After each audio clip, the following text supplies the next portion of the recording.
How's it going, guys? Joe here. Tonight we're going to be doing some Raspberry Pi stuff on a breadboard, so let's just jump right in. Now, I should probably make one thing clear real quick. It's probably not exactly what it sounds like at the surface. What I'm actually talking about is not a real Raspberry Pi, but an electronic like this. This is essentially a mini computer that's known as a Raspberry Pi. You can see there's a circuit inside of it. So this is what a Raspberry Pi really is. We're going to be doing stuff with that. And what I mean by breadboard is this. This actually allows you to wire stuff up together.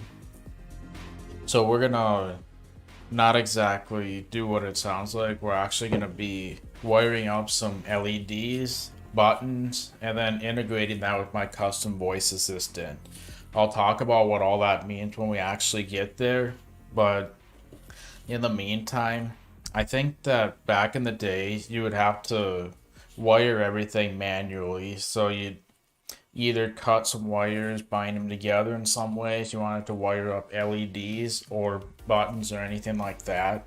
And this is probably actually done on an actual breadboard. I wouldn't be surprised if the name of this came from how it was done back in the day. Who knows? And people maybe even had some Raspberry Pi along with that while doing this. I have no idea if that's true, but it sounds like an interesting idea regardless. But anyway, like I said, we're gonna be doing a slightly more modern version of that and then integrating it with my voice assistant. Now, I'm not just gonna obviously build it and integrate it with my voice assistant. I actually want to not only show how everything is wired on the breadboard, but I want to thoroughly go over the whys as well.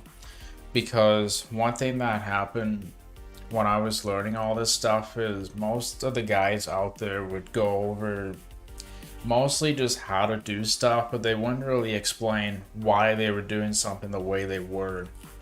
I mean, they did it for some things here and there, but there's a lot of stuff that I didn't really understand, and I couldn't really apply things to my own project because I couldn't really understand how everything worked with the way it was being taught. Pretty much all these guys that I've looked at, and even people who taught me in person, I mean, they've gone over some of the whys, but there was quite a lot of stuff that I didn't really understand. I felt like I had to follow everything blindly, and I had no idea if I was doing everything right or even safely, nor how I would apply this to my own project instead of all these other projects that I was just kind of following and doing like they already were. So I want to try to go over as many details as I can so we can get a really good understanding of why things work the way they do as well as how. So we're going to be doing a lot of that in this video, so hopefully you can get enough information to know how to do breadboard stuff based on this alone. I don't know how well that's going to go, but let's just try it to see how well we can do with that.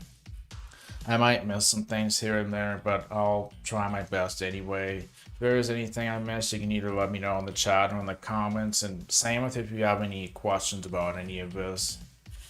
But otherwise, let's go over the agenda real quick. So first of all, I gotta get my agenda pulled up. So what is the agenda that we're gonna be doing in this stream? Well, first of all, we're going to overview the basic breadboard concepts and just kind of go over how a breadboard works in general. And then that'll give us a good foundation for how to do things that we're doing. Then we're going to wire up the LEDs that I'll be using for the project in general. And I'll go over the hows and whys of exactly how that'll work. Then we're going to wire up the buttons afterward. I'll show everything that we actually need to use in a second, but yeah, we're gonna wire up buttons too, and I'll show why how and why we're using everything as well. So not only buttons, And then I'm going to demonstrate my custom voice assistant, which is the point of this whole project. I will explain that all when we get there. It's actually quite neat, and I'll have more information later on. Then we're gonna, so I'm gonna actually go over like a rudimentary demonstration of it first. Should probably make that clear. Then you understand how that works, how the actual voice assistant works and what it entails. Once we have an understanding of the voice assistant, then we'll integrate it with this breadboard project. I mean, basically, I could give you a quick rundown of why I'm doing this project. So I have a custom voice assistant. I should probably be explaining this later, but I kind of feel like going over it now a little bit. I have a custom voice assistant that allows me to control my computer in various different ways, which I will demonstrate. But the problem is I don't get any visual feedback other than what the computers directly do with what I'm controlling. I can't tell if it's listening for my command. I can't tell if there's an error in some connection or something like that. That's what I want to have LEDs for. Basically status LEDs, so I can tell if it's listening for my command and stuff like that. That is going to be so handy to have. You have no idea. You'll get an idea when we go over this stuff though. And then once we integrate it with Mycroft, which is the custom voice assistant, again, I'll be going over all this. But last but not least, this one's a huge maybe. But I might want to be able to hook up my breadboard to a completely separate Raspberry Pi that I have in a different location. Like if I want to have it more centralized. And I want to be able to look at the LEDs without having to turn around just to see the LEDs. So I could put a different Raspberry Pi where I currently have my main one instead. I might do that, I'm not really sure. I'll go over that more later if I even decide to do it at all. We might end up hooking it up to this Raspberry Pi instead. It's unlikely that I would use it, but I think it'd be kind of nice to try getting that all set up. So that's the agenda more or less in this stream. So now I think it would make sense for me to go over exactly what materials I'm using and stuff. So now let's go over all the materials, or at least most of the materials that I'll be using. Like if you want to follow along, I just want to list the materials that I'm using here. So the first thing I'm using is a red LED, which will be used for this breadboard. And I'll explain what that means in a little bit. The colors are really just color code, so I can tell what certain status indicators mean. Red means something to me. Yellow means something different, so I'll be using a yellow LED as well. Same with a green one. So I'm going to have a red, yellow, and green LED, which mean different things for me. I'm also going to have 3 220 ohm resistors for each one of the LEDs. And the color is exactly what you're seeing right there.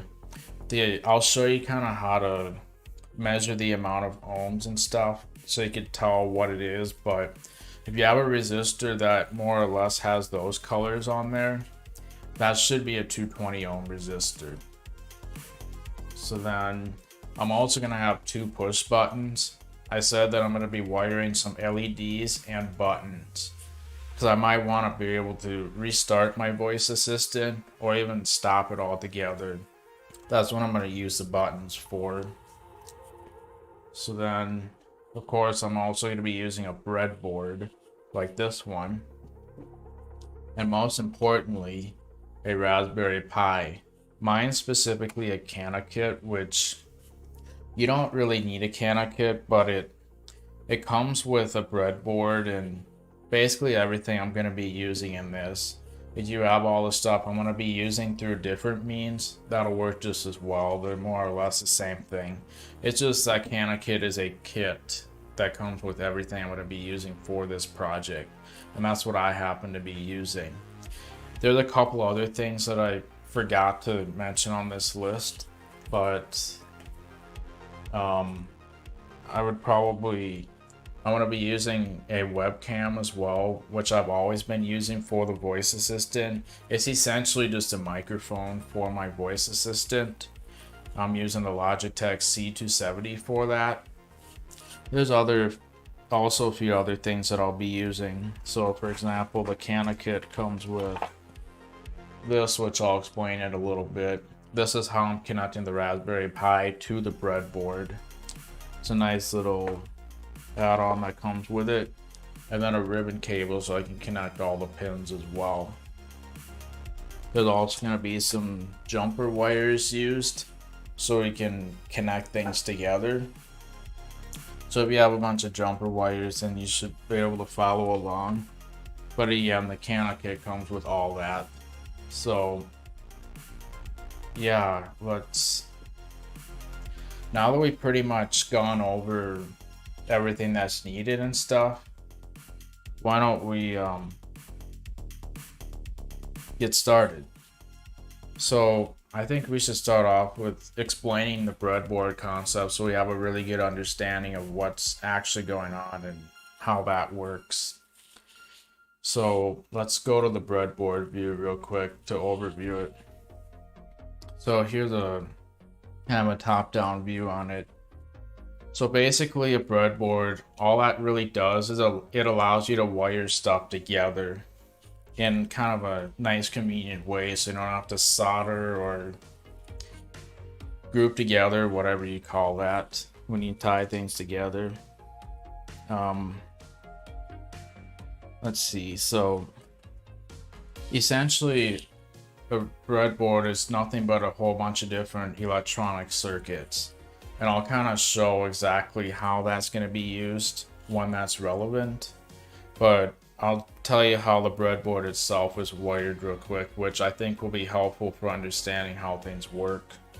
So first of all, some of these holes are linked with each other and some of them are on separate circuits. So essentially each row right here is its own circuit. So anything that's hooked up to row 1, they're all connected to each other. So if I have something plugged in here and right here,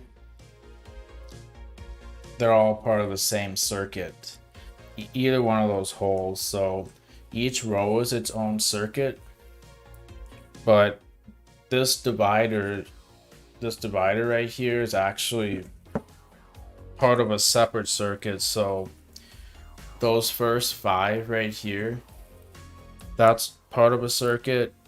This is a different circuit, this row 2. Each one of these rows are their own circuit. And then this is also separate. So these 5 are actually separate from these 5, and same goes across the whole board. So A through E are all part of the same circuit, but each row is its own circuit essentially. I feel like I didn't really prepare for that explanation, but hopefully that makes sense. So essentially there's no more than 5 holes per circuit, and there's 30 rows, which means that there's a grand total of 60 circuits. So from row 1 down to 30, that's 30 circuits on the left side and another 30 on the right side. And then over on the very left, the positive and negative, this is the voltage rail where power actually goes through. Then the negative rail is the ground rail. So essentially, like I said, it's nothing but a bunch of circuits. Even these rails on the left side are circuits as well. So that positive on the left all the way down to the bottom, they're all part of the same circuit. So each one of these holes right here on the positive rail, that's like 25 different holes. That's all part of the same circuit. 25 different holes within the same circuit. Same with that negative rail, that's separate from the positive. Same applies to the right side as well. So essentially all these rows are their own circuit. same on that side. And then those columns are 4 separate circuits, 2 positives and 2 negative or grounds. So that's kind of how a breadboard is wired up. I'll explain where things are relevant when we actually get to those future steps, but that's essentially how a breadboard is sort of wired. So now the Raspberry Pi, you'll notice on the inside of that we got a bunch of pins right there, and that's where signals will get sent and received. Pins can either be output or input signals. So I got a fan right here, which is normally attached to the case right there, but it fell out when I opened it up, and I won't be able to keep using it because of the breadboard now. So I'm gonna unplug the fan. So these fans actually have a female end on them, whereas these jumper cables have a male end on both of these. So now how do we connect the Raspberry Pi to the breadboard? Well, you can either have a cable with the female on one end like this, and then a male on the other end. Then you can connect the pins directly to the holes on the breadboard. Otherwise, my kit actually comes with this little piece right here, which is how I'm going to connect all the pins to the breadboard. So this actually gets installed on the breadboard directly. So I think I'm going to switch to the big camera for this one. So there's a whole bunch of pins on here. This came with the Cana kit, as I mentioned before. But I want to line up all these pins with the holes right here. So maybe I'll temporarily switch to here for a second so you can get an idea on how I'm lining this up. So there's 2 sets of pins for the positive, and so the 3v3, that's got 2 pins with it right there. And then same with this side as well. That goes on the very top. So actually it's the second row down. That's not as important as... Basically, these top pins right here, they start in row 1 on the breadboard. So you want to line it up like that. So the first top pin goes in row 1. This is kind of how I have it wired up. So you can see the voltage rail, that's second row down. But the pins are on the very top. Just know that it's lined up on the very top. So basically, this bracket's taking up rows 1 through 20. And there's 40 pins on the Raspberry Pi, so I'm connecting 40 pins to the rows right here. So I'm just gonna attach that on. And you just kind of push it in like so. I'm trying to do it somewhat evenly so that I don't put too much force on any of the pins. But I'm essentially pushing this all the way down so that I get it installed in. Okay, so now it should be in securely. So what that means is these are actually part of the Raspberry Pi pins, and what you see, there's labels on the black piece right there, and that lines up with each row. So for example, you can see that we have a ground right there. That lines up with row 20. If you actually look underneath, you'll see that it lines up right along with row 20, and you can see this cable lines up perfectly with that. If I wanted to connect to that 22 right there, that lines up perfectly with that. So that's how I connect to the Raspberry Pi pins using that bracket piece that I just installed on the breadboard. So now how do we connect it to these pins right here? Well, this ribbon cable. So I think I'll come to here for a second. So these have 40 pins, just like the 40 pins that are in the Raspberry Pi. And you can see that this actually has a bunch of pins on the top. That's for the ribbon cable that I have. So I'm just gonna install this in like so. I can get it lined up properly.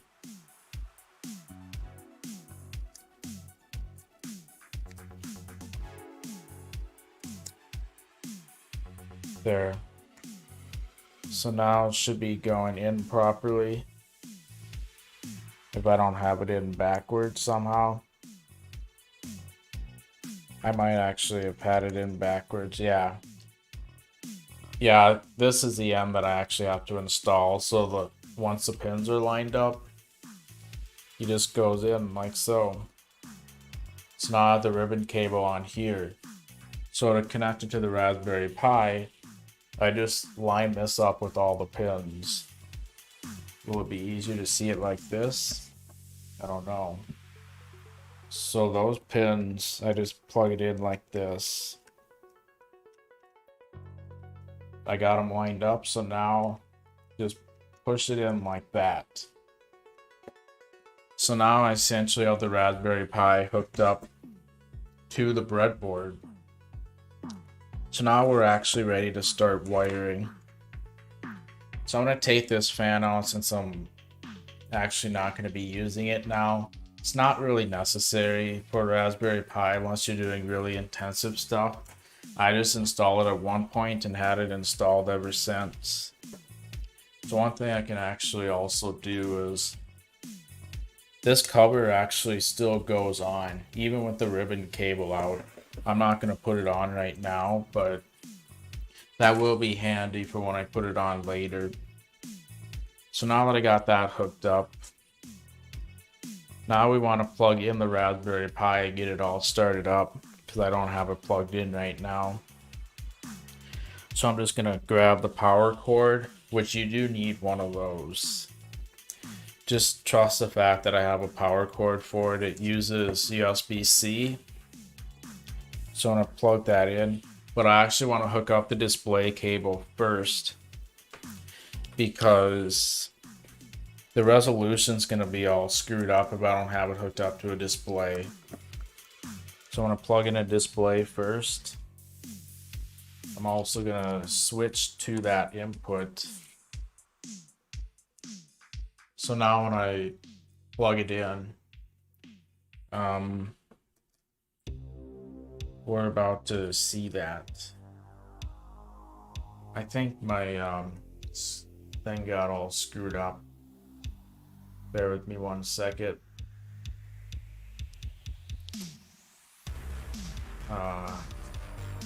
Refresh. Alright, here we go. So now when I plug in the Raspberry Pi, it should pop up on the screen.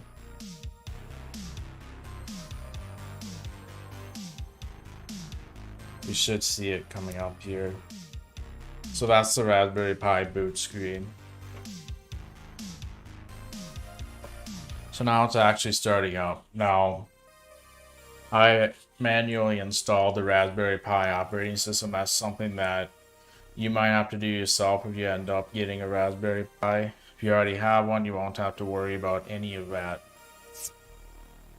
Now, we're glitching out a little bit because it uses 4K for some reason. It thinks it's 4K with my capture card. But I have a temporary fix for that. Now I have to connect my keyboard and mouse. Actually, I don't need to connect my keyboard and mouse. I'm gonna use VNC.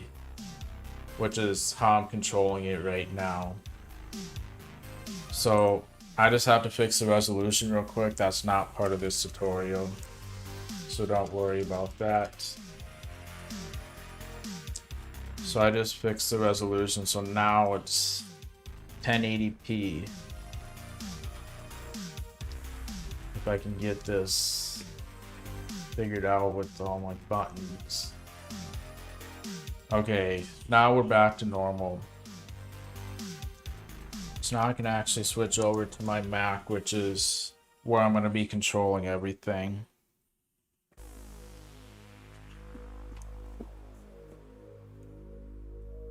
Just lining up the breadboard real quick. Okay, so now this is my Mac screen where we're going to be controlling the Raspberry Pi. So this is what's on the actual screen of that tiny computer. Now let's start doing stuff. So I think we'll start out by wiring one LED. See if we can get that all working. So when it comes to wiring stuff, actually that probably would look better if I use the HDMI source directly. Then you'll get a nice full screen. Okay, so there's several different ways we can interact with the breadboard to start programming things. We can either use Python, we can use Java, or we can probably use the terminal directly. There's several different ways we can program the Raspberry Pi to interact with the breadboard. We got tons of options, but I think I'm probably going to use Python because that's what my voice assistant runs on, and it'll integrate very nicely with that. So that's what I'm going to do.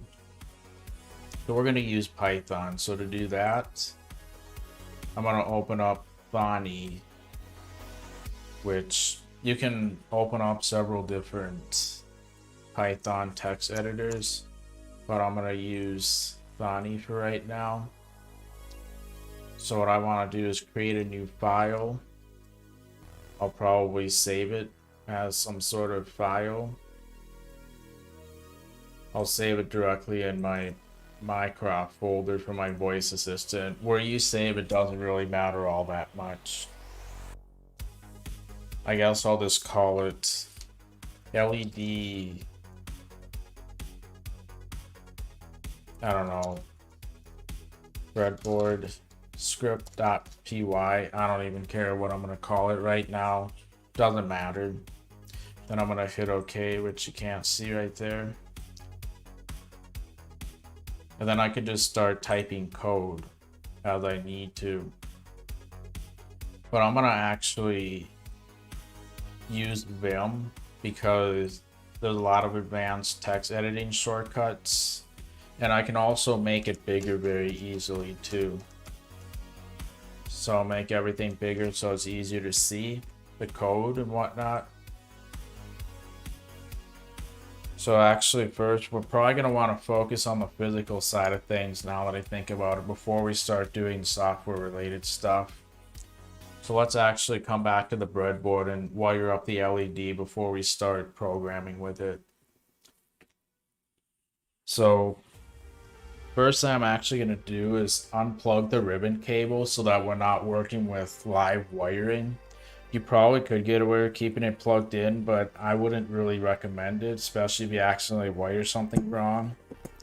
One time I did this and I did end up causing the Raspberry Pi to suddenly brown out, I think. I was specifically trying to be careful the one time that I left it plugged in and I screwed stuff up. Fortunately, I didn't permanently fry anything, but that could have very well been the case.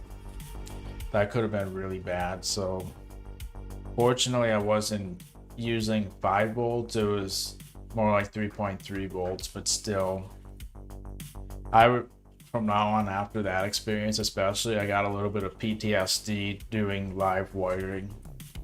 So for now, I'm gonna unplug it while we're doing the wiring, then I'll plug it back in.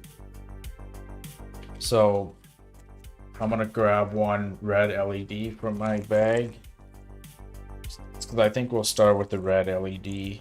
And then I'll also need a resistor.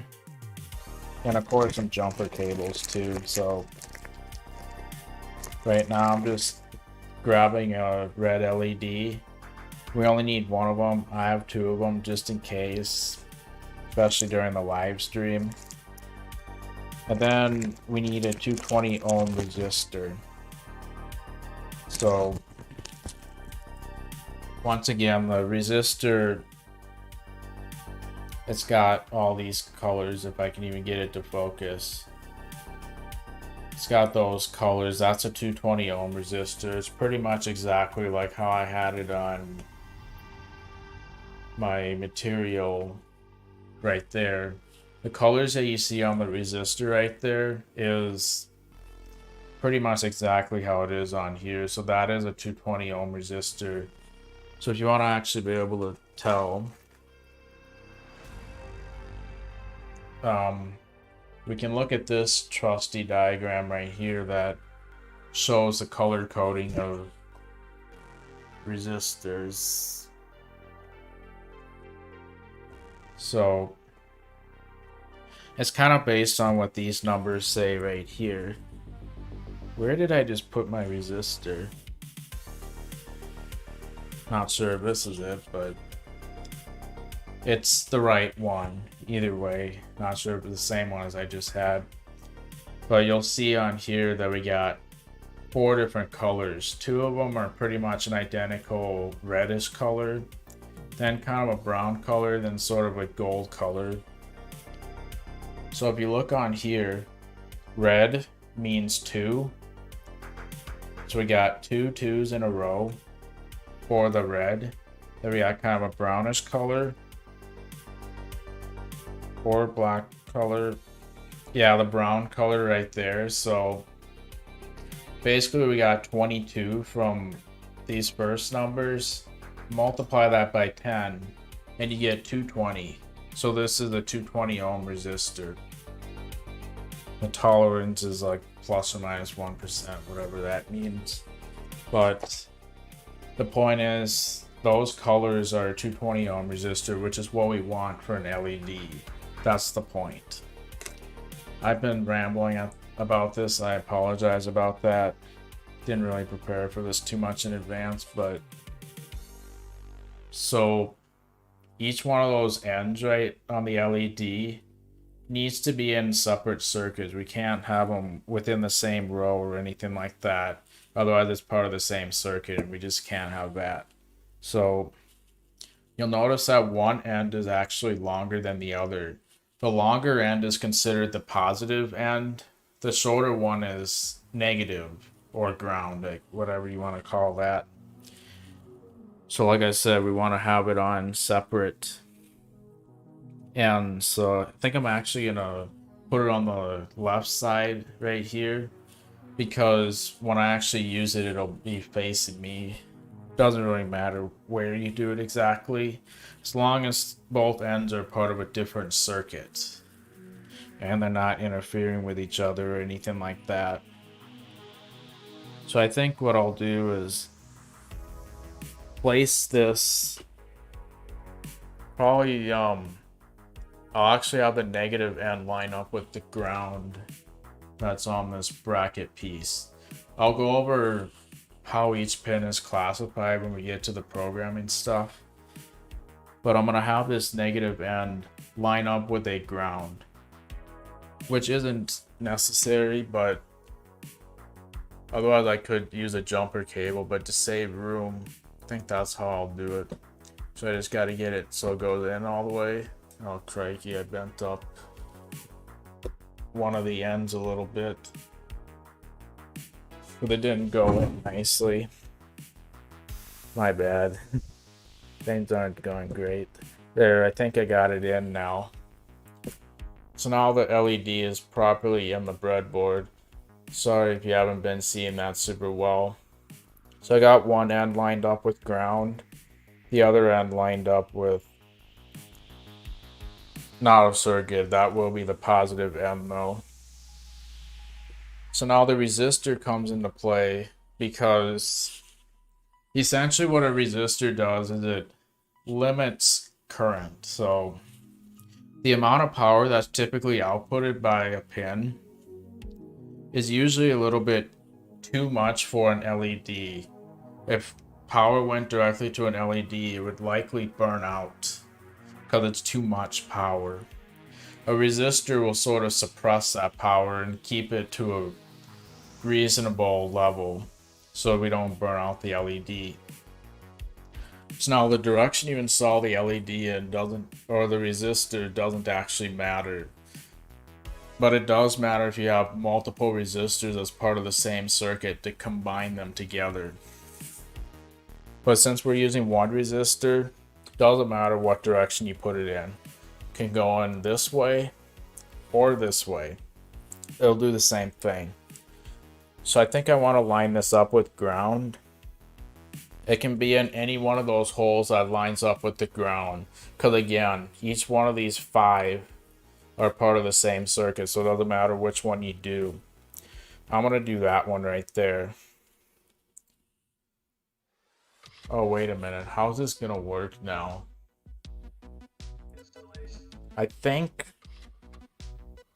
you can actually, if I'm not mistaken, you can put it within the same row. Like this. Like as long as the resistor is part of the same circuit, it's all good. But I think I'm actually gonna hook up the other end to the negative rail, just because that is also ground. So basically they're both connected to ground. And actually I think I'm gonna put this at the very end because I have to put a jumper cable in there too. Where you put it doesn't really matter. A lot of it is as long as they're part of the same circuit and there's room for everything you're doing.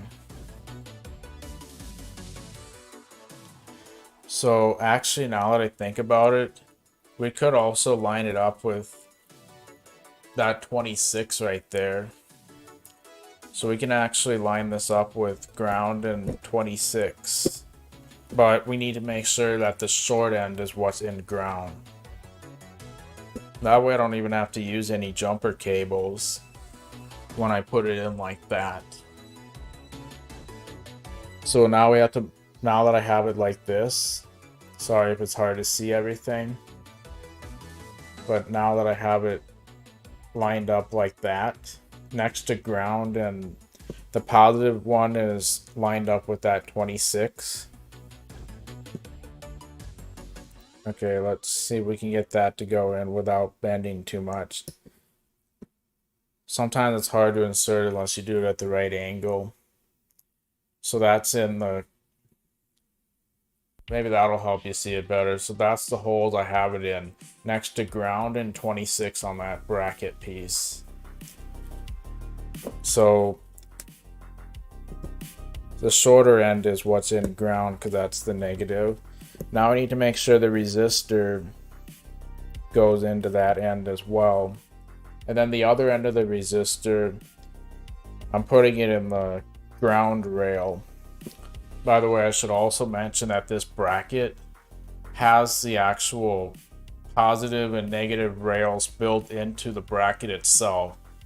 If you have an older bracket, that won't be built in, so you will have to then wire up a jumper cable. So if you don't have this built in and you want to use the ground rail, you have to plug that into a ground like this one right here.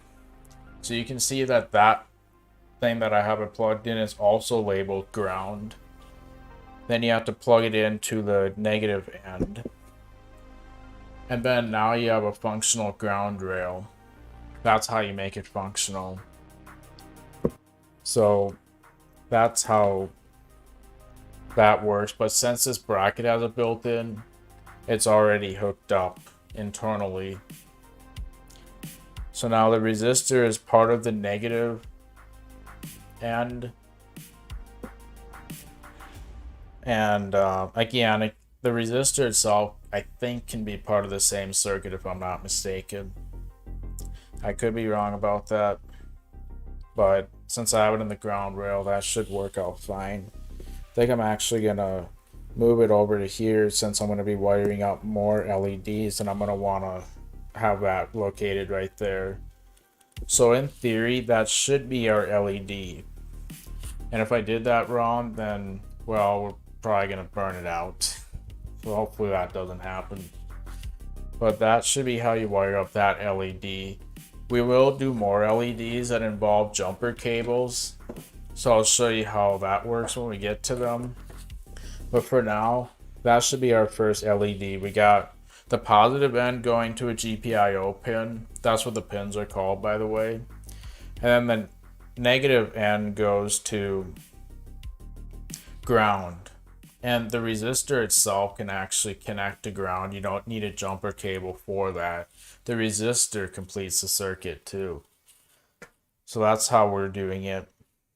I always like to make sure that none of the wires are touching each other. Then we're pretty set. So that's how, yeah, that's should be good for this one. Hopefully I'm not forgetting anything in my explanation. I think I'm probably going to do that because it's easy to do that. I apologize if I do miss anything. But like I said, we'll be wiring up more LEDs that actually involve cables like this. So now I'm going to plug in the ribbon cable again. So I'm just going to get that to go in all the way without bending stuff too much. Nothing bad happened. That's good news. That's always good news if you're working with electronics. No explosions happen or anything like that. So now the LEDs should be wired. So the short end goes to ground, the long end goes to a GPIO pin. And again, if you're not doing it directly on the bracket like this and you're using jumper cables, I'll show you how that works later on when we do more LEDs. But for now, let's see if we can program the LED to turn on and off. So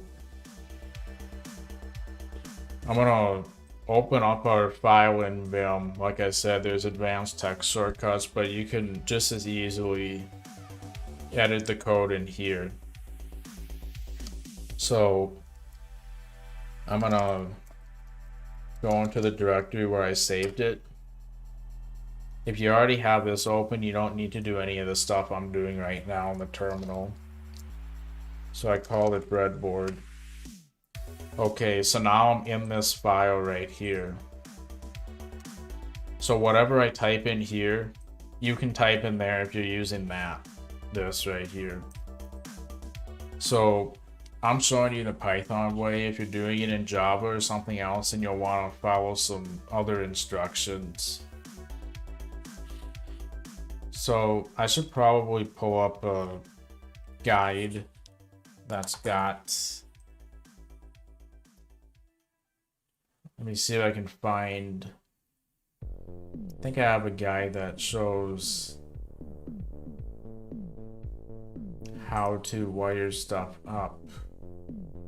So there's a whole bunch of different guides out there that show you how to code stuff. All the links that I show, by the way, are down in the description right now. But let's go back to the Raspberry Pi. Okay, so now the first thing you want to say if you're doing Python is from rpi.gpio, import GPIO. So Python itself doesn't have GPIO stuff built into it, so we need to write code to load that. So the first thing I'm going to say is gpio.setWarnings to false, because there's a lot of unnecessary warnings that'll happen when we run the code, and adding that line right there will just make that not happen. Then we're gonna determine what mode we're in for the board itself. So there's actually different ways of classifying pins. So the pins are actually labeled 1 through 40. So I got some, oh man, dropping some jumper cables and stuff. Crikey. Anyway, I got some that diagram right here. Here's one for you, by the way. But this is the diagram. It's actually kind of hard to see with how close the camera is, but those are all the pins. So you can see starting right here, we got numbers 1 through 40. There's 40 pins. They're just numbered sequentially. But then there's also other labels with like ground, GPIO 26, GPIO 19. Those are actually two different classifications. You'll notice that the one that says like ground and GPIO 26 matches the labels that are on this bracket right here. So those are two different ways to count pins, either sequentially starting from the top working your way down, or the other way. So the one that starts from the top and sequentially counts is board mode. So if you want to use that classification, you would say GPIO.board right there. But on the other hand, if you want to use the classification that's on here, for example, like this, that's actually called BCM mode. So which one do we use, board or BCM?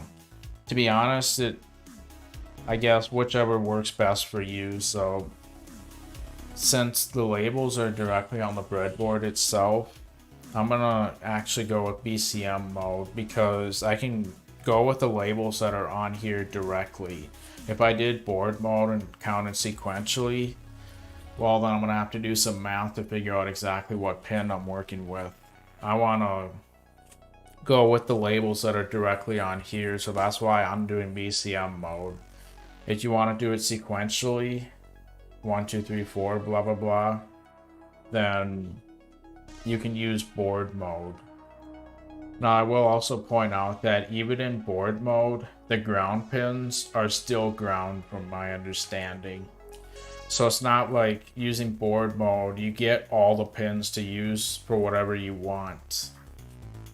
It's actually, I mean, you do get some other pins at GPIO pins, but so actually I think the pins that you can actually use are kind of prioritized in a sense. So we can't use any of the ground pins as GPIO pins, of course, with the programming, but I believe we can use any of those green pins that are on there, the pink ones right here, the yellow and blue, possibly even the brown one. You can use those, but you should probably start with the green ones first, then work your way wherever. So yeah, so I'm gonna go with the labels that are on here because I don't have to do any math to be like, is this pin 20 whatever. I don't want to have to do any of that. I want to go with these labels. So if you want to do it sequentially, you use board mode like I have right here. If you want to do the labels that are on here, then you use BCM mode. So I'm going to actually change that to BCM. So it'll match the labeling system on here. Sorry I ranted on that more than necessary, but those are the different modes. Hopefully that makes sense at this point. So I'm using BCM mode, which will match the labels on that bracket piece. So the next thing we're gonna do is we're gonna set up the pins that we're actually using and tell it what we're using it for. Are we using it as an output to the LED, or are we using it as an input? For an LED, we're always going to be using an output, but for buttons, those are inputs. We're going to go over that all later on, but right now we're setting an output for the LED. So I believe what you say here is GPIO.setup, and then the first argument is what pin are we doing. So on BCM mode, I have the LED hooked up to The positive end is hooked up to 26 according to that label. So I'm setting up pin 26 right here. And then I want to tell it that it's an output. So I just say GPIO.output with the LED. So now I've declared the pin and what it's used for. So I could actually add a comment and say red LED. Well, that's the declaration of it anyway. So red LED is pin 26. So I'll probably just put 26 right there. Should I'm thinking about whether or not I want to add comments here. I think I'm gonna forget it for now. But now that we have the pin all set up, let's see if we can get the LED to just turn on for once. So I believe to do that, we want to actually say, I think I actually got something wrong here. This should be GPIO.out, I think. Yeah, this should actually say GPIO.out. I have that wrong. That's what it should be. So then, to get the LED to turn on, I'm just gonna say, let's see, how do I do that? Yeah, I could just say GPIO.output pin 26, and to turn it on, I can say GPIO.high. You say GPIO.low if you want to turn it off. Or you can say true or false. True if you want to turn it on, false if you want to turn it off. It works either way. So then, last but not least, we want to typically at the end of every script say GPIO.cleanup. That basically, if you have multiple scripts, I think, then it sort of releases the pin to be used in another script. It's typically good. Just know that it's good practice to say GPIO.cleanup at the end of each script. So technically that code right there should turn on the LED. So now I'm going to save the file, which,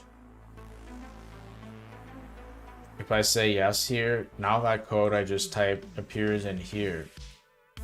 So when you want to run the code, you just click this run button right here. But the way I'm going to do it in the terminal is I'm just going to say Python 3 and then the name of the script. Okay, so I think I got some syntax wrong with the GPIO thing. What did I do wrong here? Oh man. Let's see. Yeah, this is actually the syntax. Oh, yeah, you're not actually seeing my Mac. Let me switch to that real quick. I had my import statement wrong. And don't worry, I'm going to show you the correct answer. So if you made the mistake too, do not worry. Mistakes are pretty normal. They should actually be welcome because you can learn from them. So anyway, this right here, this is what I'm actually supposed to say. That's a little different than what I said. So let's correct that real quick. So what I actually want to say is change that to import rpi.gpio as GPIO. That's what it should be saying instead. So that line should say that. So once we got that, then now we can try running it. So let's turn the breadboard on. So let's see if the LED comes on when I run this code now. So I'm just gonna hit enter.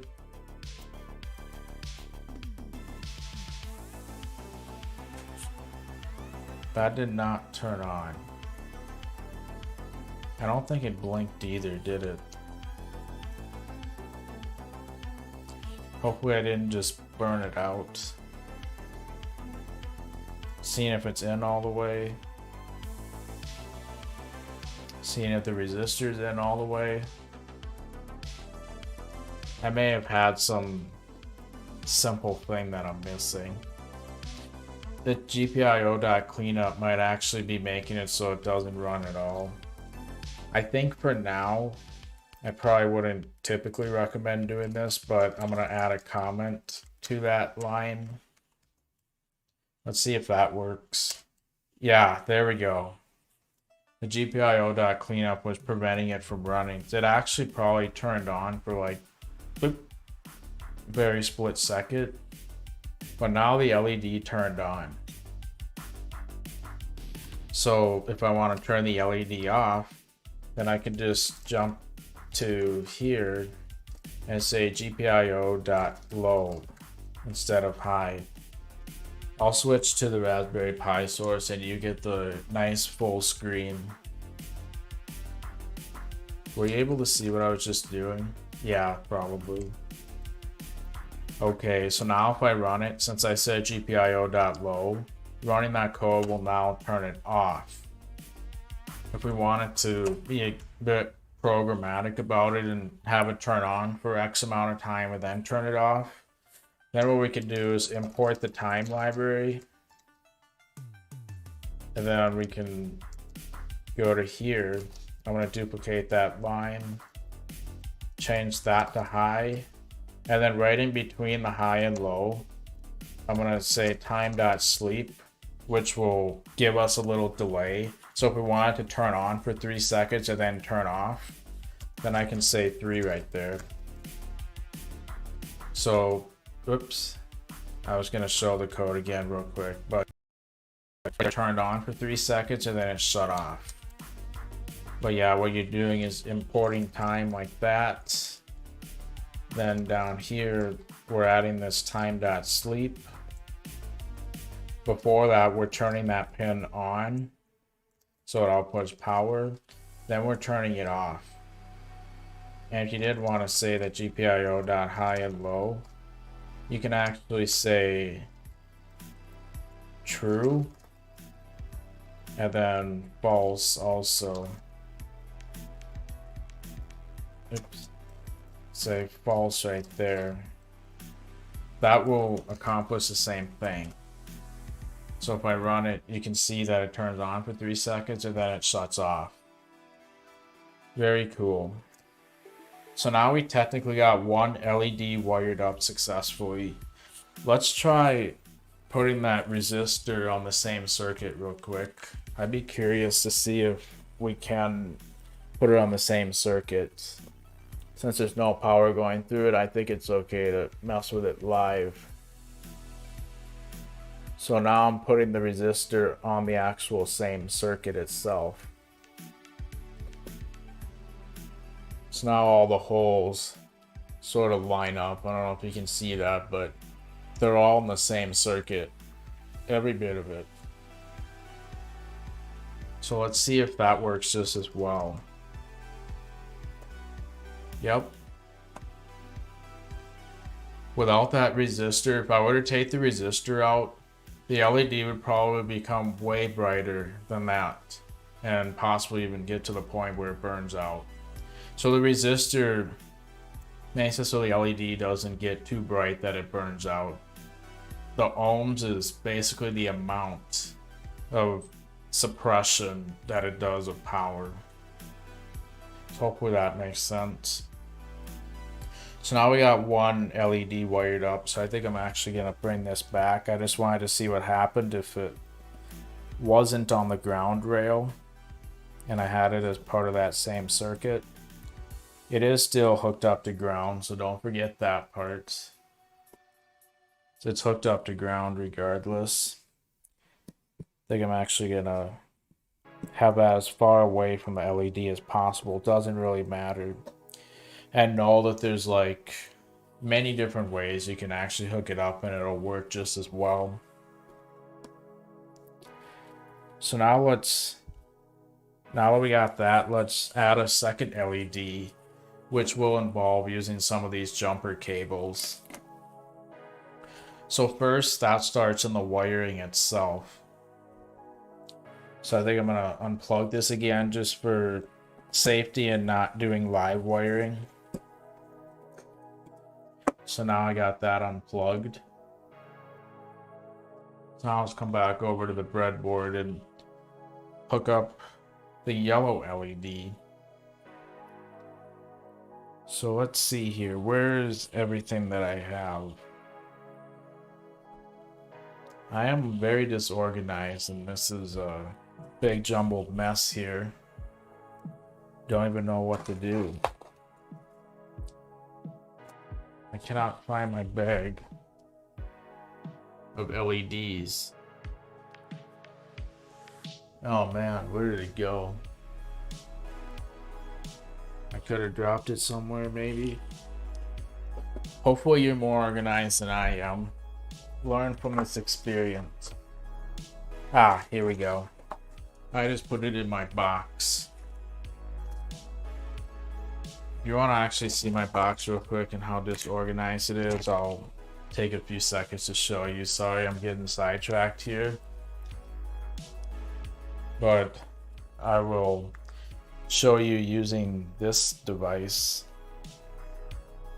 So let's see if we can switch the camera real quick.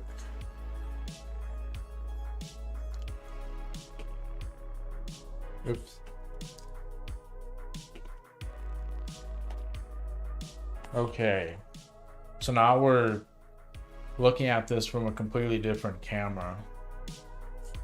So that's the box, and this is how disjointed everything is, as you can see.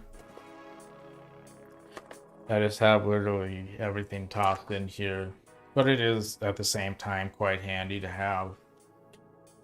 So now let's switch back to my other one. Now we're back at the breadboard view, and I'm disconnected from this one.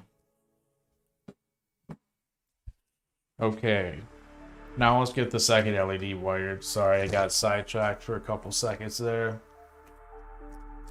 But let's grab a yellow LED from here, if I can get the bag open. I actually did a little experiment not too long ago and ended up burning out an LED. Instead of coming on as yellow, it came on as red. A yellow LED was red, and then it faded off after a few seconds, probably because I burnt it out. I'm gonna probably elaborate on that a little bit later because my experiment has to do with something that's coming up next. So anyway, let's get this wired up. This is the yellow LED now. Doesn't matter what color you do, I'm just color coding what everything means when I integrate it into my voice assistant, which again, I will demonstrate somewhat soon. Once we get all this LED stuff and the button, I will demonstrate the voice assistant so you can see how it works and how we're going to integrate it into this project. So let's come back to the breadboard. So again, doesn't matter where you have it hooked up, as long as it's not part of an interfering circuit. Now I am actually going to be hooking up some buttons. I apologize. I'm going to be hooking up some buttons, and I don't have a lot of flexibility over where the buttons are going to be. So I think I'm going to actually set them on there temporarily so I know what holes I can't use because of the buttons.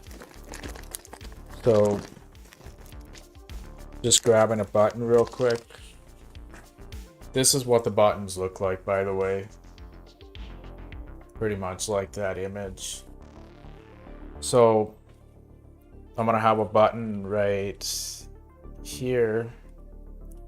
So that's where one of my buttons will end up going.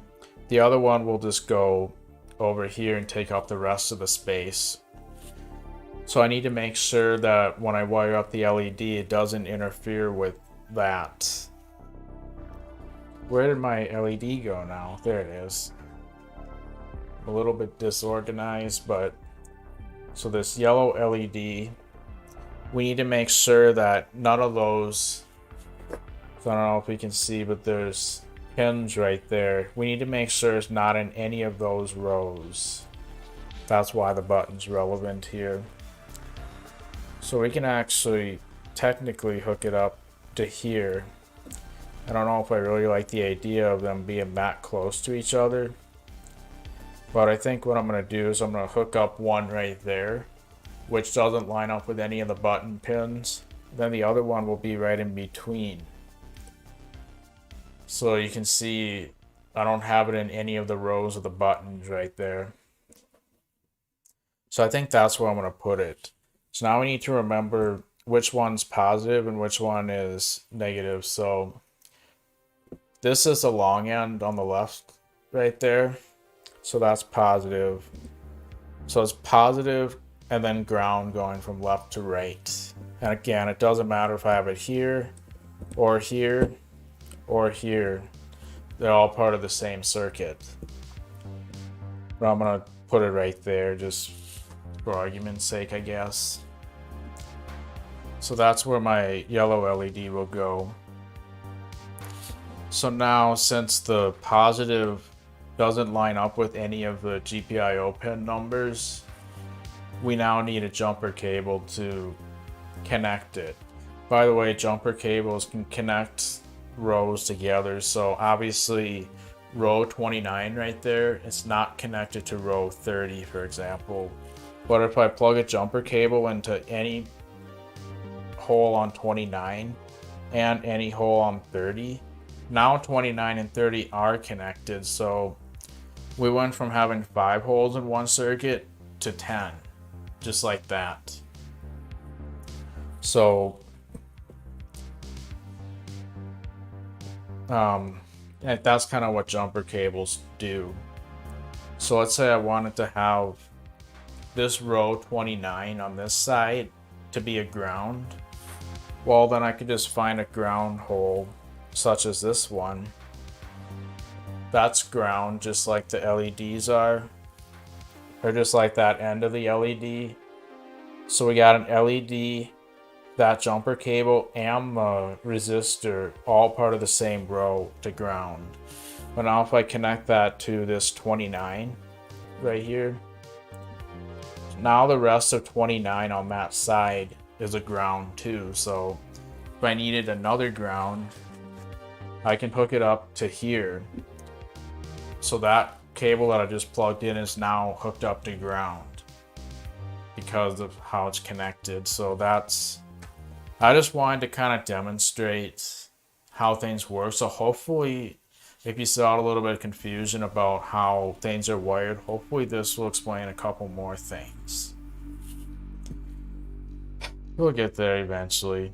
Anyway, so this is positive and that's the negative. By the way, you could touch things directly if you really wanted, so let me disconnect that. That's not what we're really doing. So I could actually have the resistor touching the LED thing directly. The LED leg, I could have it touch the leg directly and it'll still work, because it's part of that same circuit is connected. So let's connect this positive to a pin. So I'm using the pins on the end because it's typically recommended to use those ones first. And then the ones over here should only be used if you need that many pins. So to hook up the yellow LED to a GPIO pin, which is not hooked up right now, I'm going to plug it into any one within this row, any one of these holes. So I'll probably plug that one in right there. It's hard for it to go in sometimes. And then this other end goes to some GPIO pin. Doesn't really matter which one as long as it is actually a GPIO pin. There's actually several different types of pins. GPIO is what we're interested in because it can send input and output. There's other different types of protocols for different purposes, but that doesn't interest us right now. So as long as it's one of those numbers, we're hooked up to a GPIO pin and we're good. Okay, so I might just hook it up to 16. I'm gonna hook it up to that 16 right there, which that should be lined up with it, I think. Let me verify real quick. So 16, that's that one. If I had it plugged into row 18 earlier, then I did it correct from the start. So now this LED is hooked up to GPIO pin 16. And then now we need another resistor. So I'll just take another 220 ohm resistor. By the way, if you need to combine resistors together to get, let's say you needed 440 ohms for whatever reason, then you could wire two of these in one circuit and it'll combine 220 into 240. But you need to have them in the same direction within that circuit itself. So see how those are opposite? That would not work. I think it actually would work, but you won't get nearly as much resistance. They'll be kind of fighting each other and it won't work very effectively, if it even works at all. But if they're part of the same circuit, they need to be lined up. But since the yellow and red LEDs are completely different circuits, it doesn't matter how we do that. We can even go the opposite, do it like this. So that is ground, right? Yep. That's the short end that I have the resistor hooked up to. So I'll just plug it into something on the ground rail, the negative rail, doesn't matter which one. I could hook it up to ground too if I really wanted, but since I have the rail, why not just use that? So since we got a resistor hooked up to the short end and this blue cable connected to GPIO 16, now the yellow LED is wired up too. Certainly doesn't look the cleanest. Actually, I think I'm gonna just rearrange the order of this. So I'm gonna have this further down. The resistor is now further down. Now I'm bringing the LED further down too. Then this jumper cable can actually go behind instead of in front. And they're all part of the same row. So it's now still connected the same way. So the yellow LED should work. The resistor can touch the ground. It's perfectly fine for that to happen, but I don't like it when they touch, so I'm not gonna do that. So nothing's touching it now. Positive's hooked up to a GPIO pin, the long end of the LED. The short end is connected to a resistor in the ground rail, or the negative rail. So now I'm gonna hook up the pins again. So that's how you would wire up that yellow LED. So now let's come back to the computer. I'm gonna temporarily shut that off. So now we need to add that pin. So we're gonna create another GPIO.setup line. We hook that up to pin 16. If you look at this, the jumper cable's hooked up to pin 16. So now that's what we're interested in. So instead of 26 right there, oops, that is now 16. So this is set up as pin 16 like we wired up over here. And that's also GPIO out. So now instead of a red LED, yellow LED 16. That's just a comment. It's not necessary to include that. You don't have to include this oops. I was just kind of hoping to visually highlight this. You don't have to include that comment right there, but it'll help us denote what's going on. If you come back to this years later, months later, then you'll wonder what everything is. But having labels is nice. You can be like, ah, so 16 is yellow, 26 is red, got it. So that can be handy. So anyway, why don't we see if we can get the red to come on right away, and then the yellow can come on 3 seconds later. So let's do that. So I'm changing that to 16, so that's yellow. And if we want to, we can actually create variables to denote what color everything is too. So we can literally say red equals 26, yellow equals 16, like that. Then we can change this to red and that to yellow. And then down here, same thing. So we can change that to red and yellow. And that will get the same job done with the variable. Then of course, if we were to change the wiring of red to, or the wiring of yellow to something over here, then we can just change the number right there accordingly. The variables are just a nice way to organize the LEDs. Not necessary, but it can help. So let's do that. So now the red should come on instantly when we run it, and then the yellow will come on 3 seconds later. So let's save that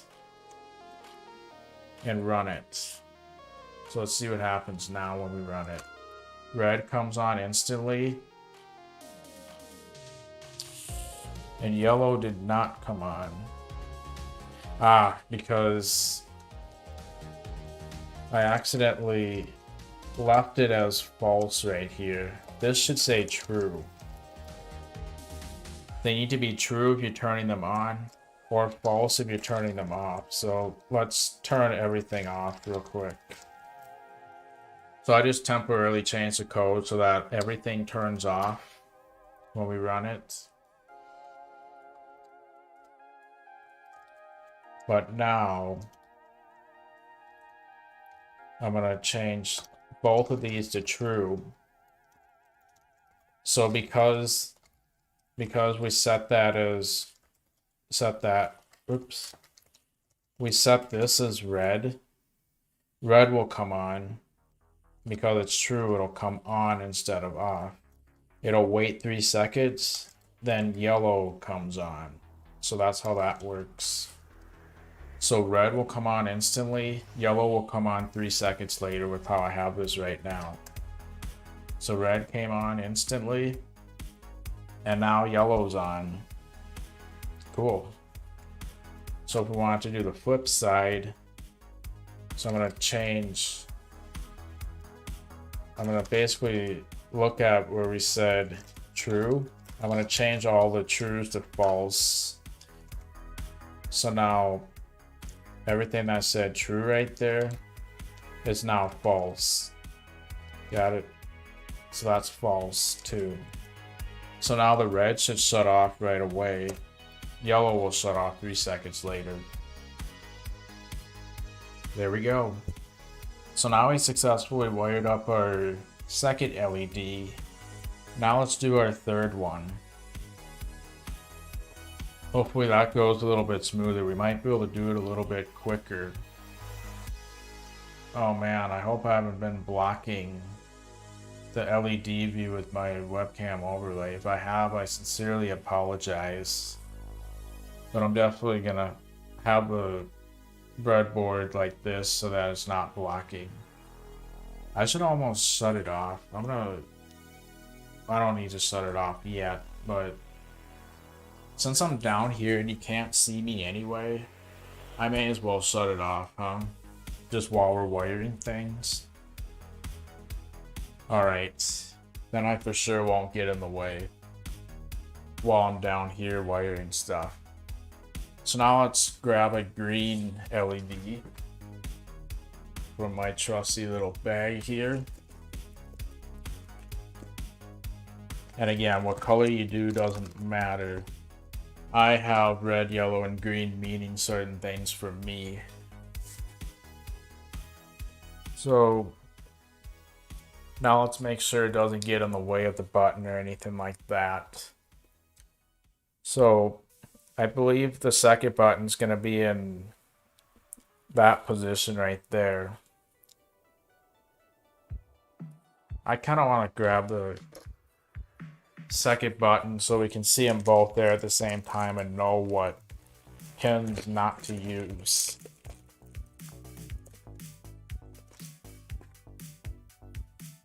Okay. So that's what not to do. Basically those 4 pins that you see on the buttons, the yellow one's blocking these the pins right there, but just make sure that we're not using any of those pins in our circuit, and then we're good. I see your message there. I will read it in a second when I'm back up. So now I'm going to plug this green LED right in between there. So I'm going to plug it in right there because that's not part of any circuit. So the positive, the long end is on the left, the short end's on the right. Just take my word for it. That's how I have it. You can easily flip it around as long as you do the resistor on the short end and the GPIO on the long end. Then you're set. As long as you match that criteria. So now I'm grabbing another resistor for our third LED. This is actually quite exciting if you think about it. I've been so busy trying to figure out how to do all this stuff recently that I forgot to get excited. I was actually excited when I was initially figuring this out. But so this is the short end right here on the right side. So I'll put the resistor right there.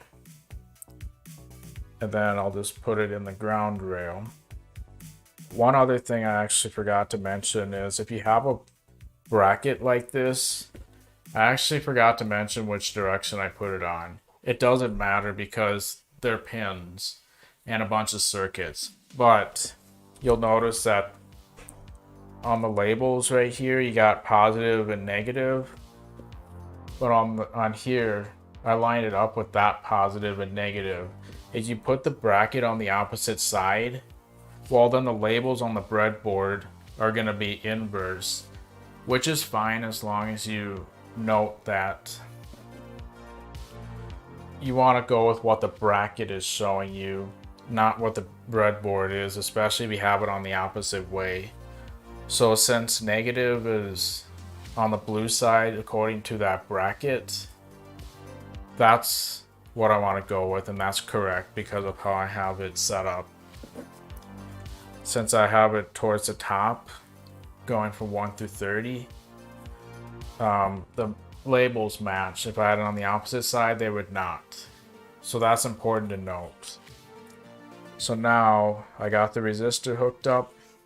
So I'm going to grab another jumper cable. I'll use this green one, very appropriate for the LED color. So I'm plugging that into the positive, the long end of the LED. As long as it's on that same row, we're good.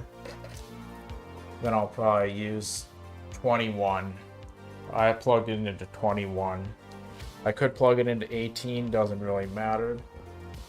As long as I know which one I'm doing for programming. So now we have the third LED wired up and hopefully working.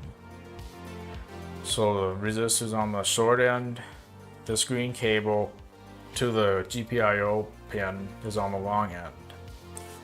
So that's good. So now let's come back. There we go, now I'm back.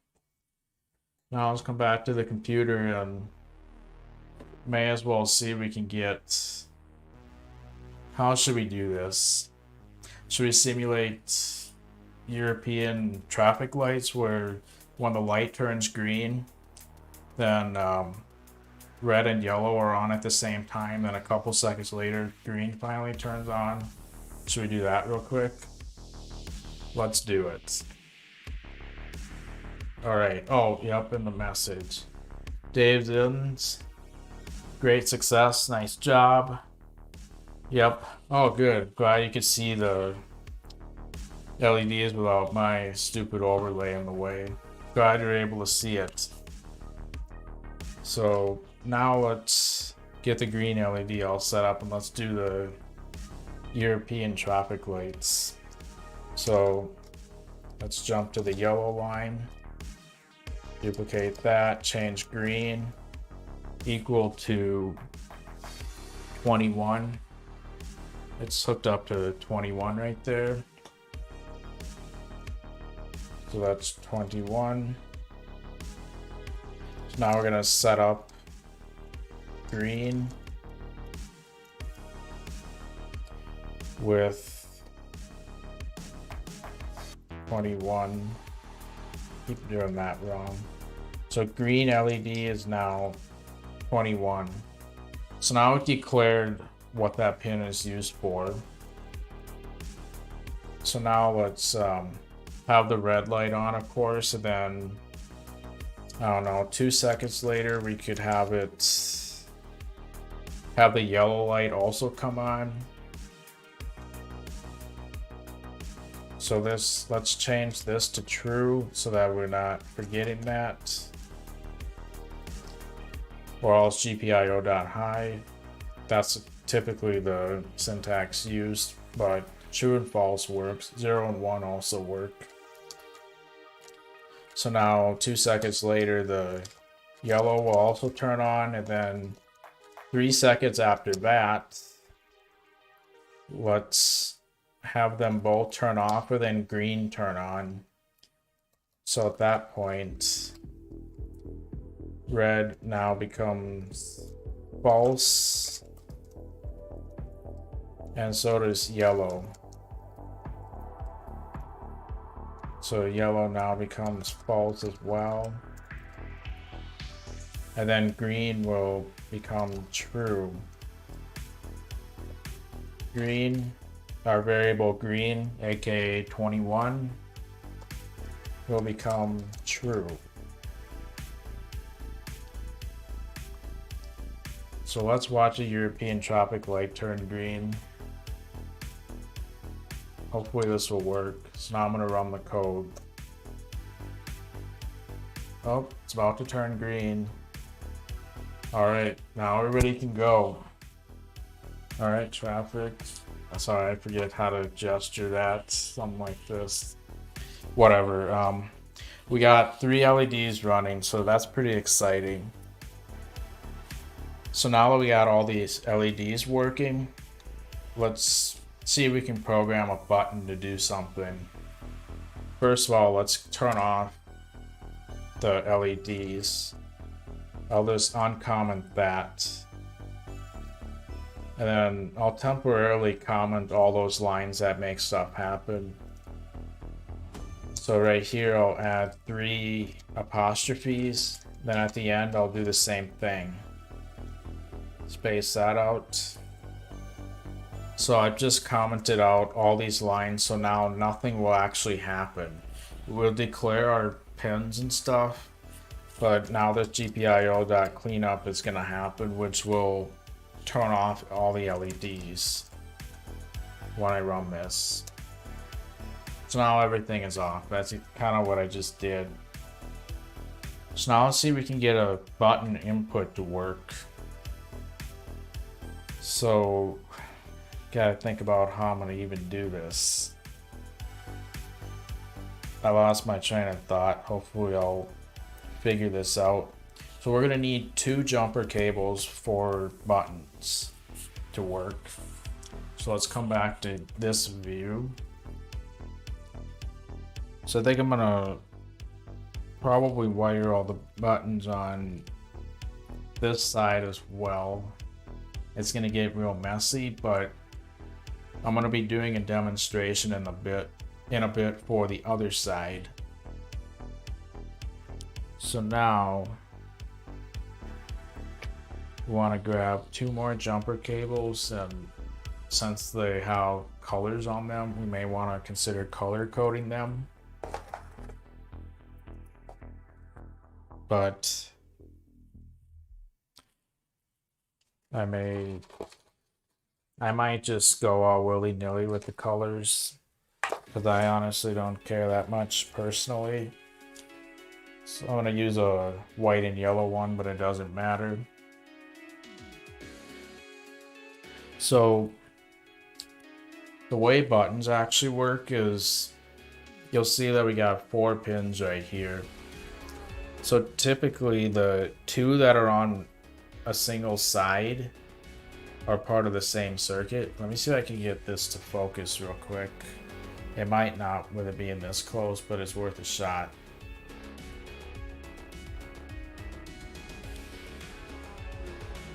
I don't think that worked. Let me see if my buttons work at all. Oh yeah, I turned on the flash. So yeah, there's 4 pins right here. You'll notice that there's 2 on the left side and 2 on the right side. So the ones that are on a given side are all part of the same circuit. So there's 2 separate circuits, so you could technically wire a button to do 2 different things at once. Have one hooked up to this side. Actually, because of how many holes there are in each row, you can technically do more than 2 if you really want. So usually what you have is one will go to a GPIO pin for an input, the other will go to either positive or ground. It actually doesn't matter necessarily, but we have to declare that, which we'll do in a bit. So since I'm going to be wiring everything on the left side, I am going to use the pins that are the 2 pins that are on the left side, like those ones that you see there. So first I have to actually get the button in there. Sometimes I might have to fiddle around with the pins and bend them around quite a bit. But I'm gonna get the button properly seated and inserted. So kind of hard to get access to it, but I'm gonna push on each corner. Kind of pushed on the button itself until it all got in there. So now the button's properly installed. I may as well do the second one too while we're at it. So I'm actually installing them on within the divider itself. So the left pins are on rows on the left side. The right pins are on rows within the right side. So now I got the second button installed too. So we got 2 separate buttons installed. Now let's wire it. So I'm gonna wire one end over to the GPIO pin. So what I just plugged in obviously goes to one of the pins. I'm gonna hook that up to a GPIO pin. Doesn't matter which one. Guess I may as well do 6 right here. So I got one of the pins hooked up to GPIO pin 6. Then the other one goes to ground. Ouch. I'm okay. I just got my knee directly headfirst into a cord. The microphone cord to be specific. So now this cable, I'll probably hook that up to the ground rail.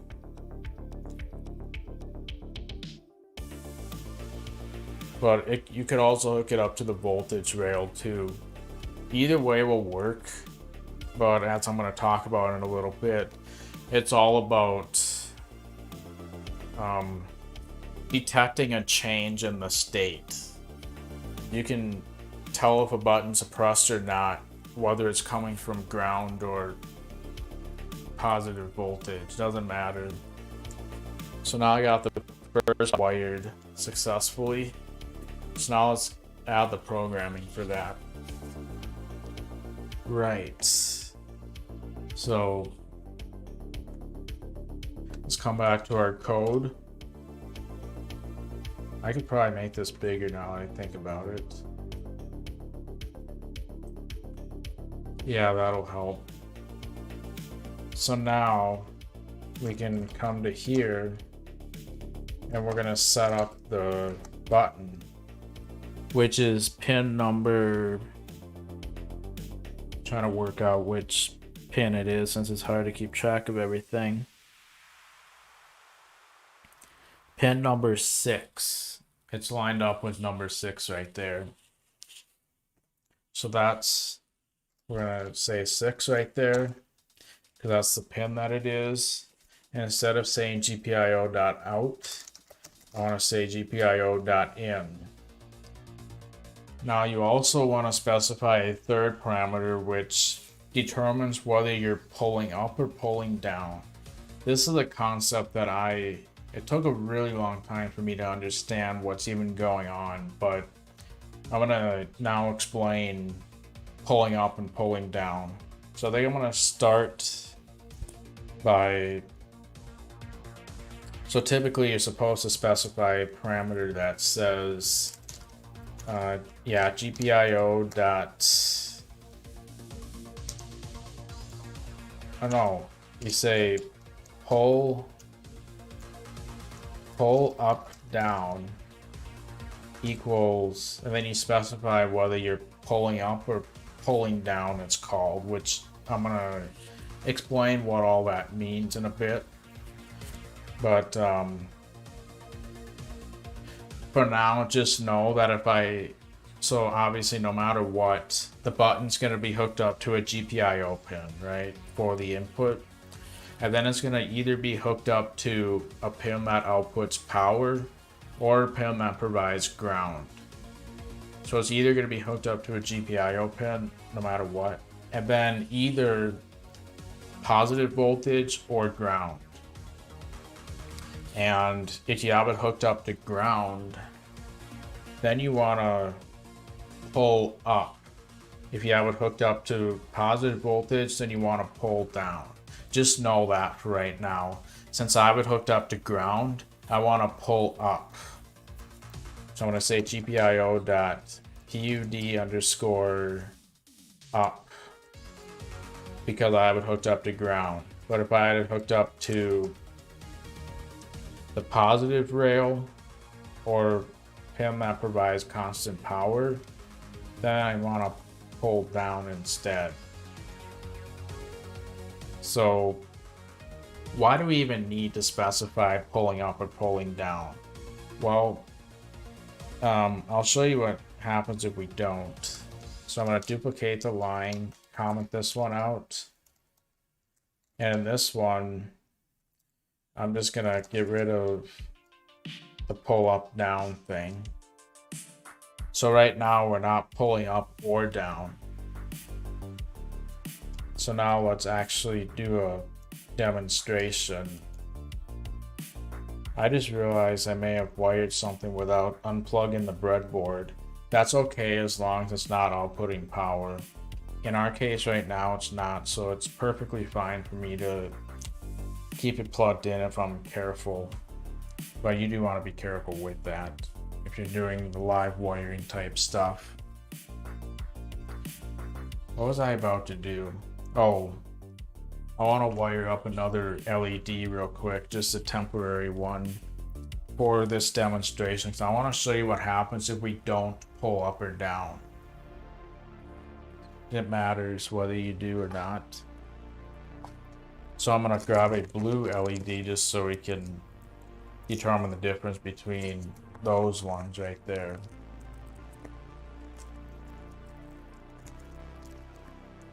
So I got a blue LED now. So I'm gonna plug it in right in between the buttons on the other side. Actually, yeah, no, I don't want it to be part of the buttons at all. One thing I will also note is if you want to wire up an LED to a button physically, then you want to have the long end, the positive end, go directly across from the positive end on the opposite side. So this yellow wire here means that the left pin on the button is the positive end. So if I wanted to wire up the LED to the button directly, then I want to have the long end directly across from that positive end like this.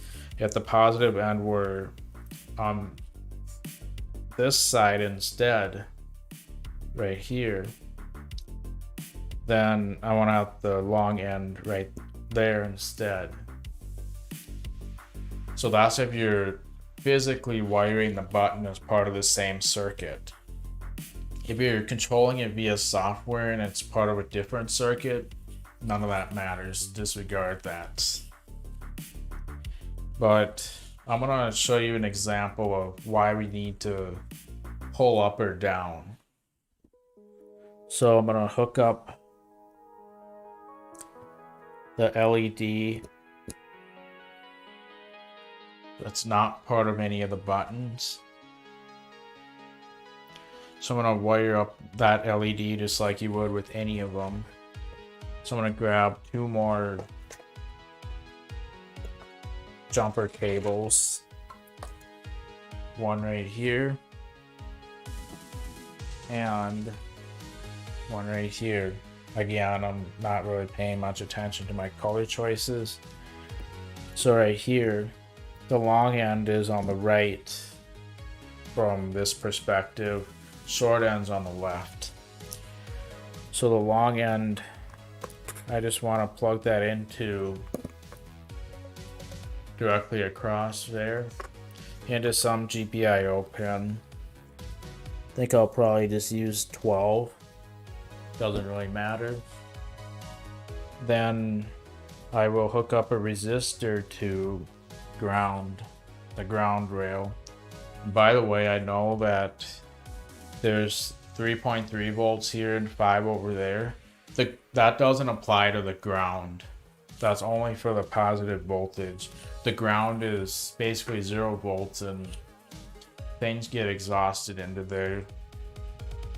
So it's just as safe to use the ground rail on this side as it is on this one. But the positive, no, because 5 volts may actually burn certain things out or even fry certain things, whereas the lower voltage is generally safer in the vast majority of situations.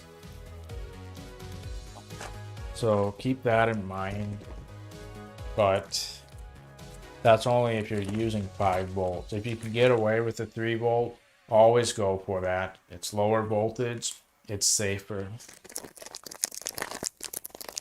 So I'm grabbing another resistor, another 220 ohm resistor, of course. That's got those colors that we went over earlier. So now the ground rail, the ground of the LED is on the left side as I determined before. Then I just hook that up to ground. As far as like touching resistors with live wiring, I think the voltage is low enough that you're probably not even gonna feel it, but it definitely is something to keep in mind. So now I got a blue LED wired up, so if I were to come back to here and set up, what pin is that? 12? So if I were to set up 12 as a GPIO.outs,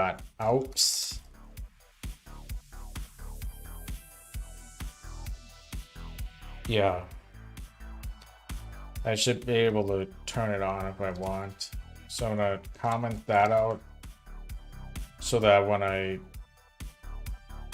output to it right here, so I'm going to say GPIO.output 12 GPIO.high for turning it on. So running this code should effectively turn on the blue LED if it's working correctly. So now if I run it, the green LED also turned on. It's possible that the GPIO.cleanup could be playing a role in that.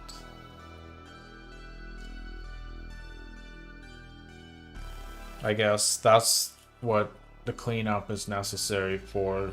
It resets everything. See, if I run this cleanup right here, then they should all shut off. But then if I disable the cleanup temporarily commented out, then why did the green turn on again? There's probably something specifically making it turn on. What is making that happen? Why is the green even turning on? I suppose the cleanup could actually still be playing a role in that. I guess I'll just move that outside of here and set that to false. So now just the blue LED is on. So point is, we got a blue LED wired up so that I can do my button demonstration. Sorry, I got a little sidetracked there. But now we're going to demonstrate that button and why we need to pull up or pull down. So I'm going to temporarily shut off that blue LED by saying GPIO.low, running the code. So now it's off, right? So now let's demonstrate what happens if we don't pull up or pull down. And I'll explain kind of what it is and why we need it. So we got this obviously set up as an input. Pin 6 is an input for the button. So what I'm actually trying to do is when I press the button, I want the blue LED to turn on. When I let go of it, I want it to turn off. Or the other way around. I want it to do the opposite of what it's doing when I press the button. That's what I'm doing there. So yeah, I want the button to control the LED. So since the button is pin 12, the LED is pin 6, I want to, rather than saying that GPIO.output, I want to change that to detect if I'm pressing the button or not. So I need to make the code happen. Like, I can't just create an if statement because it's only ever going to happen once. So I need to actually create an infinite loop. Otherwise, I can't keep listening for button presses. So I'm just going to say while true. And inside of there, that'll keep running forever. So it'll be able to keep listening for button presses. Right? So if I want the LED to turn on when I'm pressing the button, then I can create an if statement that says if, let's see, so 6 is for the button. I can say GPIO.input, and the button is pin 6, as we determined right here. So that's what the button is. So it's pin 6. I'll center that real quick. So if basically that's saying if we're pressing the button, then we want to turn on the LED. So we can say GPIO.output 12. That's the blue LED. I should create a variable for that, but whatever. I want to be unwiring that pretty soon anyway. I only wired out the blue LED for this demonstration. So I want that to be on if I press the button. Maybe I actually want it the other way. I'm not sure. Otherwise, else, I want the LED to be off. So I change that to dot low. So basically, if I'm pressing the button, turn the LED on. Otherwise, turn it off. That's what's happening here. And it's in this while loop so that it keeps happening forever. So I'll keep listening over and over again. In fact, to prove that it's listening, I might add a print statement that says, actually I might want a statement to determine if it's being pressed or not too. So I'm gonna add it to here. So if that input's true, the button's pressed. Otherwise, I can just change that to not pressed. Then I can get rid of this statement right there. So we'll be able to tell if it's pressed or not pressed. Now this is gonna run possibly thousands of times per second. So that's gonna waste a lot of computer resources and energy as well. So I'm gonna make it so that it only runs like 10 times per second instead of like thousands. I'm going to do that by saying time.sleep 0.1 seconds. That's 10 times per second. So now that'll listen for button presses 10 times per second. So now let's see if our LED turns on when I press that. So the LED is on right now.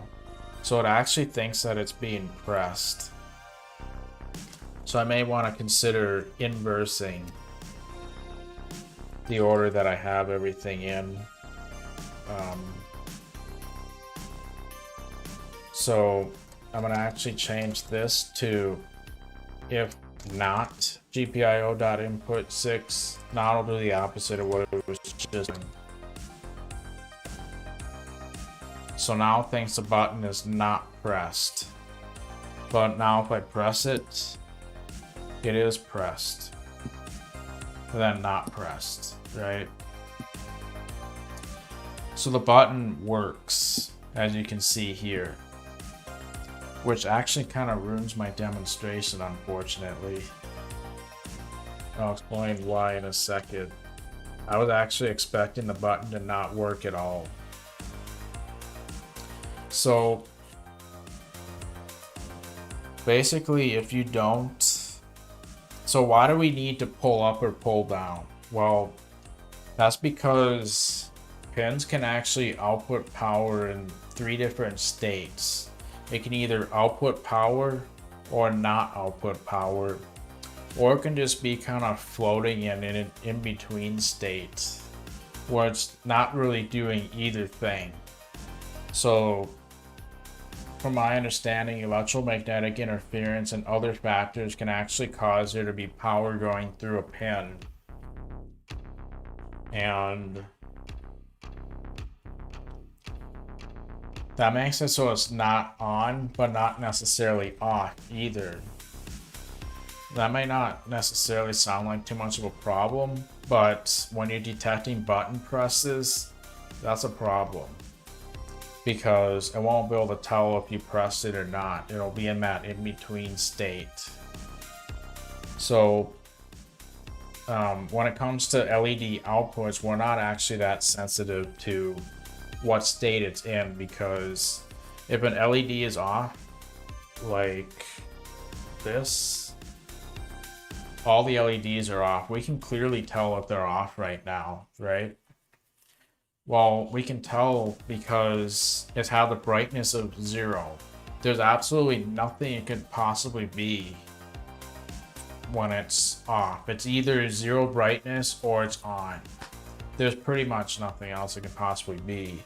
When it's on, the brightness could be anywhere from like 1 to 100%. We don't actually care what it specifically is. We can still clearly tell if it's on or off.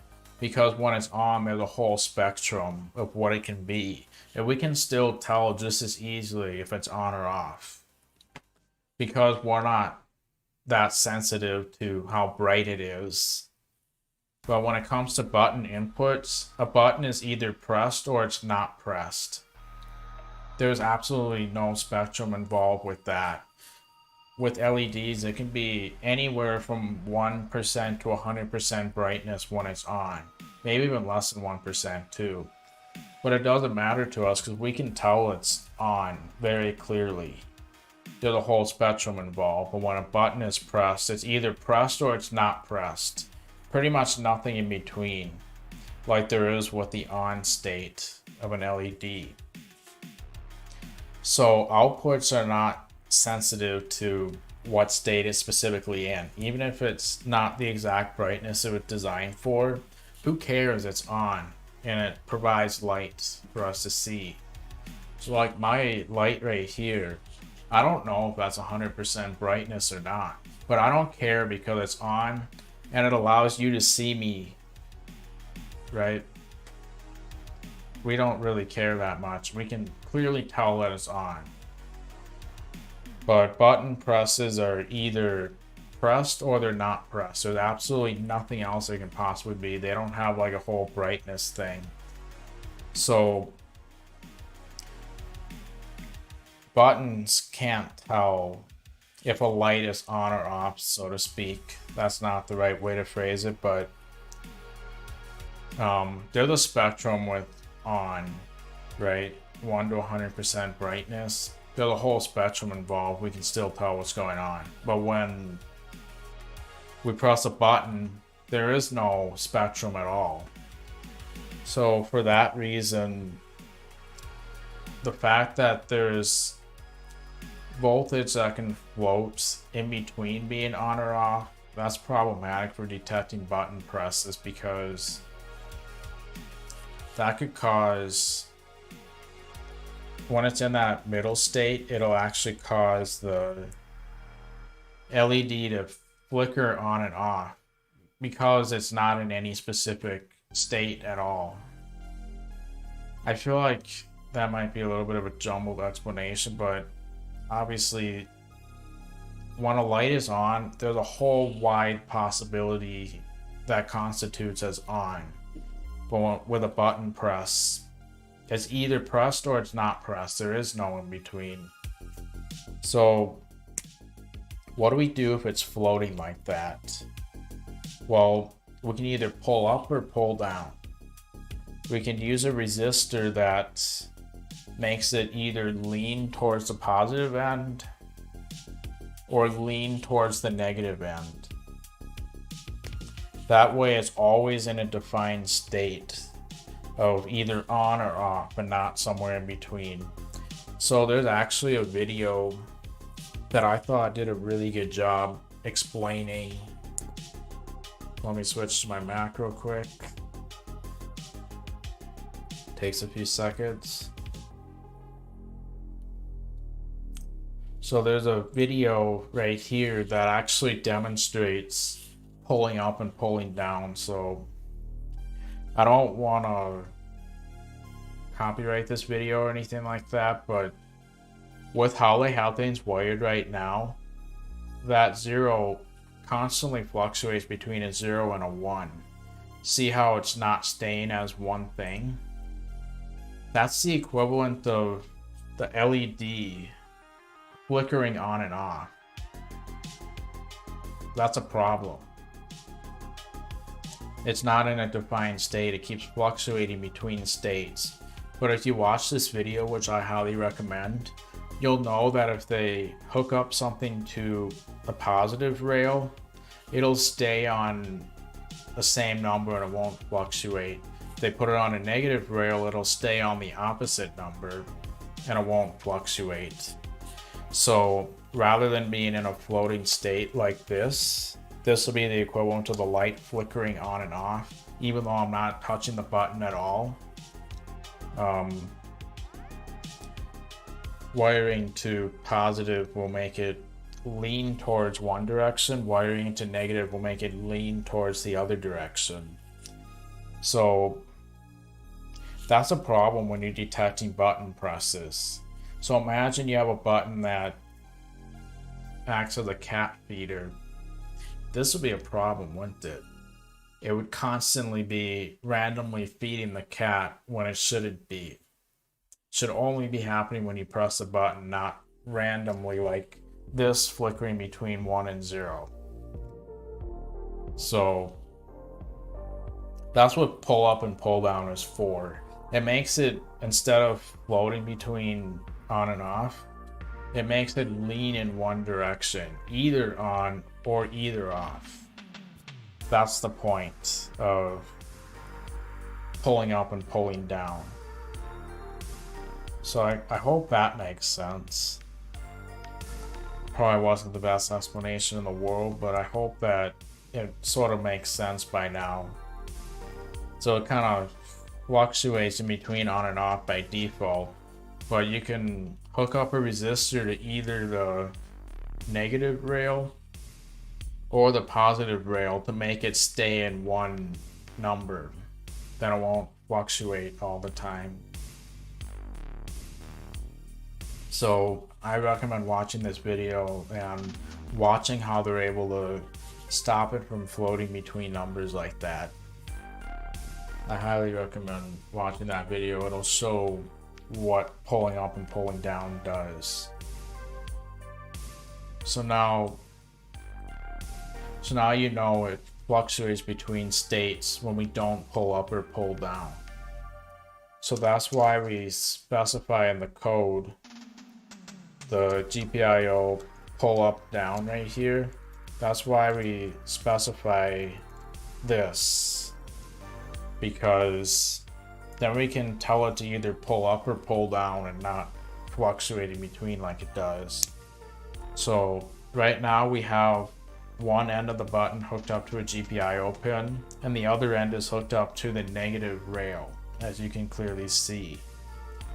So because it's hooked up to the negative rail, the whole point of this is the only reason voltage is involved at all with the button is just so we can tell when it's pressed or not pressed. The only reason voltage is even involved with buttons is it changes when we press it or we don't press it. So when we're not touching the button at all, like right now, there's actually a circuit complete. When you press the button, it breaks the circuit. So if I were to actually hook up the LED to the button directly, which I could probably do right now, although, well, so instead of having it hooked up to GPIO 12, I'm going to hook it up to the positive end of the button on the opposite side. I may have done that wrong. Well, so if the positive end was actually receiving power right now, which it's not because it's hooked up to pin 16. So if I hook it up to the positive rail, now the yellow LED is on because there's a circuit with the button. If I press the button, that should shut it off. I don't know why it's not.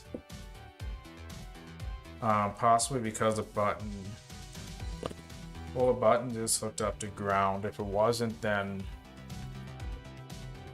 that wouldn't work. Never mind. Never mind what I'm trying to demonstrate here. I don't entirely know what I'm talking about, to be perfectly honest. But the point is, the button actually has a complete circuit right now. So this should go to, let's see, what is this hooked up to anyway? Oh, this needs to go to, was it pin 12? Yeah. So now the LED is hooked up the way it was before. So anyway, what am I getting at? So if you don't pull up or down, then the button should actually not work at all, possibly. But if you pull up, so you want to pull up if the button is connected to ground, you want to pull up. So the button's either going to be connected to ground or positive, because the state will actually change if you press it versus not, and it either changes to ground or it changes to positive. And the button press happens if that state changes, like whether a circuit. So this is really hard to explain, and I sincerely apologize about that, but it's actually based on the state that the button is, the default state of the button. Okay, so this is based on the default state of the button. So right now, there's a circuit that's complete when the button is not pressed, right? If you press it, that breaks the circuit. Does that make sense? Now what is it in by default? So if you have it hooked up to ground, that means it's actually in ground by default. So pulling up actually means leaning towards positive voltage. Pulling down means leaning towards ground. So I feel like every video I've watched, it's hard to understand the explanation. And it's no wonder, because I can barely explain it myself. So by default, it's ground. So since I have it hooked up to ground right now, ground is the default state, okay? Now when I press it, it goes to the opposite. So I want to pull up from ground. From the default state of ground, I want to pull up to the positive when I press it. Since it's ground by default, so this is always going to be the opposite of, that's always going to be the opposite of the charge that it's hooked up to. So since ground is negative, you want to pull up, since up is the opposite. If it was hooked up to the positive rail instead, then you want to lean and down. So I really apologize about this convoluted explanation.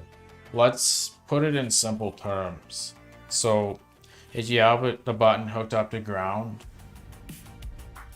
instead of positive, so again, the button could either be hooked up to ground or positive, it doesn't matter. But if it's hooked up to ground, you want to pull up, since ground is the default state, and you want to lean in the other direction when you press it and stuff. So if you have it hooked up to ground, you want to pull up. If you have it hooked up to the positive rail, you want to pull down. So that's how, so if you're not sure what setting to use, pull up if you have it hooked up to ground like I do. Pull down if you have it hooked up to the positive rail like this. So now that I have it hooked up to the positive rail, I want to actually pull down. But I'm going to hook it up to ground, so I want to pull up like this says. So if you don't actually understand that confusing concept, well, I mean, technically it's straightforward in principle, but trying to understand it can be confusing. So you pull up if you have the button hooked up to ground.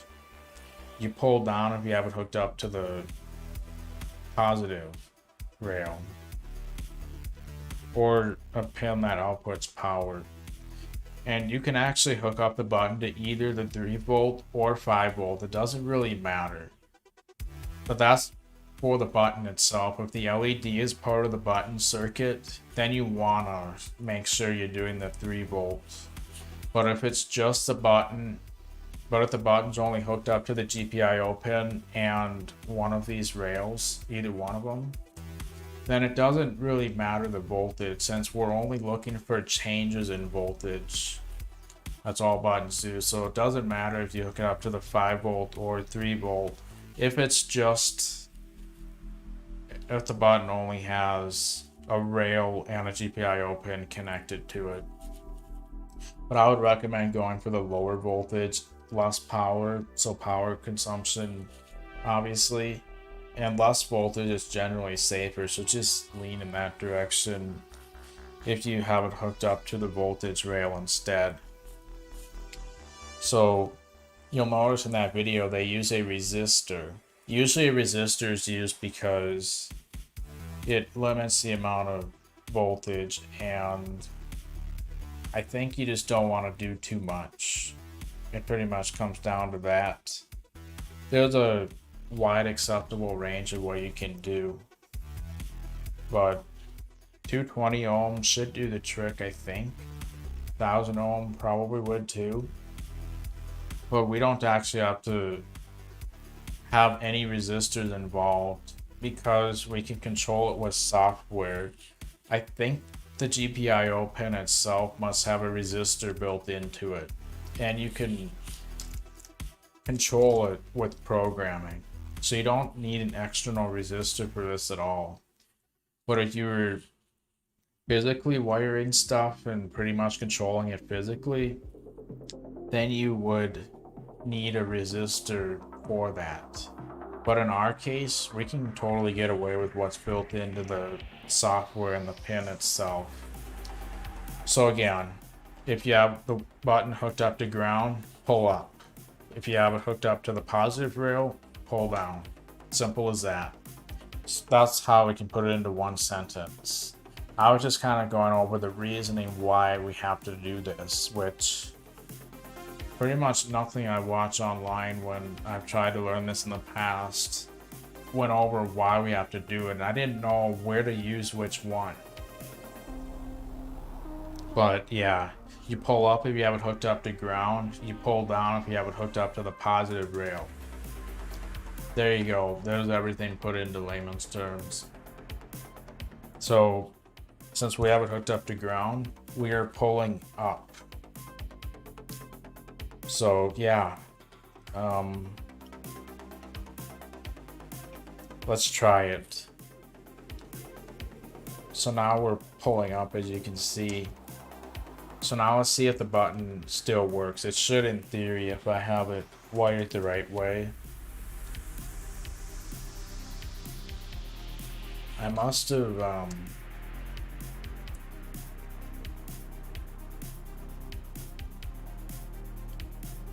what did I do wrong? So I think I have a resource right here, which I'm gonna have to switch to the Mac again. That's why I kind of want to use Mac, so I don't have to keep switching like this. But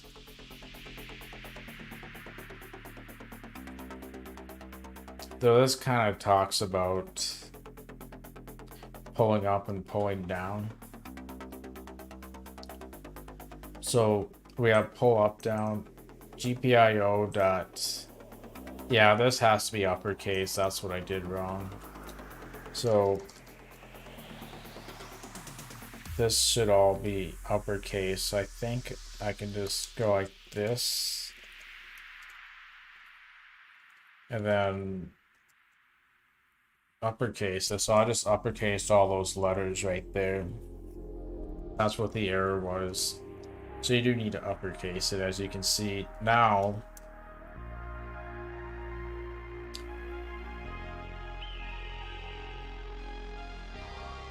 I did not set up the GPIO. Ooh. So this should actually be 12, not 6. I guess I must have switched it around somehow. Probably copied the wrong line. So the button itself, trying to figure out which input. That's the yellow cable. So the button is 6. Ooh. So this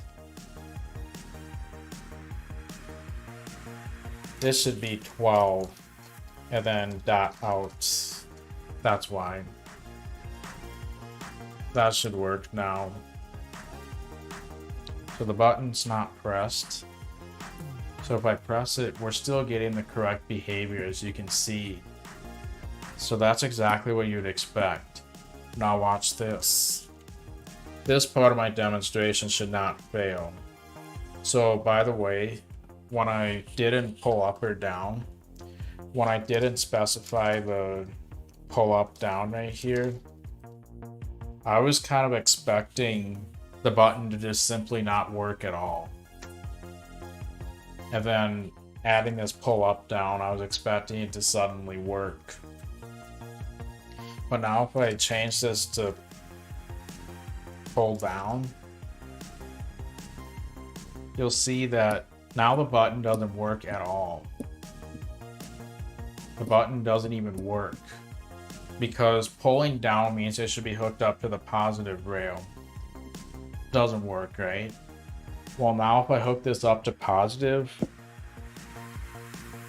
suddenly it works because pulling down is meant for positive.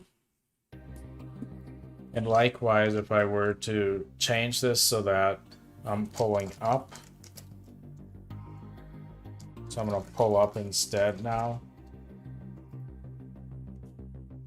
the button doesn't work at all when I'm pulling up. But if I hook this up to ground, now it works. So that's why it matters. So basically, you pull down. I mean, you pull up if you hook it up to ground. Pull down if you hook it up to the positive rail. And if one doesn't work, use the other, as I just did here. So that's what pull up down is. That is my presentation for that. I am now done talking about that for once. So that's why we have to specify pull up down. So hopefully that makes sense. Yeah, that website that I just showed a little bit ago, I think this one kind of explains pull up down, and actually this doesn't do the worst job at explaining it, to be honest. Maybe it would have been better off just reading this instead of listening to me who doesn't know how to explain it at all whatsoever. So yeah, so now the blue LED was just to demonstrate the pull up down, which I've now done. So let's disconnect this.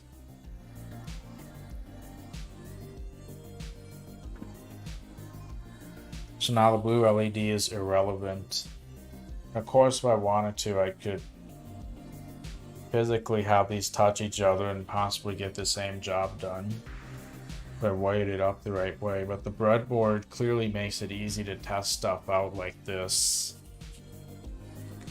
So now, I'll just set everything there for now. I'm not going to use the blue LED anymore, so I can put that away. But in the meantime, why don't we wire up the other button as well? And maybe set that up too. I'll put the resistor and stuff where I'm not going to lose it. Okay, so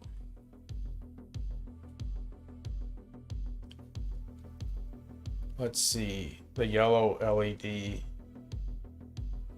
So the button really is pin 6, and then the other side is hooked up to ground, as you'd expect. Making sure I don't have any extra wires that aren't necessary. I think all those wires are necessary. A little bit jumbled up, but hopefully with the understanding of the mechanics, this complicated mess actually makes sense. So now let's wire up the other button. Okay, so now I gotta find one more short cable. I like short cables, especially with this jumbled mess. It's just a lot more convenient.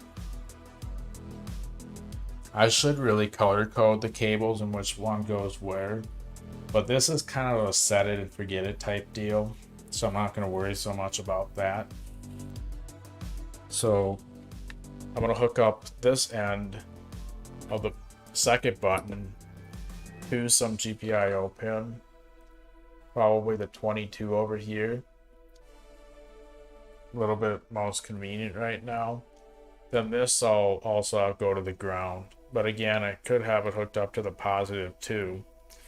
If I have one hooked up to positive and one to ground, the pull direction for each one will be opposites. So let's come back over to here. One sec. Okay. Now, yeah, I think I'm gonna stay in the Mac view for now because then I don't have to keep switching all the time. Water break.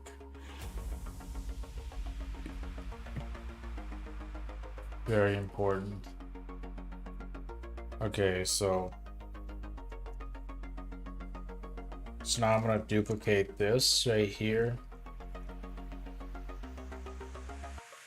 So that was pin 22. So the second button is pin 22. And we're pulling up for that as well. I haven't been labeling my stuff. See how I actually got a little confused at one point? So what is button 12? That's the blue LED, which is no longer happening. So I'm gonna actually get rid of that. So then, let's see. I'll just say that's button 1 and this is button 2. That's what I'll do there. Okay, so we have our buttons set up for when we want to use it. We may as well create variables for that too, huh? So I'm just gonna create a variable right there. So button 1 equals 6 and button 2 equals 22. Oops. Button 2 equals 22. And then I'm gonna replace that 6 with button 1. And this is button 2. So now we have our button set up and when we're gonna use it. We're gonna not worry about that right now, but it's all set up. So to be honest, like there's actually two different ways we can listen for button presses. We can either have a while loop like this, or we can do event-based programming, where it's triggered by events rather than listening for button presses every so often. So it specifically gets triggered when we press a button. I'm gonna actually do it that way instead of this because my Mycroft integration is actually gonna be event driven as well. Like that's just how that's gonna operate. Because my Mycroft stuff is event driven, I may as well make this event driven too and be sort of uniform with that. If that doesn't make sense, just know this is a decision I'm making for later and we'll see that when that's relevant. So I think for now, I may actually comment this out too. So I'm just gonna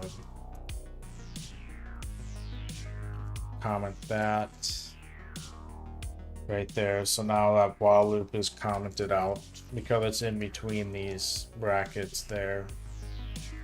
I'm gonna move this back in. Okay, so let's see. What's next? So now we got our buttons, or we got our LEDs and stuff all wired up. So let's take a quick look at our agenda. So now we got wire up LEDs and buttons. Now I think it's time to start going over the voice assistant. So to be perfectly honest, I kind of forgot how I'm going to do the event-based programming stuff here. So I think this would actually be a good time for me to take a break for like a couple minutes. Then I can just kind of rest a bit and figure out what I actually forgot so that I'm ready when it's relevant. So I'm going to take a couple minute break and then I will be right back. So we're going to take a quick little break and then I'll be back. The music will continue playing, so I guess enjoy that or take a legitimate break for yourself too. I will be right back though.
Alright, we are now back.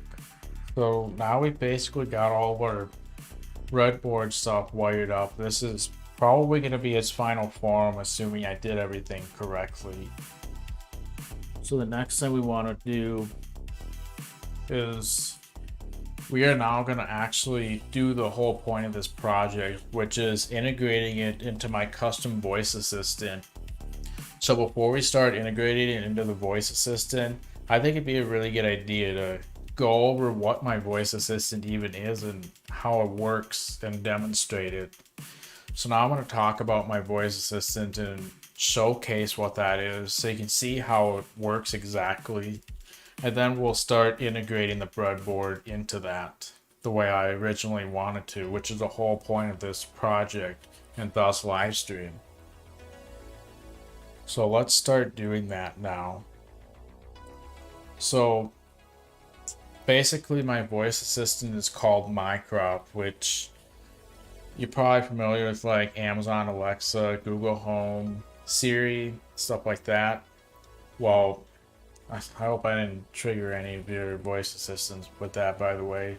But there's another one called Mycroft, which is, you can technically get it in the form of a device, but it's technically software that can be run on virtually any computer.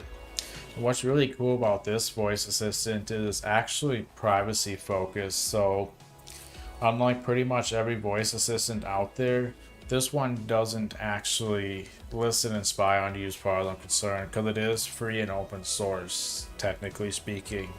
And you can run this on the Raspberry Pi. So Mycroft is what the voice assistant is called. So if I come over to here, so essentially what I've done with my Raspberry Pi is I've downloaded Mycroft from this website here, link in the description. But I more or less followed these instructions right here. So I downloaded Mycroft from GitHub. I then installed it. Then I also set it up with I had to create an account and set it up with that. But I have an excerpt that I'll probably add an eye thing in the future for that after I'm done live streaming. But I have a video where I sort of set up Mycroft and explored it for the first time. It was basically my first time using it. So if you want to see me install it, never having installed it myself before, I would recommend watching that excerpt. Now it is 4 hours long, unfortunately, but you can skim through it if you want. And in the future, I think I'm going to make a much more concise tutorial, because I've actually done quite a lot of stuff with Mycroft, and I would like to create a series that allows other people to do the kind of stuff I've done with it. That'll come out, I'm hoping this year, but it might actually be a couple years before that comes out. I do have longer excerpts that actually cover this, but for the concise versions that are edited and well polished, that might be what takes a little while. But if you can't wait for that, of course, then I actually have some excerpts. I have one that's not on YouTube as of right now that shows what I could do so far, and I kind of showcase how it works if you want to replicate it yourself. I don't have it uploaded to GitHub or anything like that, but if you want it, then request it on that video, and that will make it a higher priority for me to put that ability on GitHub. If you want to be able to do something like this yourself, it will happen someday, but requesting it will make it slightly higher priority than it is for me right now. I'll get to it when I get to it. But yeah, so that kind of goes over how I install Mycroft and set it up. I'll do some overview here, but that video is for if you want to do it yourself and kind of see how I set everything up. So now let's kind of demonstrate it right now. So let me remind myself of how I'm going to do this. So yeah, Mycroft is essentially a voice assistant that allows you to create custom voice commands And it does this using Python code, just like we were using to program the breadboard. That's why I use Python for the breadboard, because it'll integrate with Mycroft very nicely.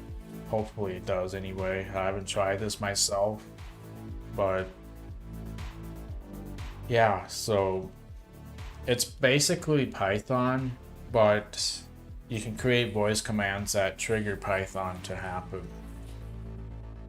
So right now with I'll kind of show you some basics, then I'll actually demonstrate it.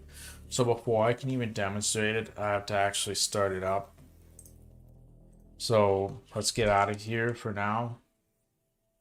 So I'm going to go to where I have Mycroft installed right now, and I'm going to actually get it started. So I start by saying start Mycroft all, which you'll see in the excerpt.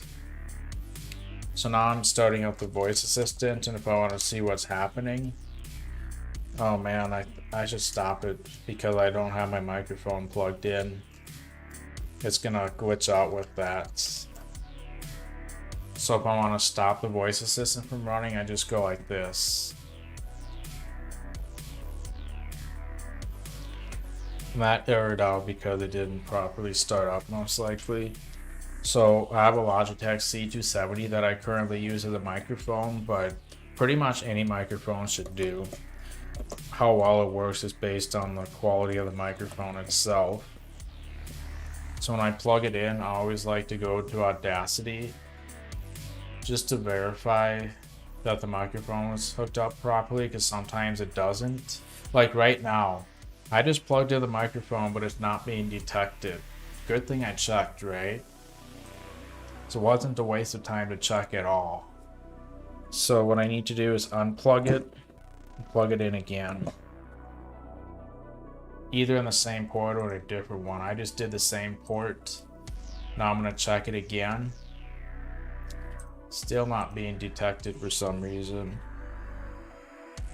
That's odd. I'm gonna try the other port once.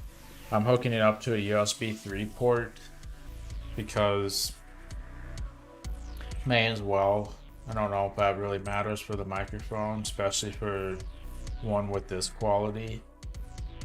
So now, whoops, now it's detected properly.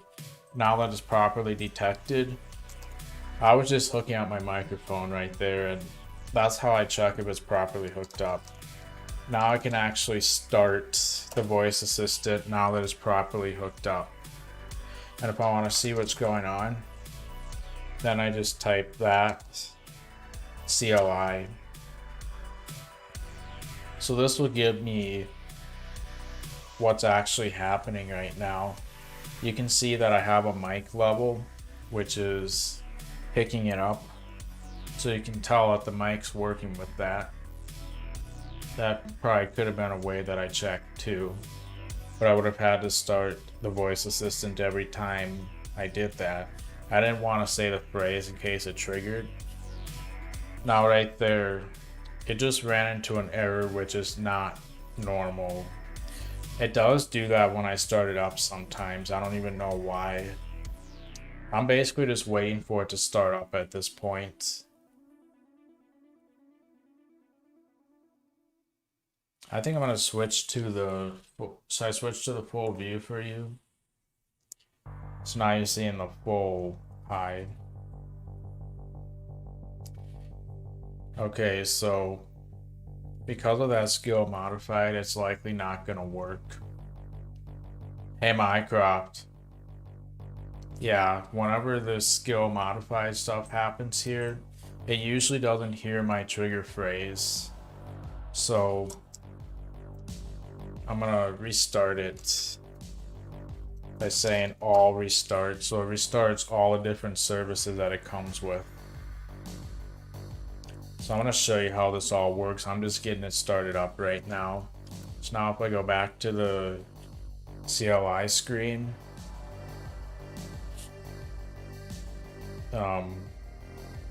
it should load everything again, but hopefully without those errors that we were seeing. I don't know why that happens. Sometimes even when I don't make any changes to any of my skills, it still does that. And sometimes it'll be running for hours and then it randomly does that too. You guys have any idea why that happens? Please let me know, because it's quite aggravating sometimes. But doing a simple restart fixes it. In fact, that's what I want one of my buttons to be for. I want to be able to restart it if any of those problems happen just by hitting a button on the breadboard. It'd be nice to be able to just hit one of these buttons when that error happens and then it automatically reboots itself. Then I don't have to keep going over here, signing into SSH and restarting it that way. So that's what we're going to program one of the buttons for, to restart it like that. So now I think it finished. It says remote configuration updated, which tells me that it successfully launched. So now it should listen to my trigger phrase. Hey Mycroft, what's 5 times 9?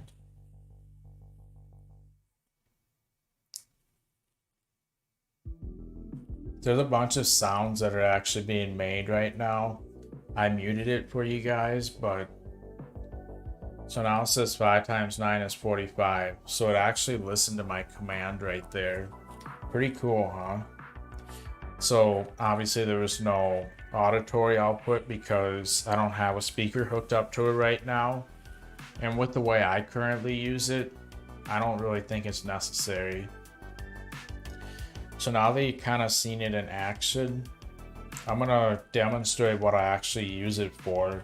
Now that you kind of get what it is, it's basically Python, but voice command driven.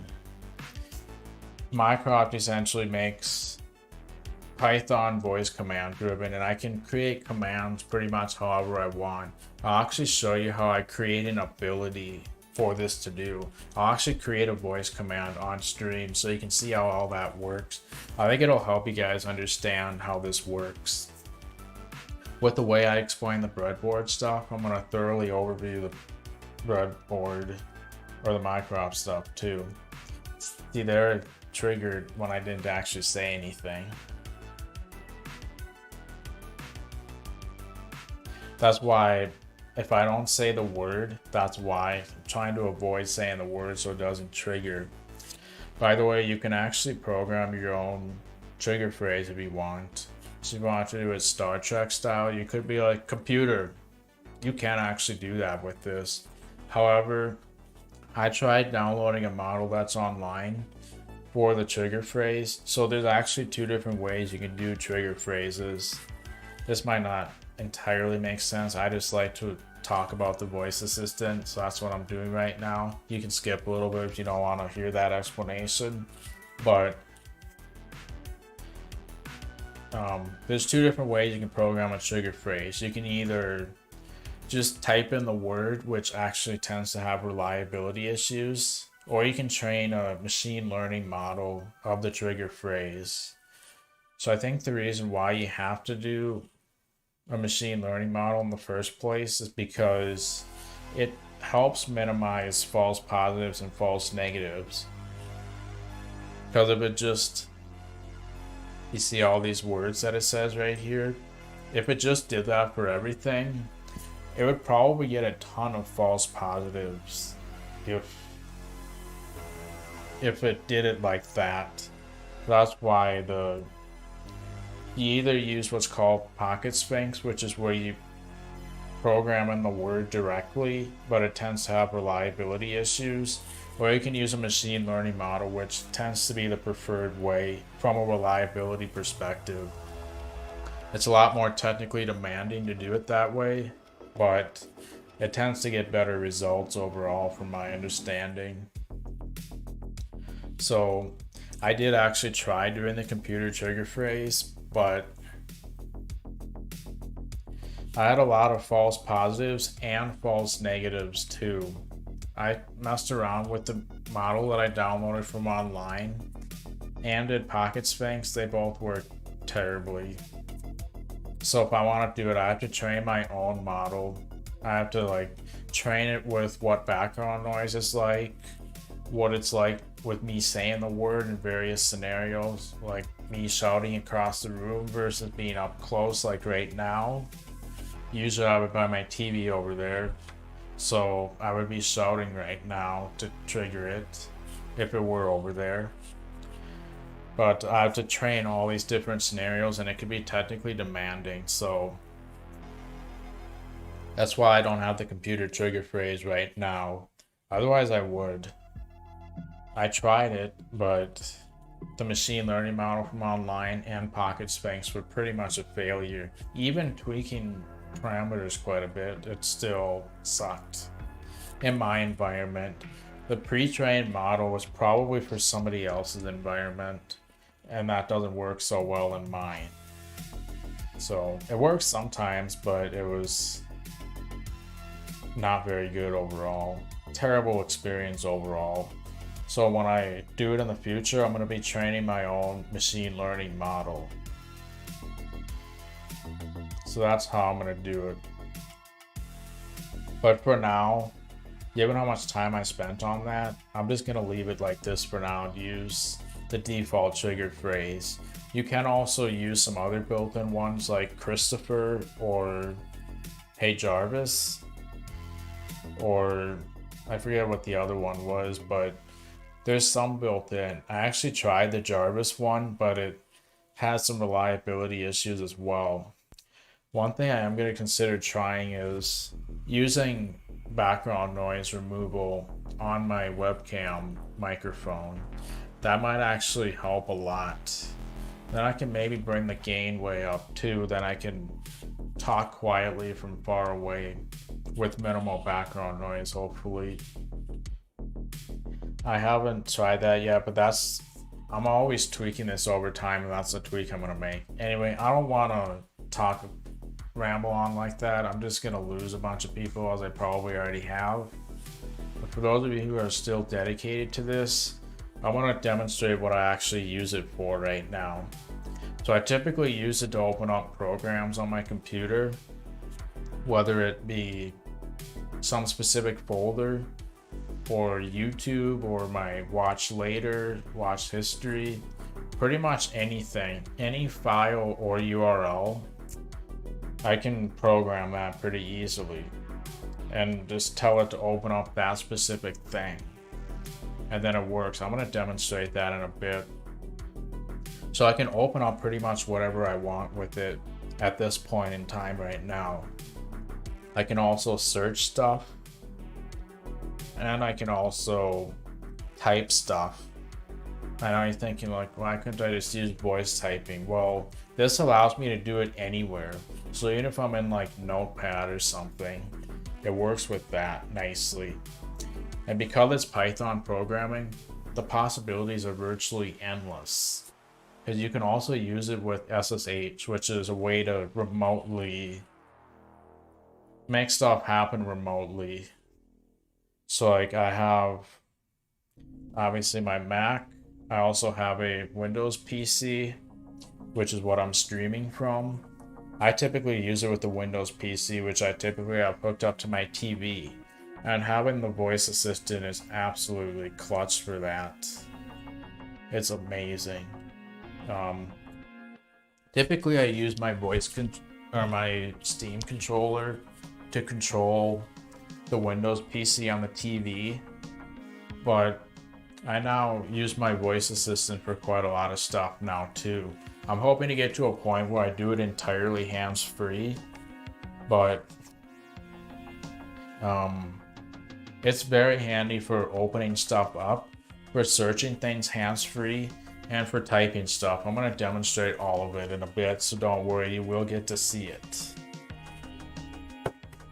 Alright. So now let's demonstrate this. So I have it on the Raspberry Pi because Mycroft is actually only compatible with Linux right now. I don't think it has any Windows compatibility. But you could use it with WSL, I'm sure, if you can get the microphone all hooked up to it and whatnot. But I use it with the Raspberry Pi and then use SSH to send the signals to the Windows computer. So Yeah, why don't I, why don't I do some demonstrations, huh? So I'm gonna show you how I can open stuff up. So now let's go on to my Windows computer. This is where I typically use it. So let's say that I wanted to open YouTube. I just have to go like, hey Mycroft, open YouTube.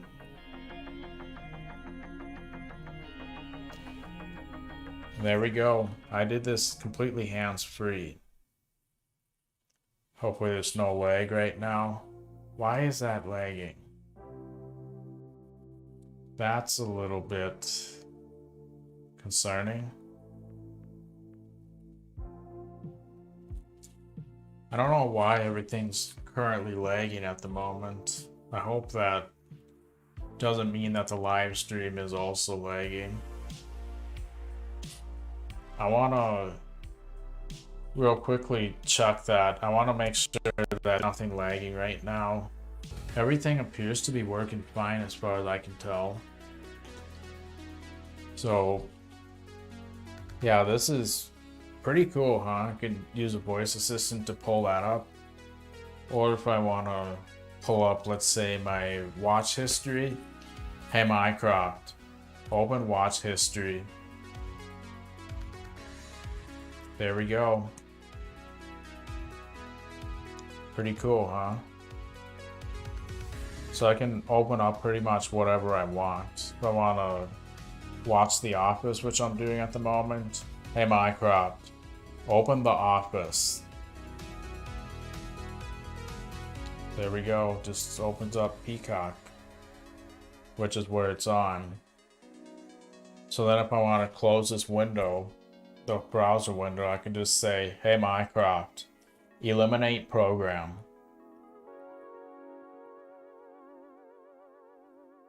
There we go.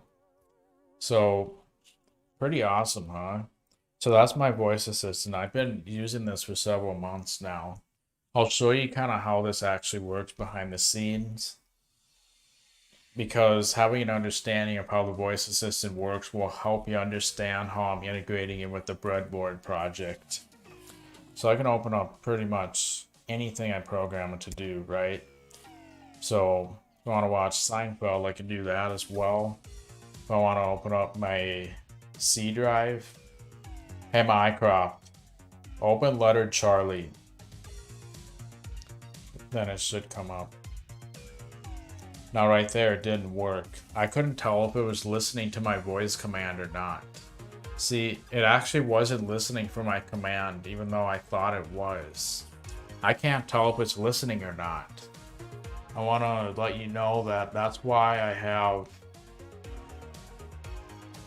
I'm doing these LEDs. The green LED will come on if it's listening for my command. So let's pull up my C drive again. By the way, I said Charlie because it recognizes letters funky sometimes. Some letters it's good at, other ones not so much. But I use the NATO alphabet because it has an easier time recognizing it. That's literally the purpose of the NATO alphabet. It kind of solves problems like that. So when I say my trigger phrase, this light should come on, the green one. Then I can tell it's listening. But right now my command didn't work because it wasn't listening. So yeah, before I even said my command, before I say any of my commands in the future, I'm gonna make sure the green LED comes on. If it doesn't, then it's not properly listening. I've always had to just hope that it's listening for my command. I couldn't tell if it was or not. That's pretty frustrating. Sometimes I've had to issue it like 4 times for it to work. But I won't have to deal with that as much, having the LED status now. So that's why I'm programming the LEDs, for that and a couple other things. I need to be able to tell if it worked or not. And I'll show you how we're gonna do all that in a bit. But I want to finish demonstrating the voice assistant so you can get a good understanding of it first. So let's try letter C again. Hey Mycroft, open letter Charlie. That should have worked. I'm gonna look at the CLI again just to see if it's even doing things right. Hey Mycroft, open letter Charlie. It was listening, by the way. It's not opening up. That's odd.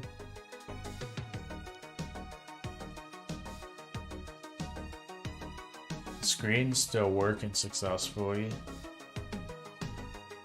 but it's not opening for some reason. Oh, let me guess. It actually did open up, by the way. It just opened up on my other screen. Yeah, it opened up twice. It just didn't open to the correct screen. So it did work. There was probably one time when it didn't work. Did I say it 3 times? It only opened up twice out of 3 times, so... yeah, pretty cool, huh? If I want to open up my music or videos or my email or anything like that, I can do that. I can also, if I want to, I can also type the command right here. So I can type it just as easily as opening it up. So if I want to obviously do like watch later or something, I can literally just type in open watch later. And it actually does handle typos as well. So if I say like open like that, it should still work because I programmed it to do variations like that. I programmed it to do what's called a fuzzy search, where it finds the closest match. So that's, out of everything that I have, that's probably the closest to watch later if I had to guess. So if I hit enter, there we go. And it did it correctly. So now watch later is coming up. So yeah, it works. Pretty cool, huh? So I am getting some errors on here, or at least some warnings, but those warnings are actually kind of meaningless. It's just how it works. It doesn't cause any problems though, so I usually ignore them. So yeah, so that's how I open stuff. Now let me show you searching hands-free. So if I want to search now, let's say I wanted to search YouTube for, I don't know, Mycroft tutorial. Then I can say, hey Mycroft, search YouTube Mycroft tutorial. It recognizes it as Minecraft, but you get the point. So it pulled up the results completely hands-free. And I will eventually show how I do that someday, but yeah, so this is all happening over SSH, by the way. And I'm not using OpenSSH on Windows because it doesn't install correctly. I'm actually using WSL for the SSH functionality. And then I'm using WSL, I'm actually executing the Windows command line. So that's how all this is happening. So like I said, I will make I think I'm going to do a whole tutorial series on how I actually do all this in the first place. So if you guys want to do it someday, I will have a tutorial series coming out someday. I'll try to remember to link it to this when that happens, but I may not remember that very obscure thing years later, if it's years later that I do that. But I can probably upload the skills. So each ability that it has is called a skill. I will probably upload those to GitHub so you can download them yourself, and I'll try to have a README that shows instructions for it, that I can probably do months from now, or even sooner if you guys specifically request it, by the way. But yeah. So if I can also do Google. And since I don't want my Google results to be affected by this, I usually search in incognito for a similar reason that people would use like DuckDuckGo instead or something.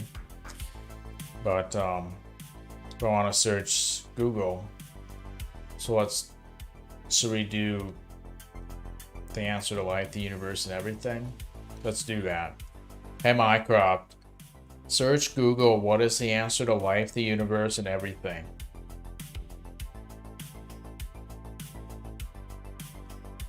So it probably came up, but not on that monitor. Yep. Okay, here it is. That's what came up. It just came up on the wrong screen.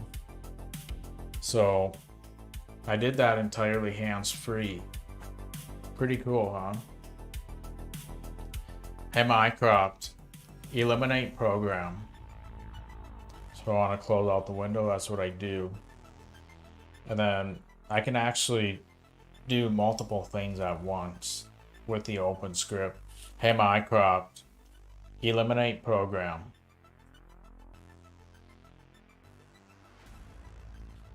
And then of course, if I want to close that out too, I can type that in and it closes that window out as well. So I basically have 3 skills that I primarily use. So one of them is my open script, which is actually responsible for closing stuff as well. So I can, if I want to close a program, I can either say eliminate program, end program, even open program will work because of how I have it programmed right now. The first word is telling it what skill to use. Everything else is my custom command. I'll go over that in a bit, but I can actually chain commands together if I really want to by using the word and in between. So if I wanted to open YouTube and watch history, hey Mycroft, open YouTube and watch history. It will do both of them. Why did that not work for both? It should have. Those errors that I get with YouTube may actually be preventing multiple things from working with that specifically. But if I have multiple tabs open, I can also close a current tab or the previous tab. Or if I'm watching a video, I can say enter full screen, which works on YouTube, Media Player Classic, and some other streaming sites. It's all based on the keyboard shortcut. Yeah, so there's all sorts of things. If I want to enter full screen, if I want to rewind a video by like how you'd hit the left arrow, I can do that with rewind. I can do that with fast forward. I can toggle captions. And that's all done by the open script because I have auto hotkey handle those things specifically. It opens up auto hotkey scripts. Speaking of that, hey Mycroft, open auto hotkey scripts. So I want to look at my folder. There's my auto hotkey scripts. So you can see like previous tab, forward video, rewind video, start video, maximize window, minimize window. The maximize actually presses Alt Tab, so it maximizes the most recent minimized thing. So if I want to minimize that window, I actually have to say open minimize, or I can say enter minimize, or eliminate minimize. They all minimize the window. But yeah. So now if I want to close both that folder and the browser, I can then say, hey Mycroft, eliminate program and program. So I can compound like that. Oh, there we go. Now watch history worked because of some weird glitch. When I issued watch history a while ago, now it finally worked. I don't know why that is. That's a glitch I have to look into. But yeah, let me close that too.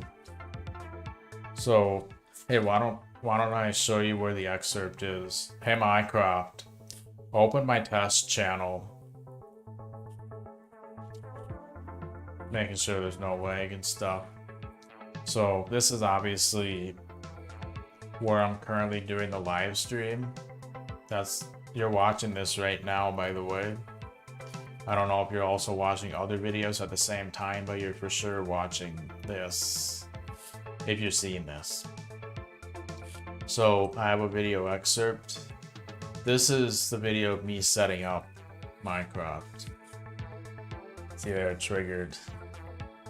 But I'm gonna actually add a ton of other excerpts too, by the way, including showing the skills that I'm showing right now. I'm gonna be adding an excerpt for that. I've recorded it several months ago, but I haven't had a chance to edit them yet. Sorry, I keep rambling about it. This is really exciting to talk about, if I'm being perfectly honest.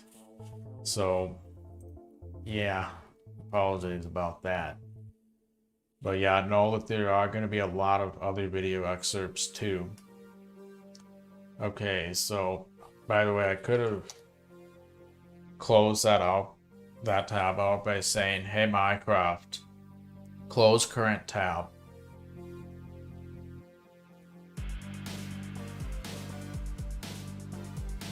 I thought I said tau, like T-A-O.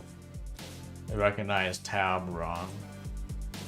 Just trust me, this is what should have happened when I said that. That's what should have happened. I manually just typed it. So then obviously I can close the program. So then my last ability that I currently have right now is typing stuff. So let's say I want to, where would I type something? Sometimes I just need to quickly type something on some channel in the search bar or something. What should I type? Like, how are you doing today? I can say, hey Mycroft, type, how are you doing today?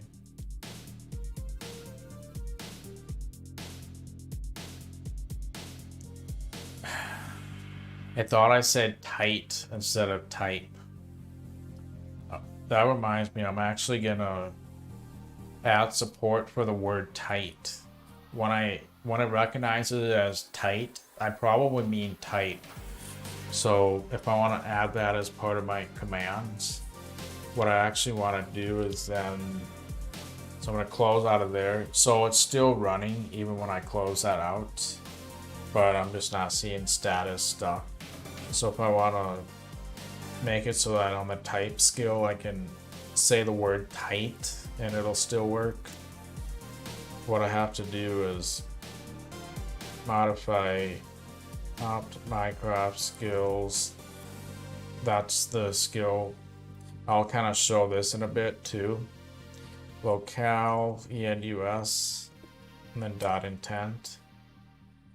So I can either say type right or the other kind of right, because it'll recognize it that way too sometimes, or type right.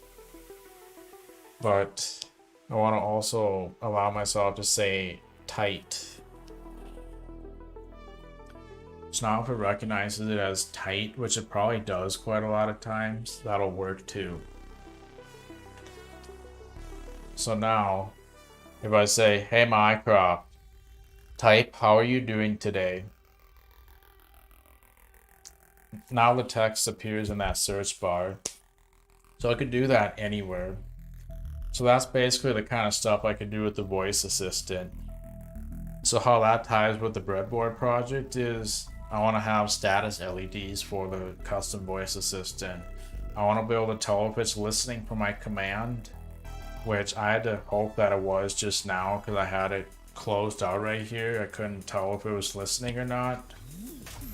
Fortunately it was, but I always have to guess and hope that it does. It often doesn't listen. So I want to be able to reference the green LED so I can tell if it's listening or not. I want to have the red LED so that if there's an SSH connection error, then the red LED comes on. And then the yellow LED, I think I'm probably going to use that for if I have follow-up conversations. So let's say I wanted to move the mouse cursor, which I can't do at the moment, but when I can in the future, I'm probably going to want to be able to say like, move the mouse, and then it'll be like, it'll follow up saying, where do you want me to move it? Or something like that. I want to be able to do follow-up conversation too. So yeah, that's what I'm probably going to use the yellow LED for if there's follow-up conversation. Although I could probably get away with just a green one. I don't really know yet. But for now, I'm just going to set it up with a red, yellow, and green LED. But yeah, I'm very excited to be able to tell what's going on, because I don't get any visual feedback other than what's directly happening. So that is it in a nutshell. So now I think I've done my full demonstration. I can also create other skills, but that would add a whole layer of complexity explaining that, so I'm not going to do that in this live stream. Thinking of that, is it still going? Looks like it. Cool. Should probably record it locally too in case something crashes out. Okay. I'm now recording it locally like I previously was, just in case the internet dropped out or something. But I'm probably not going to need the local copy because we haven't even dropped any frames yet. Over 3 hours long, and we haven't dropped any frames yet. The internet's pretty reliable right now, so that's cool. Anyway, now that I've demonstrated the abilities enough, now let's kind of go over how they work to some extent. That'll help you understand more about the voice assistant too. So like I said, the voice assistant itself is technically Python. And what it does, it allows me to create custom voice commands. Whoa, what happened there? I hope it's still going. Custom voice commands. It's still going. But yeah, it allows me to create custom voice commands. And then it triggers Python code based on saying those commands. So that's more or less what's actually going on. So now I gotta switch my keyboard and mouse input back to the Mac so I can control the Pi. So just bear with me 1 second. Okay, so now I can control this again. Right, so I showed you the interface that gives me all the status. So let me kind of give you a rundown of how this actually works. So when you install it, you'll be seeing all these files right here. This is what I run to start it. This is what I run to stop it.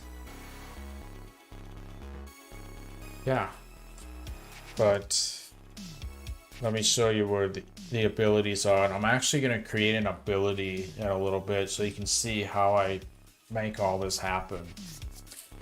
So for now, I have to go to a folder called Mycroft skills,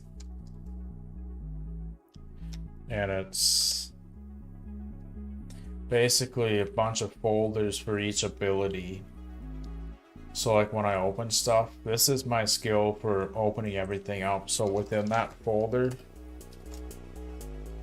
actually, if you want to see what's in there, this is the actual folder right here. It contains all these files right here. All the magic is stored in this script right there. So I'm going to open that up right here. Open the init.py file. So this is what's actually in the code. So it's really, it may look a little bit intimidating, but how would you actually do this stuff in Python? Well, I would make an SSH connection using os.system probably, or else I would use subprocess.popen or something like that, and then just execute the command over SSH. That's really what I'm doing. So if we look at this, what I'm actually, where the magic happens is basically right here.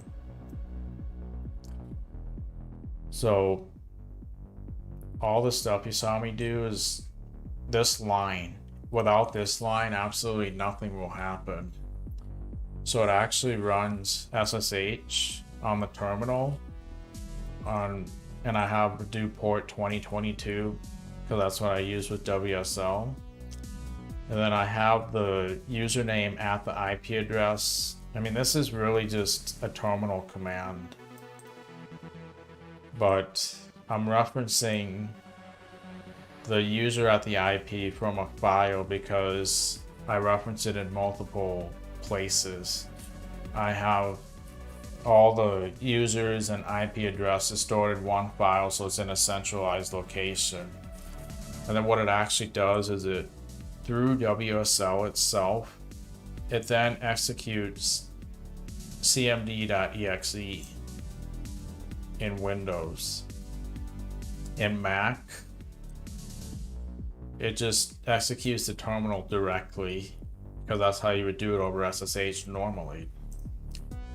So yeah, everything before that is essentially what's required to automate it using Python. So I'm really just doing this in Python. However you would accomplish this in Python is what I'm doing.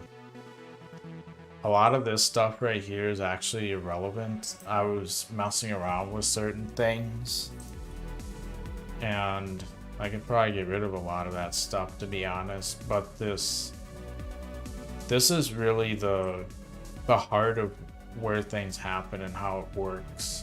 I just run this os.system with SSH and then I execute cmd.exe and then run the command within the command prompt environment on Windows. So that's really what's going on. So it's nothing but a bunch of files, and all this other stuff is, so all my commands are actually stored in a text file. So if I were to pull up that text file, I'll just look at my text file of commands. I'll just pipe it ahead so we only see the first couple. So this is the command that I speak. So I say open. So when I say open letter Charlie, this is what actually makes that happen. If I delete this from my actual text file, then that won't work. Letter C won't work. Yeah, so basically that's how I have that formatted. So within cmd.exe, I'm executing Explorer and passing through C:, and that's how it opens up the C drive.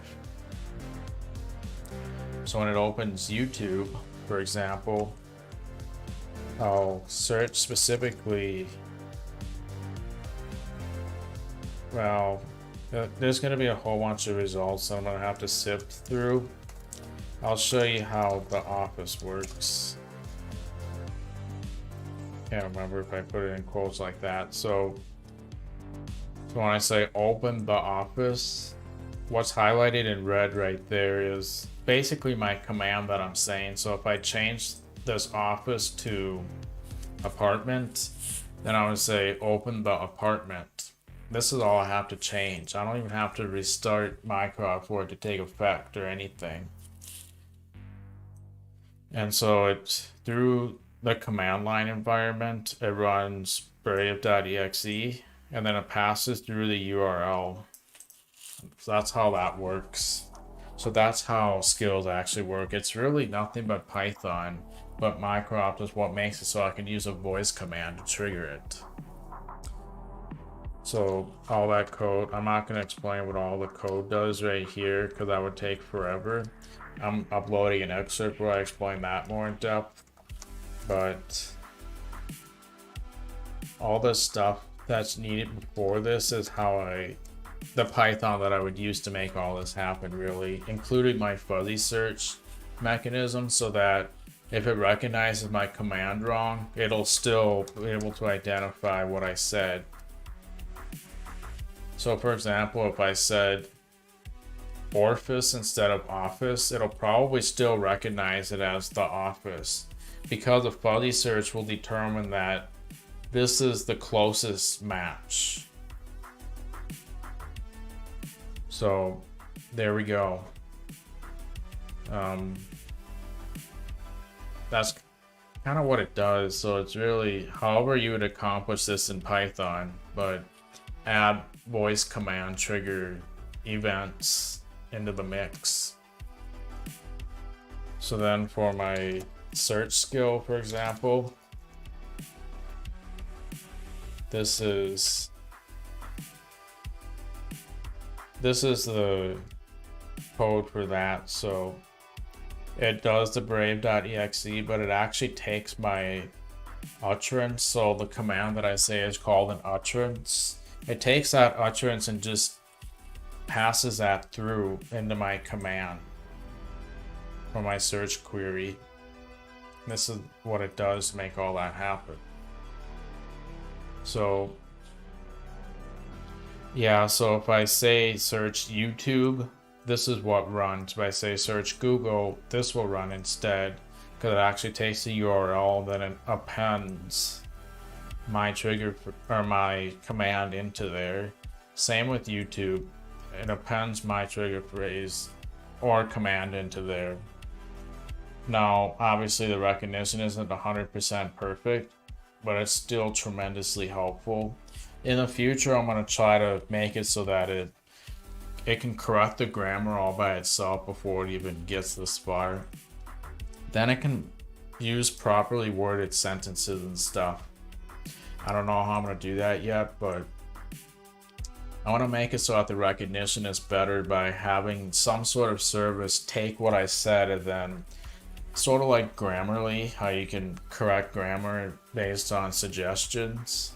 Well, I want to try to have it go through something similar to that and rephrase to what I most likely said. And then that'll improve the voice recognition quite a lot, I'm sure. So there's quite a lot of improvements I can make to it. Same with the typing script. So for the typing script, I am actually doing something very similar, except I'm actually using echo, then piping it to the clip command, which if you type text in Windows and then pipe it to the clip command, it'll put it in the clipboard, and then once it does that, I have an auto hotkey script that presses Control V to paste what I said. So that's how my typing script works. There's some improvements I'll probably make to that over time too, but for now, that's how this works. So there's a basic rundown of how my custom voice assistant works. I probably went over that way more than I should have. I did not plan this out, but I hope you understand how the voice assistant works and kind of have an idea on how we're integrating that into this project now.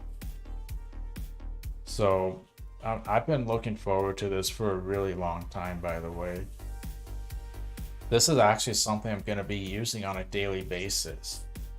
This madness right here, this looks like some project I would do just to learn stuff and then I destroy it afterwards. But no, I'm actually going to be using this on a daily basis with my voice assistant. How exciting is that? So that's what I'm doing. So now I think it would be a good time for me to demonstrate sort of how I create a skill. So I'm going to show you my process for actually creating an ability with the voice assistant. I feel like it'll help you understand kind of how that works. So let's say that by the way, I should mention this works on any computer because it's over SSH. I can also do stuff on the Mac. So if I wanted to open up GarageBand, for example, let me switch to it real quick first.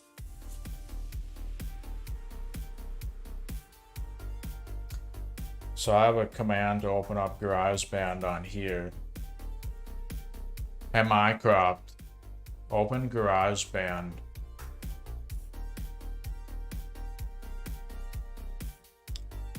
So in theory, it should open up. Unless the IP address changed or something. I think it should still work, so I should be able to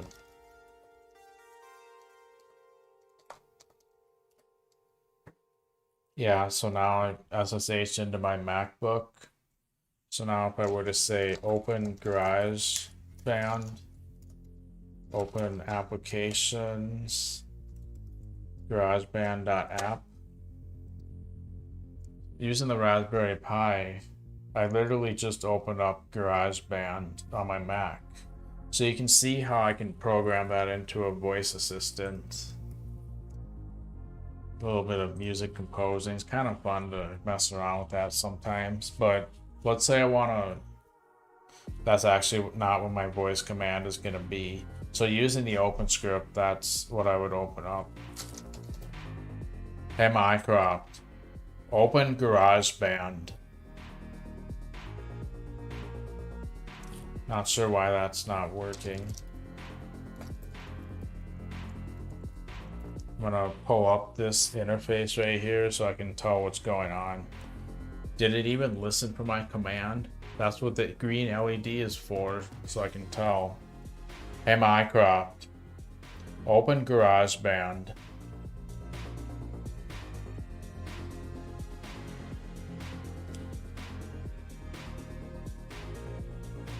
Oh, interesting. The IP address is actually wrong. So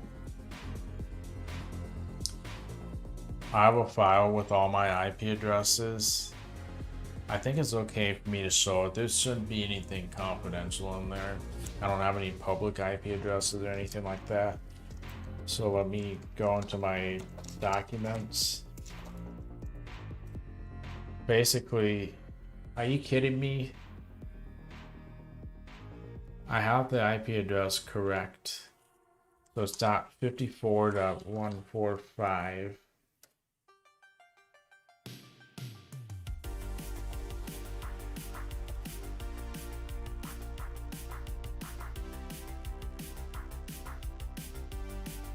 Why does it say no route to host?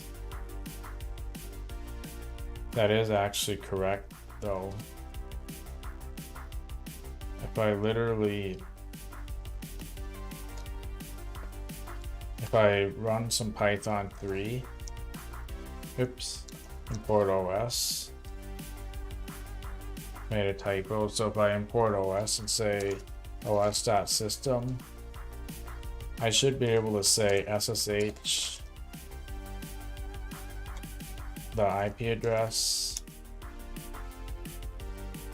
and then open applications / GarageBand.app.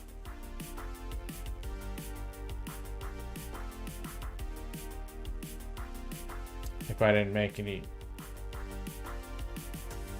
So why did it give me that error?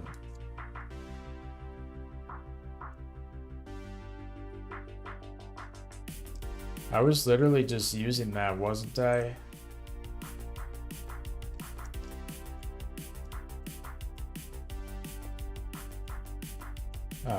Oops. If I open it up like this,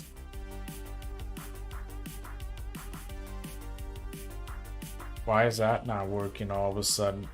Didn't you just see it work earlier? I thought it literally just worked a little bit ago. Let me verify that I'm actually dealing with the right IP address right now. It's .45, not 145. You probably saw what the issue was the whole time and were screaming at me. So that's why it's not working. So if I modify this file again, this is .45. That is so confusing. This is one of the annoying things about not having control over a DHCP server. I don't have the rights to mess with those kind of settings with my ISP here in the apartment. So it's .45. I thought it had 45 and it's supposed to be 145. It was 145 and it's actually supposed to be 45. Now it should work. Hey Mycroft, open GarageBand. There we go. Now the trigger phrase worked. So now it works successfully. Pretty cool, huh? So it works on the Mac and Windows too. So let's say that I wanted to create, now that I got that all sorted out, let's say that I wanted to create a voice command that turns my Wi-Fi off right here. How would I go about doing that? I want to show that process. So let me think here. So if I want to create a voice command that shuts off Wi-Fi, how do I do that? Well, the first thing I do is I create a skill. So I have an automatic skill creator, but I'm not gonna use it because it'll just create a lot of confusion and I'll have to explain a lot of stuff, as I've already done plenty. So to create a skill, I want to execute. So I'm gonna go into my bin folder within my Mycroft folder. Then I want to execute Mycroft MSK create. That's the first step. That'll walk me through. So I'm just gonna leave the email address blank for right now. So now I can name my skill or ability. So I think I'm gonna call this Wi-Fi off. So I can pretty much name it whatever I want. So Wi-Fi off. So this looks good to me, so I just say yes. So what phrases do I want? Turn off Mac Wi-Fi. Turn off the Wi-Fi or something. I can use special syntax to clump multiple words together, but for now I'm not going to do that. So I'm just going to use those trigger phrases for now. They'll both do the same thing. So then what should it say to respond? Since I'm basically just getting visual feedback with what the computer is doing, I don't really care what it says. I have no speakers hooked up to it, but it could say stuff out loud. This is where you specify that. And I think if you specify multiple things, it'll probably choose a random thing. I don't know. So I hit enter again. So then I have to describe the skill, mainly for GitHub purposes. Turns off Wi-Fi. Long description. I'll just do the same thing, I don't really care. I am the author. You can put whatever you want for that. I'm gonna just use the default fonts. I don't care about that either. Same with this, I'll hit enter. I'm just gonna consider this configuration. That's the category I use for everything. Although I may want to give it more thought what I actually categorize it as. I'm gonna hit enter to do the same thing there.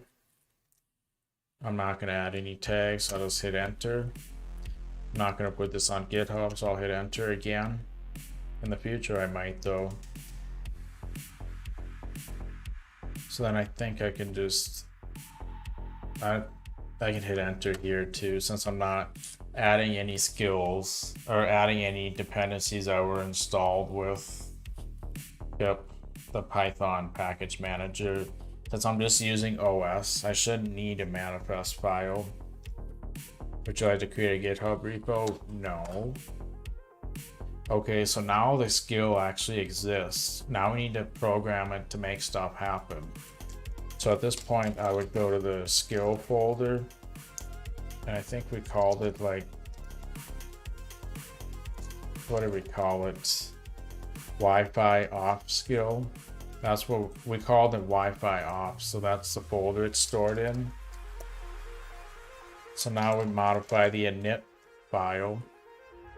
This is what the boilerplate code looks like. So since I'm using OS, I just say import OS. And then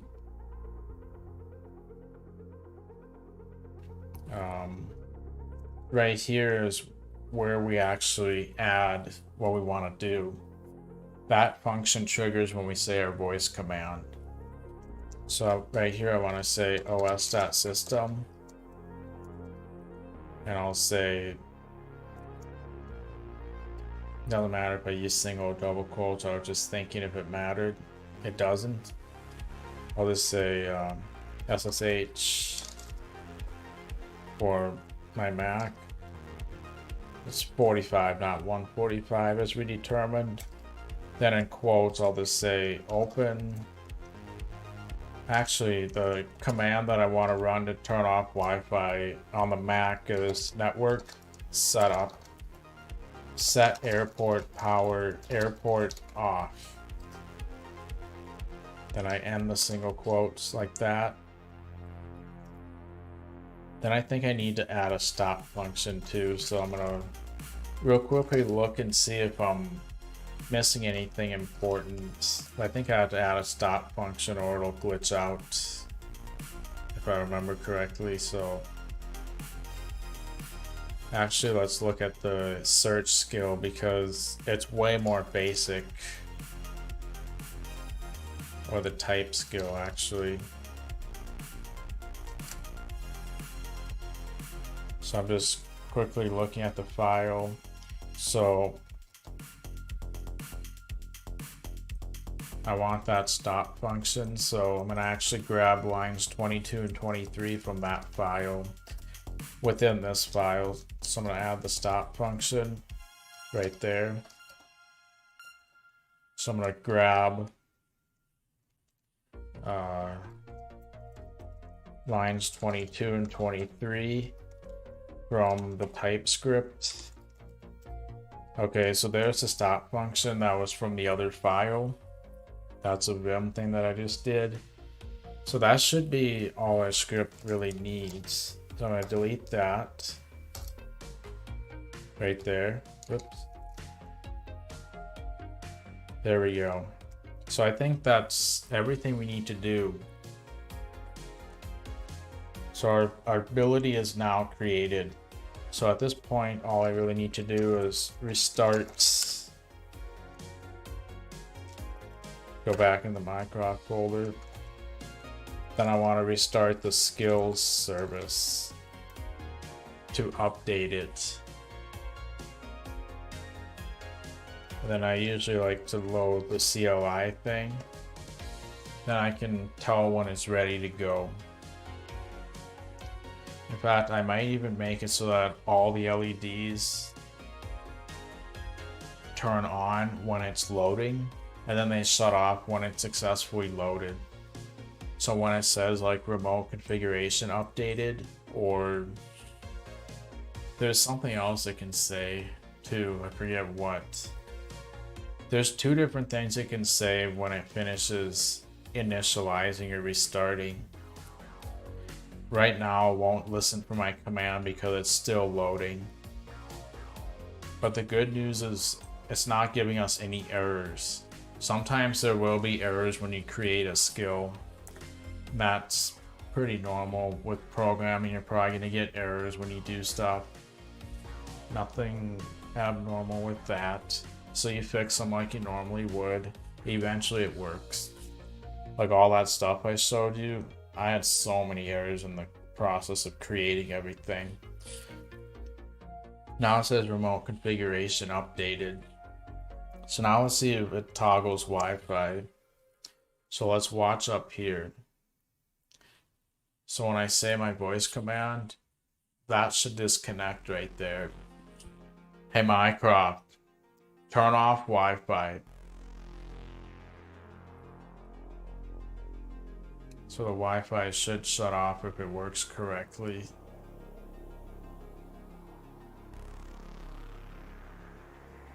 I don't know if that voice command worked. Oh, that's a problem. So the trigger phrase actually interferes with something else. Never mind. So the reason why that didn't work is it thought I said something else that was built in. So if I say Mac Wi-Fi, then maybe it'll work better. Let's use that phrase now. Watch this. Hey Mycroft, turn off Mac Wi-Fi.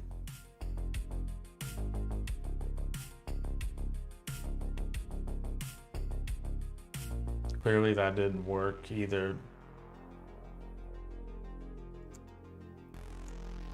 So the trigger phrase is interfering with something else, especially since it has a hyphen in the Wi-Fi. I don't think I put it in there myself. But let's come back to our skill. Modify. Let's actually modify a trigger phrase. So to do that, I'll edit the locale for the .intent file.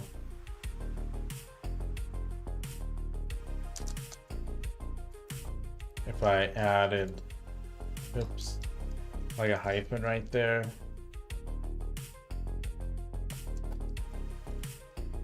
Like that. That might actually be enough to fix it, maybe. I don't think you have to update the skill when you change the trigger phrase like that. So let's try that again and see if it works. So just watch up here, you should be able to see it. I want to see what this says though. Hey Mycroft, turn off the Wi-Fi. It shut off. The Wi-Fi just shut itself off successfully now.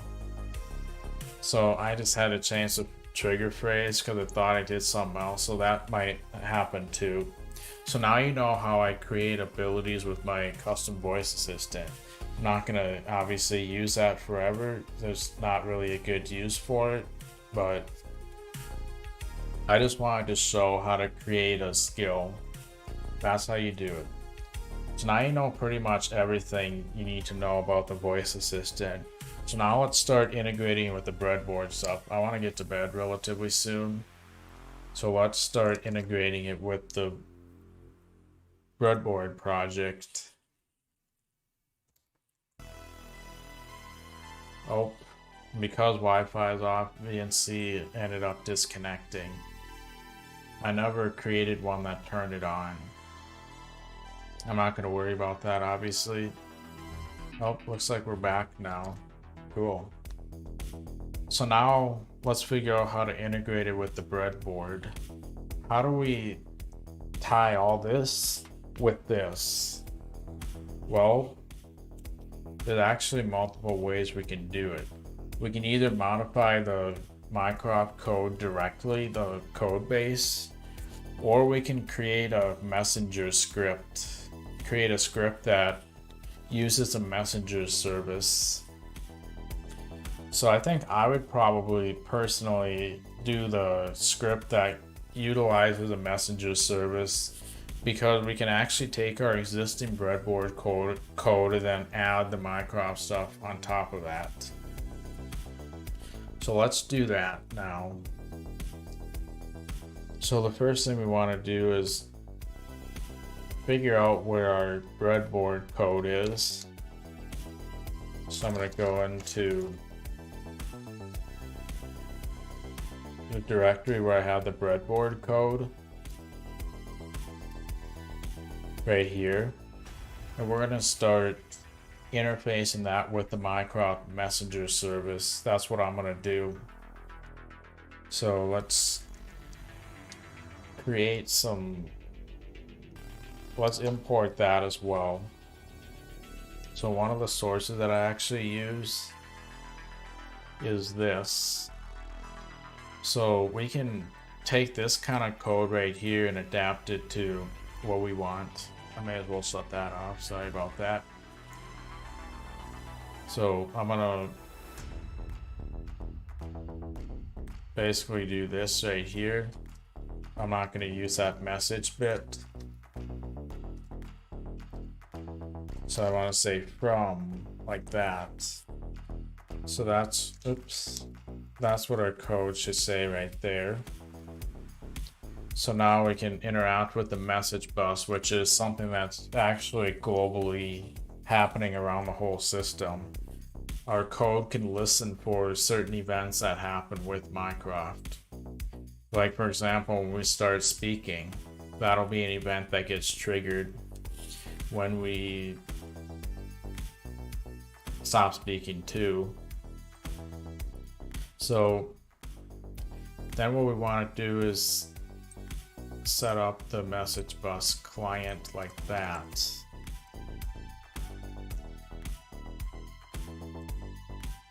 So client equals message bus client. And then essentially we're creating event listeners at this point for certain types of messages. So there's certain messages. So I have this resource in the description as well. All these tabs I have right here are in the description, except for new tab.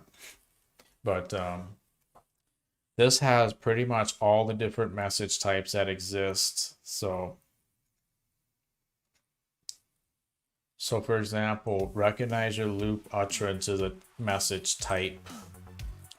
So what we're interested in is start record. Most likely recording has started. So obviously when I say a trigger phrase, which I'll pull up right here. So when I say a trigger phrase right there, like, hey Mycroft, you can see that it says begin recording right there. And this is the event that gets triggered right there. So this is the code you want to add here. You're going to say self.add event. So probably towards the end, I'll say, let's center that a bit first. So we created a variable called client.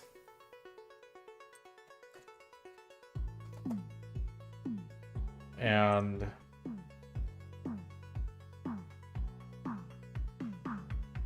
actually, I don't think that's quite the right syntax now that I think about it. I think it's actually self.on or client.on, that's what it is. So we created that client variable toward the top right there. So that means down here we want to say client.on. The first argument I believe is recognize or loop record begin.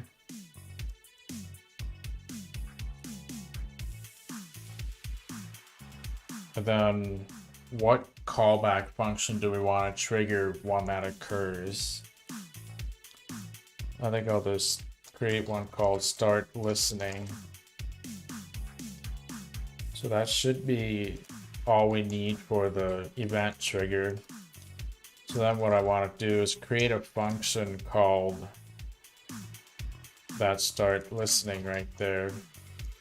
This is obviously what I want to create. So start listening. And then I believe we have to give it a message argument. So if we want to access what our utterance was or something, or some sort of message, it'll be there, but we're not going to use it. We do need to specify what's inside of here though. We do need to specify that. So yeah. So what do we want to have happen when it gets triggered? Well, we just want to turn on the LED. The green LED needs to turn on when that happens. So why don't we go over here and we're gonna actually copy that line and simply put it right here. But of course, instead of saying false, I'm gonna say GPIO.high, so we want it to trigger right there. So in theory, if we speak, it'll turn on the green LED. So then before we actually execute any code, we have to say client dot run forever, I think. If you look at here, yeah, client dot run forever. So that it keeps listening at all times. Basically a loop. Sort of like that while loop that we created earlier. But now if we run it, it should in theory trigger the green LED when we say our trigger phrase. So to run it, I'm just gonna say Python 3 breadboard. And then we have this null module named Mycroft bus client. And that's because we actually have to be in the virtual environment, the Python virtual environment for the bus client. So what I mean by that is there's a file inside of our Mycroft called venv. Let's see, bin, and within there's a file called activate. We want to source activate. So now you'll notice this changes right here. Let's go back to where we just were. Now if we try running our script again, it should work. Oh great, I did not foresee that issue.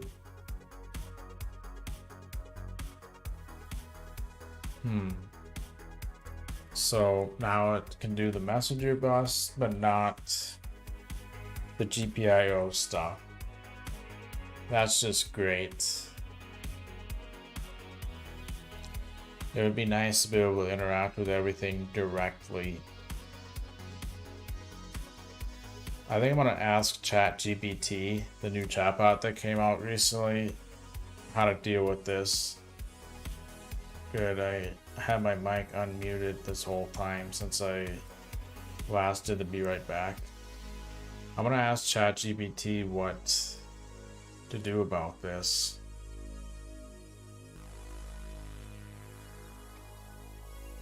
So I'm gonna open up ChatGPT real quick.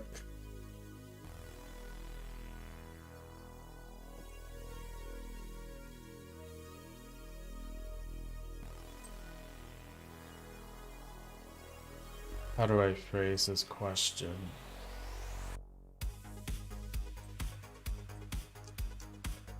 In Mycroft, I have sourced the activate so I can use messenger code inside my Python script. It'll probably know what I mean by that because I actually have a previous thread for that. Actually, I could show this.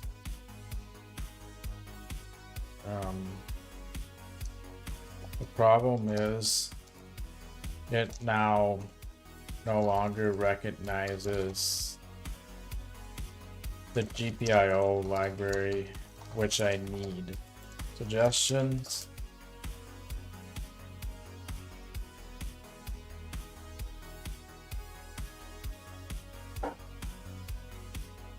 Oh, great.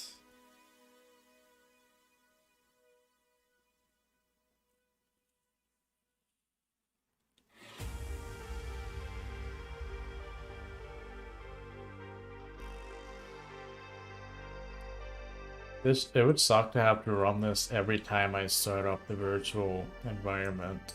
Actually, would I need to run the pip install every time I load the environment, or will it permanently install there?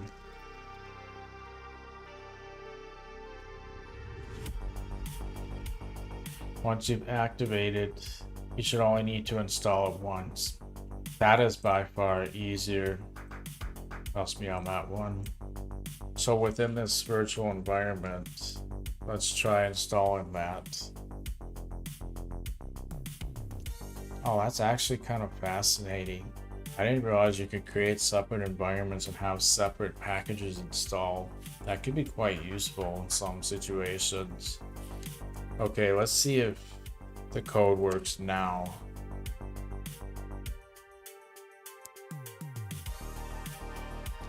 Okay, obviously nothing's happening yet, because why would it? But now if I say my trigger phrase, hopefully the green LED comes on. Hey Mycroft.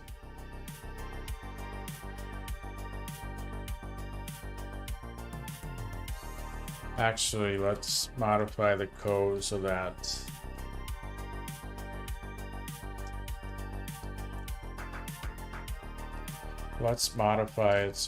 when this runs,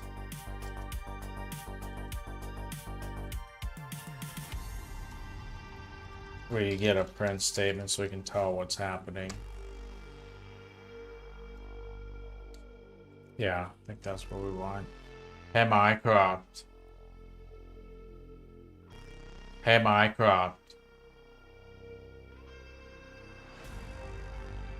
Why don't we also pull up the... Hey Mycroft. Okay, so that's not working. Oops, didn't mean to do that. I think it's not working because we're subscribed to the wrong message. So it's possible that this isn't actually the right type of message. Let's take a look at our syntax again.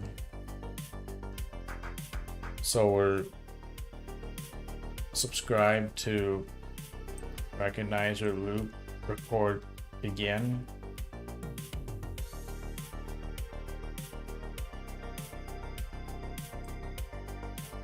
It's possible that it's not even record begin. So one other thing we can actually do instead of if we don't want to subscribe to a specific message and we want everything, which can be useful if we want to figure out what a message type is without looking it up, we can just have it subscribe to message itself, and that'll give us everything that gets triggered at all times. While I have that, I'll probably want to comment this out too.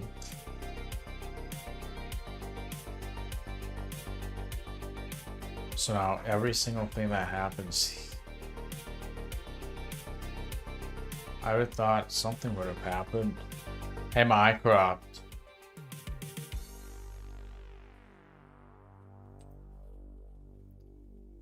Hey Mycroft. Why is nothing happening? So we're importing the client, setting it up, saying dot on.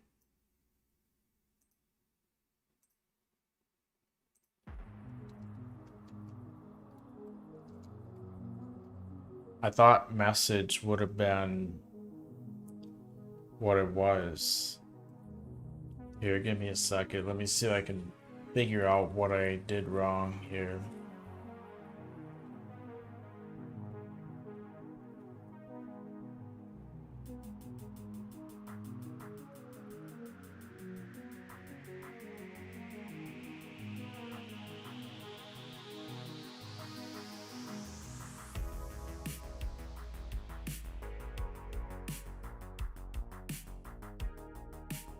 That's very odd.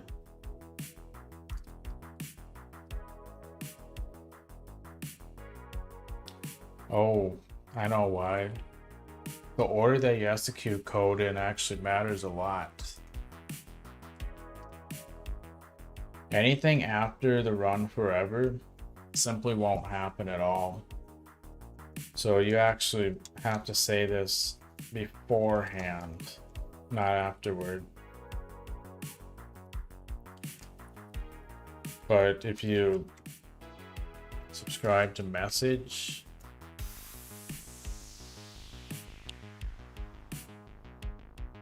hey Mycroft, it turned on. That's exciting.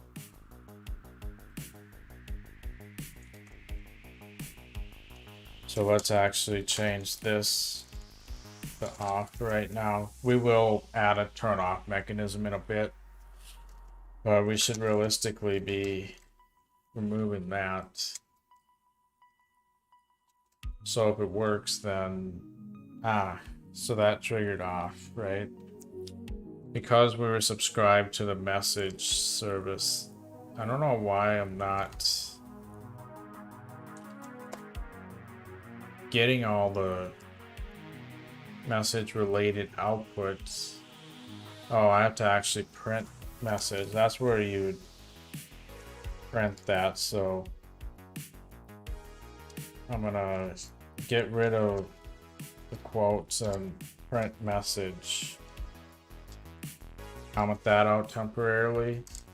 So if you print message, that's more like it. So now we'll get messages for everything that happens. So if I say, hey Mycroft,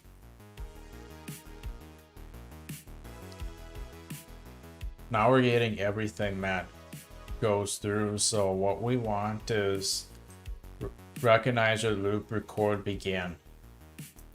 So the type, this is exactly what we want. We actually did do it right in the first place. So we go back to the code. We actually did it right, but it was wrong because we had it right there instead of here. It needs to be before this run forever, otherwise it'll glitch out. So that's what we want. So we were actually correct. It's just anything after the run forever, once again, will not get executed at all. So now it should work. So let's actually see it work for once. So I'm going to change that to .hide.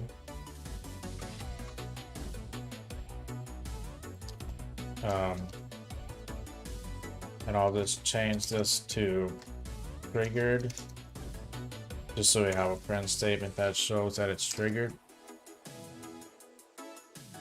So now, watch the green LED. Hey Mycroft. That's exactly what I wanted. Oh, that's brilliant. Now I'll be able to tell if it works at all times. I don't have to rely on hoping that it works. It really will now. So that's exciting. Okay, so let's add the turn off mechanism now. Okay, so I think the record and this is what we want for when we stop speaking. Oops. Okay, so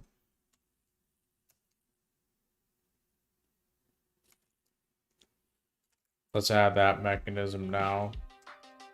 So to add another event listener, we can just duplicate that line and change that to record end. This becomes end listening. Then we can duplicate that and change that to end or stop listening. Oh, great. I actually didn't really mean to do that. So I want to change this to stop listening, like that. And now on the stop listening, we want to set it to low to turn it off.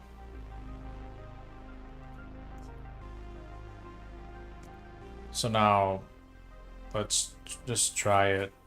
Hey Mycroft, does the LED work?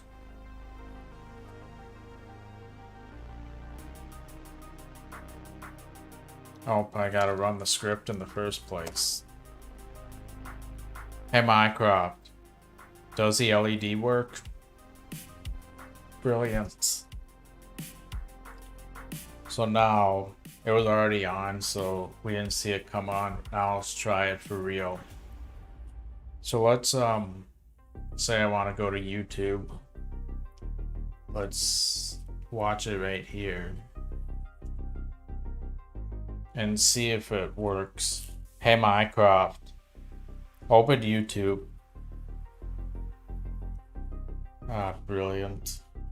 Now I can tell that it actually works and listens. So that's really exciting. So now I'll be able to tell if it triggers Mycroft. Eliminate program. That is so handy. Let's look at those two directories as well. I just want to see it come on again. Hey Mycroft. Eliminate program and program.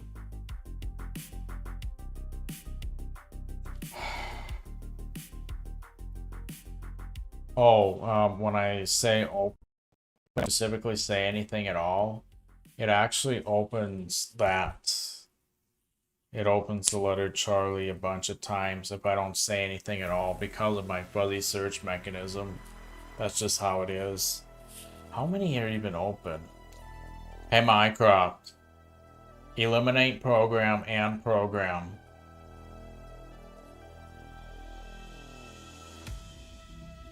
Probably just one more now. Hey Mycroft. Eliminate program. Now I get some visual feedback for once, unlike before. That is just fantastic. Oh, you have no idea how much this is gonna help. So now let's try programming the red LED. So I want the red LED to happen if there's an SSH connection error like what we ran into before because of the IP address being wrong. So let's come back to here. Close out the script. We will figure out how to make it permanently start up in a bit too. Let's just program the red LED for now. And I'm not going to worry about any other LEDs. It's getting late. I will maybe program the buttons as well. But that's where I'm going to stop for the live stream. As for the other Raspberry Pi, do I want to stay up late? I'm already staying up late. I'll just do it, I guess. I might cut some corners, I'm not sure, but let's program the red LED now. So let's edit that IP address file and change it to the wrong IP address. Right. So now, of course, if I try doing stuff on the Mac, hey Mycroft, open GarageBand.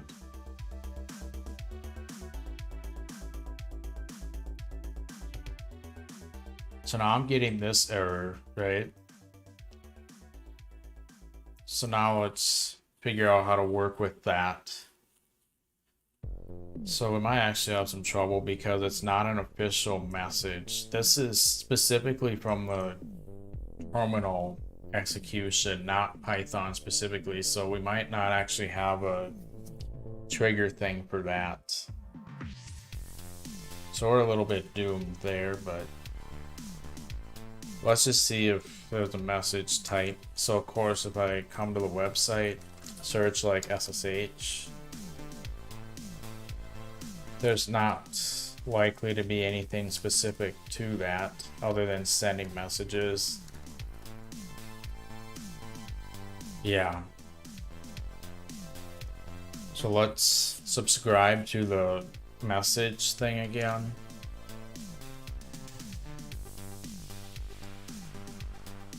So let's edit the breadboard code.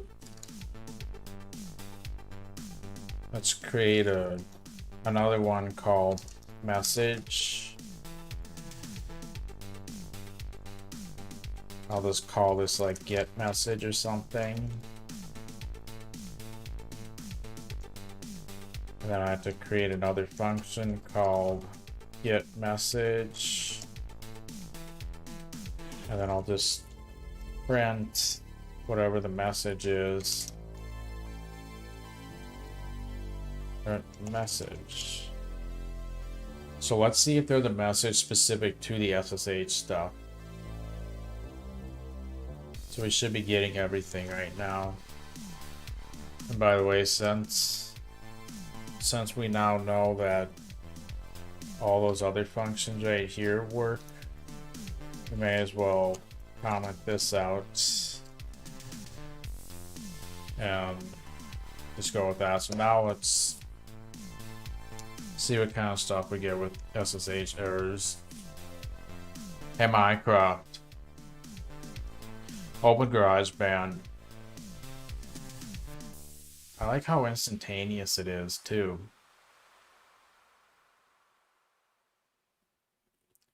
Okay, so if we look at all this stuff that happened right here, so it clearly recognized it as open GarageBand. Now, do you see anything SSH related in here?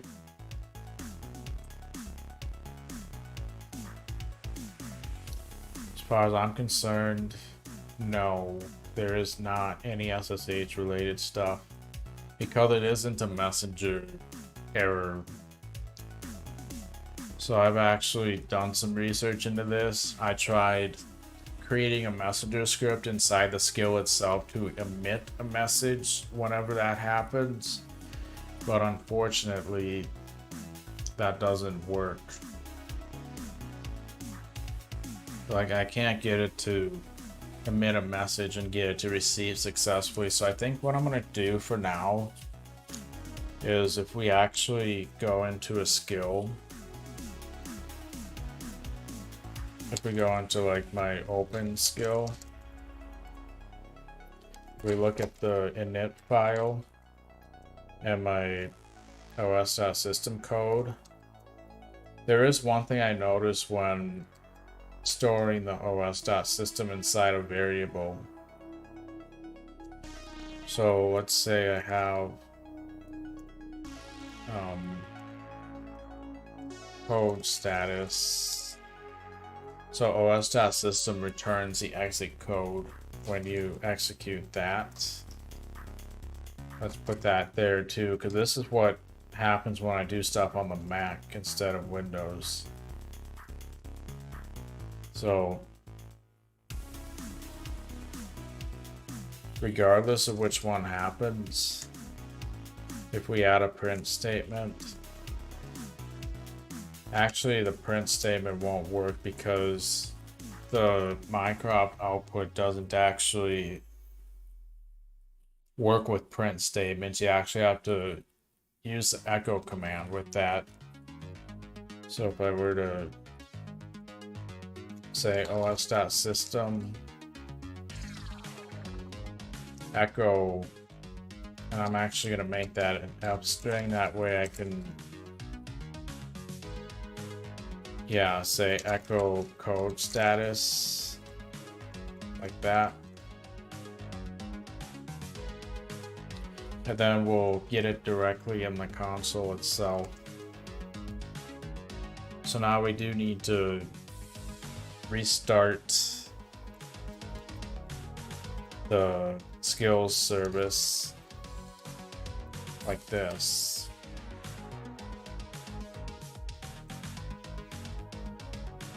So let's start this up again.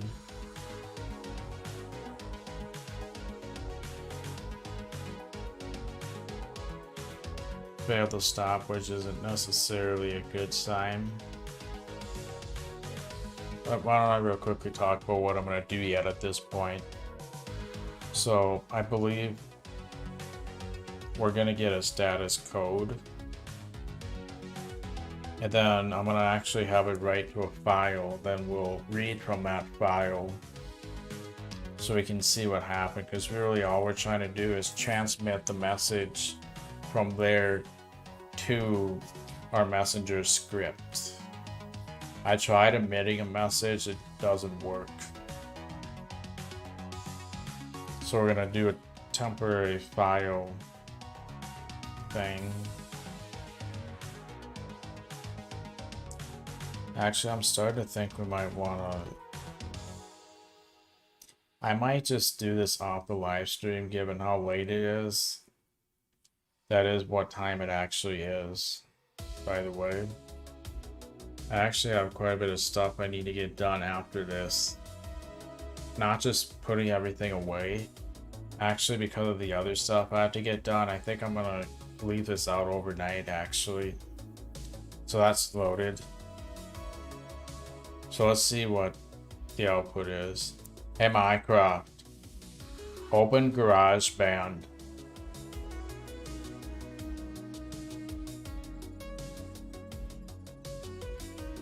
So this actually outputs 65,280 if there's an SSH error, but it outputs 256 if it works successfully, I believe. So really what we want to do is check if that variable is 65,280, then that's when we want the red light to come on. Then and only then. And then we want it to, yeah, we want it to come on if the status code is 65,280. So I think we'll create some sort of temporary file in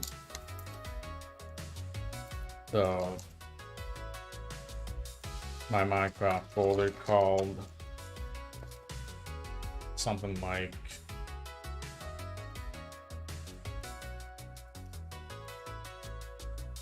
Mycroft status.txt or something. Doesn't really matter.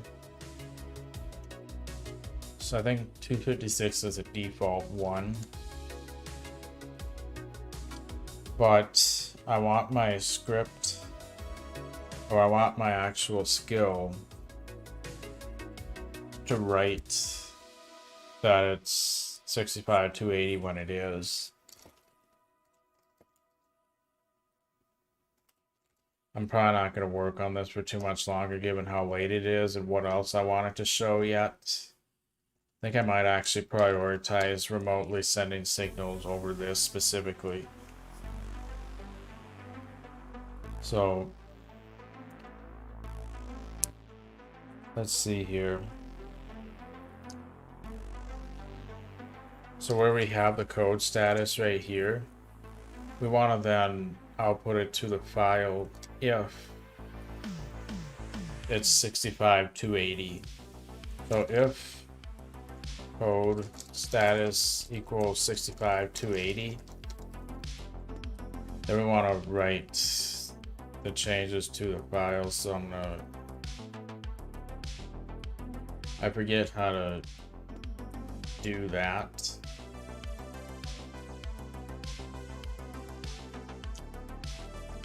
So I want to probably reference the file.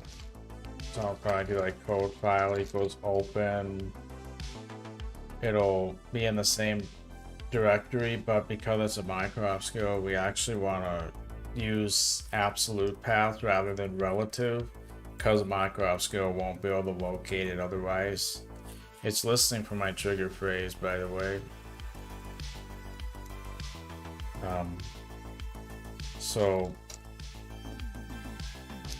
in my Mycroft folder with the absolute path, we want to write, what's that file called? Great, what's that text file that perfect. This. So we want to open it in write mode, but I actually don't want it to write all the time. I mean, you'll see why this is a problem in a little bit, but what I can then do is say code file dot write, since that's the only number that's in there. I can just say that, and then of course I want to close that too. So in theory that will write the code, but what if it's no longer 65,280? That number is still going to be in the code. So that would be problematic. Okay, so let's ignore that problem for now until we get this working in the first place. I just want to see a red LED come on. So if we go back to our other script, our LED script. What is our LED script? Oh my gosh, what is it called? I'm definitely becoming disjointed at this point.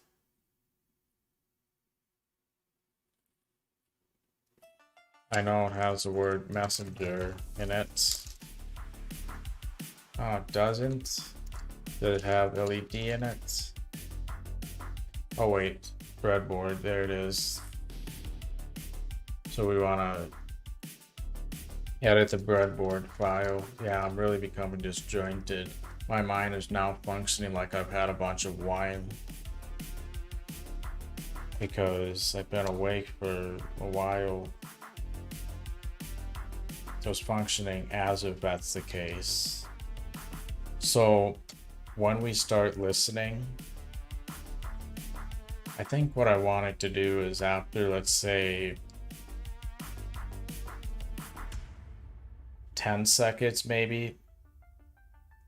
Oh wait, when it stops listening. The error is going to happen when it stops listening rather than when it starts listening. So I give my command. How long does it take roughly to detect? How long does it take for the error to pop up? So let me just do that real quick. Hey Mycroft, open GarageBand. Of course the status LED is not working right now because, oh no. Okay. Oh yeah, we gotta refresh the skill too, don't we? I'm doing way too many things at once here. So we basically want to write the string of that string of code status, so that'll fix the error. Now what was I gonna do again? Great. I feel like my tiredness is gonna definitely ruin the stream now. But when it stops listening, I just wanted to see how long it took for the SSH error to occur.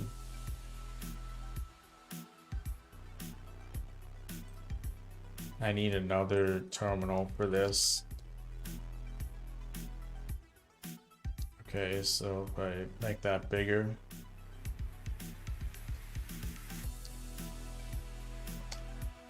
So I need to restart the skills service.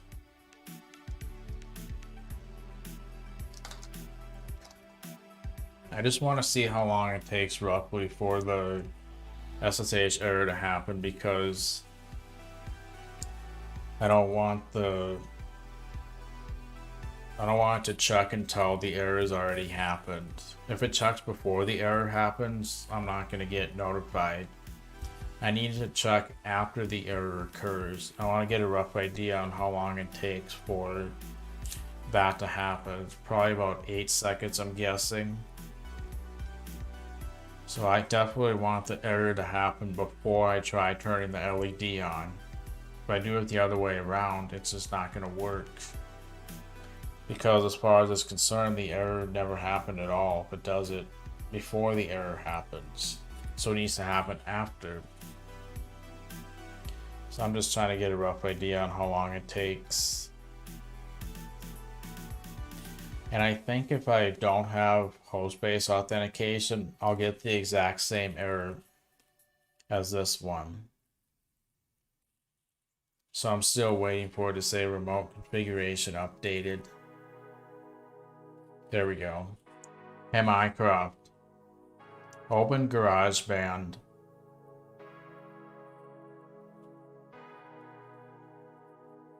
So that took 4 seconds. So I'm gonna have the red LED come on probably about 5 seconds after that happens. So right here, this is, so when that executes, I'm gonna wait for 5 seconds. Then I'm gonna look in that file and see if it reads. So I'm gonna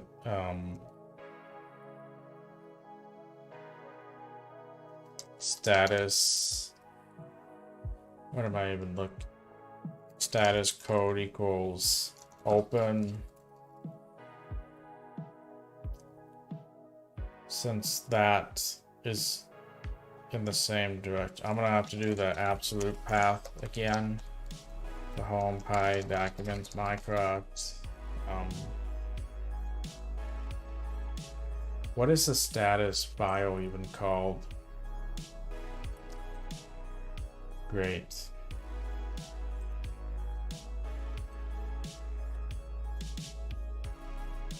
Mycroft status.txt.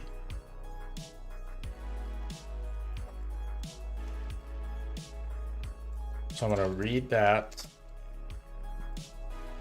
Say .read. And I think that'll read it as a string. So after it reads it, then we want to do an if statement and check if status code equals string representation of 65-280. That means we errored out. And since I don't really have a good way to turn it off again, I'm just gonna have it turn on for like maybe 30 seconds or something, then turn off. So if that error is happening, then we want it to turn red on.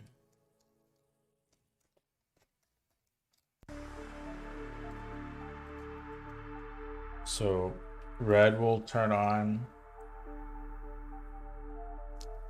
if that's the error code. Then I'll do time.sleep for 30 seconds, I guess. Then I'll shut it off. by saying false there. So in theory, that should possibly make it flash red. Hey, Mycroft. Open. No, don't do anything. It's probably gonna open something up though, isn't it? Yeah, probably did that. Letter C again.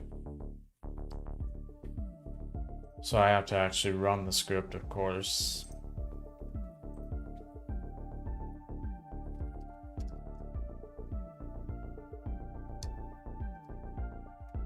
Did I apply the changes yet? I don't think I have.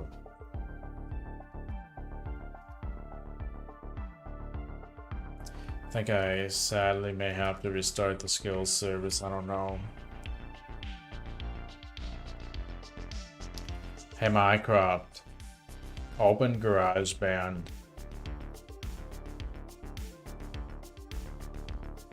Oh, wait. Well, my script isn't running, so nothing really happened there. Let's also check the status file while we're at it. Yeah, that worked. So it wrote the status, that's good. But see, it's that number, so as far as it's concerned, it's always having an error. We'll fix that later. Let's get the red LED working first. Okay. So we got to get the script running, that's the next step. Yeah, my mind's really functioning like I'm having wine. So this is our virtual environment. Okay. Oh no. There we go. So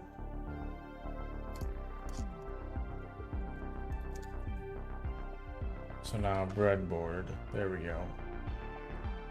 Hey, Mycroft. Open GarageBand.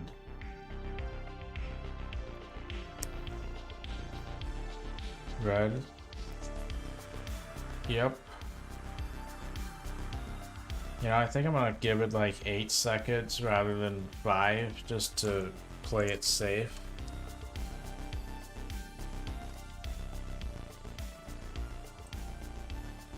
Come on.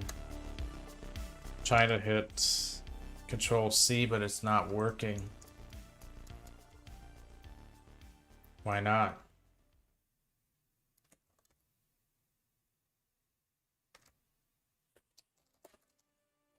Oh, because probably caps lock, maybe?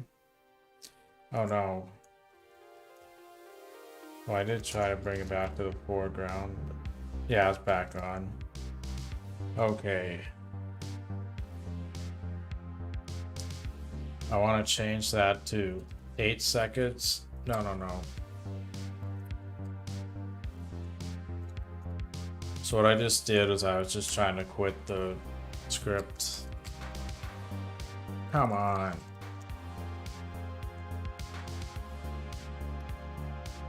So I want to modify the breadboard stuff.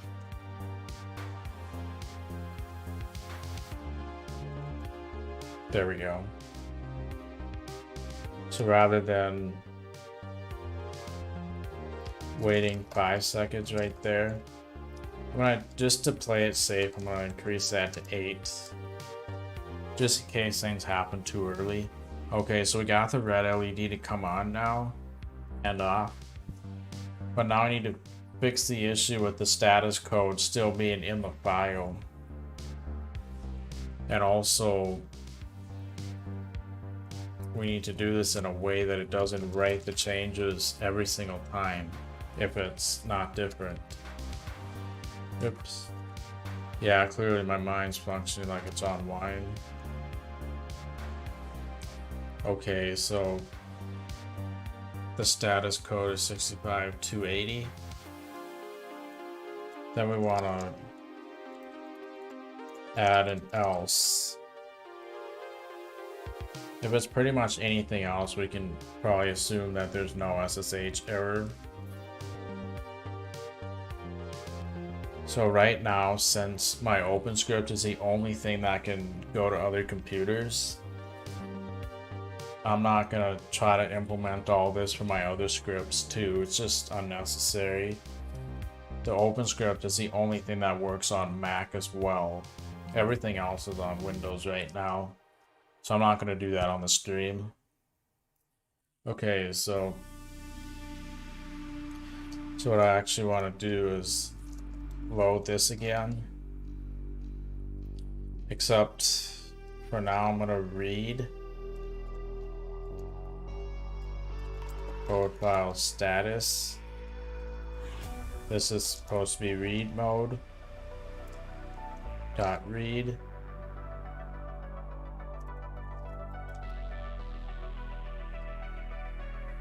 Okay, so once we've opened that up, then we want to check if it's 65 to 80. So if the file's reading 65 to 80, not if the actual code is 65 to 80. So if code file status equals 65 to 80, then we want to maybe say like 256, write it as 256 instead.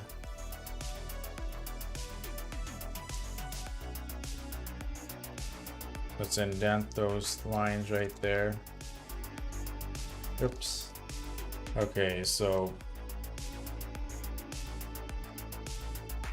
yeah, we actually want that line as well.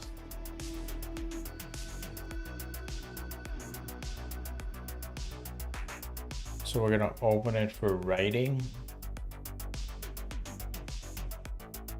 Then we're gonna write 256 instead. The string representation of that.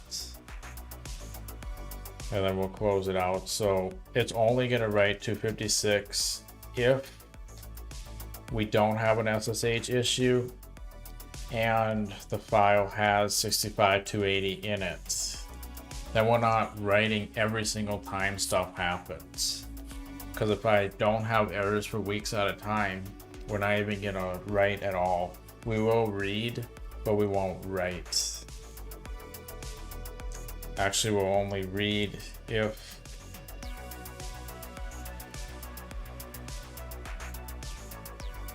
yeah, we're gonna read every single time we don't have an SSH error, just to make sure that it's not 65 to 80. So I think that should help. So where did I restart the skills? Gotta restart the skills again, and then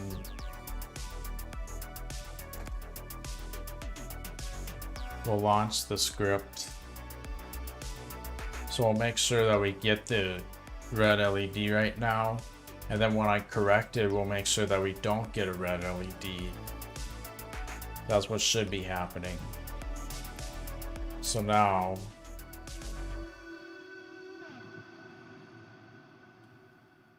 let me think here.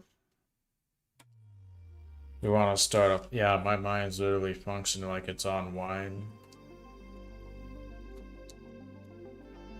So we gotta run the breadboard stuff. I don't know what's happening there. Oh wait, we don't want to run it outside of our environment. This has been loading anyway, so it's not like we lost any time.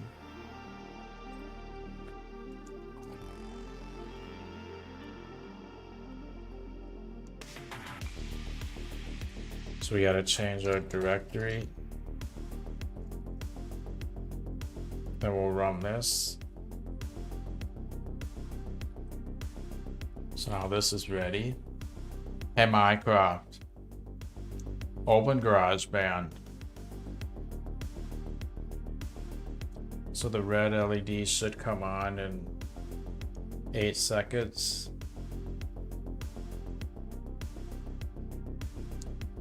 Oh, great.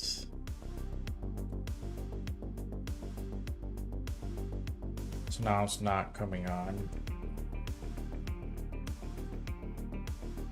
We should probably monitor the file regularly. Oops, this one. So that says 256. That should not be saying 256 right now.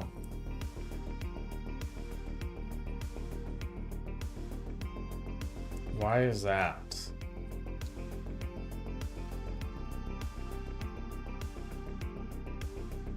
I think for the interest of time, I might actually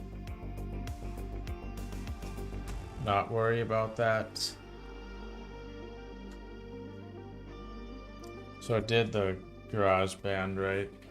Yeah, I want to move on to the rest of the stuff and get to bed somewhat decent. You know, the fact that this says 256 afterward, that's a little concerning. I'm not actually going to worry about this right now. I'm going to move on. Let's get the buttons programmed. So I want to have a button that restarts Mycroft. Didn't say anything. Oh, yeah, I'm gonna move on for now. Logic's basically there. I just need to make it so that it triggers properly when there is an error and doesn't trigger when there isn't an error, and minimize the right operations on the memory drive. So let's get the buttons program now.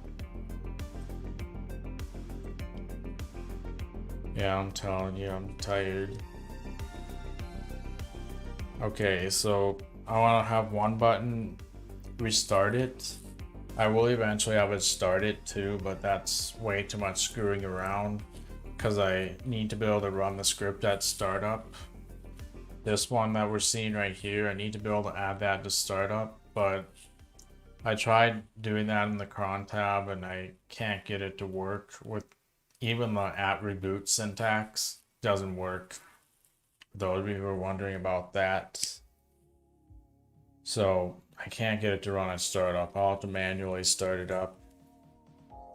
So for now, this button's only going to be restart rather than also start. And then this one will stop it.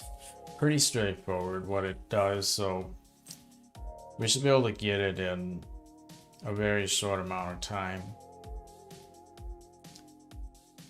So let's stop the script.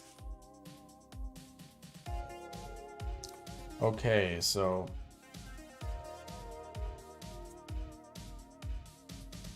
basically when we have to do event-based. I'm going to do event-based triggering for when we press each button as well. So I should be able to say something like, I think it's GPIO dot not add event listener. What is it again? I forgot exactly what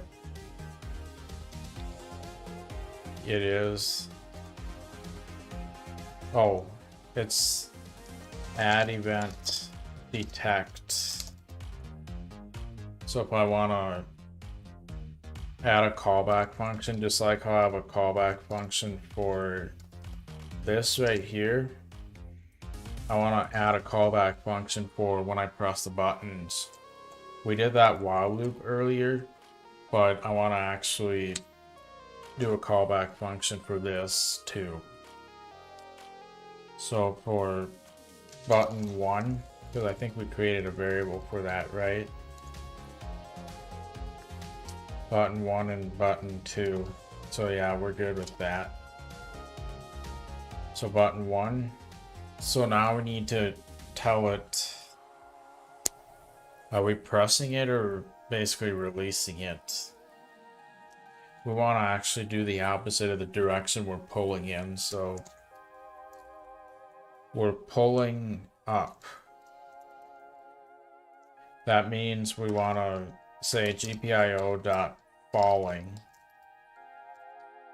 That's when it'll trigger. I think if we were pulling down, then we would do GPIO.rising. That's kind of the opposite of what we're pulling in a sense. Then what's the callback function called? Restart. And then we can have a bounce time, which is sort of making it so we can only press the button every so often. So if we wanted to make it so we can only press the button 1 time per second, then we would do bounce time equal to 1000. This is useful if you wanted to create a LED game like Whack-A-Mole, for example. So that might actually be a really bad example, but you might only want to be able to press a button every so often and limit how many button presses you have. So you would use that with bounce time. So no matter how many times you press the button, I'll only be able to press it 1 time per second maximum. Otherwise it just ignores any other presses. So I believe this is what we're supposed to do. So then of course we gotta create our callback function. So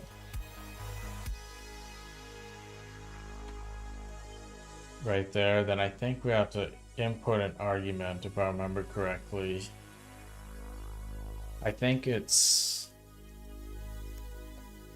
just have to specify some argument, so it gives us the actual GPIO pin of whatever button we press.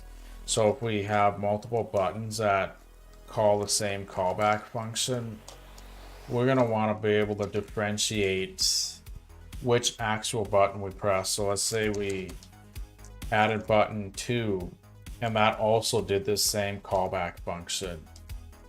If I want to know which button I pressed, this button variable inside of here is how we can tell which actual button we pressed using the same callback. So for now, what do we want to do when we restart it? We want to restart Mycroft. Simple as that. So we're also going to have to import OS, since that's what I'll be using for that. So let's use os.system, and then I just execute the restart. Simple as that. So that'll be home pi Mycroft core start mycroft.sh all restart. So that'll actually restart it in the first place. So now it's also program the one that stops it. So I go like that, and then this becomes stop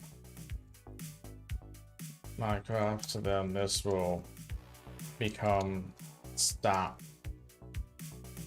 And that's pretty much it. So anything after that, you just go like that. So that'll actually make the stuff happen. But I think it'd be kind of neat if all the LEDs came on until it finishes and says the remote configuration updated or whatever. I don't know, I didn't mean to reload that.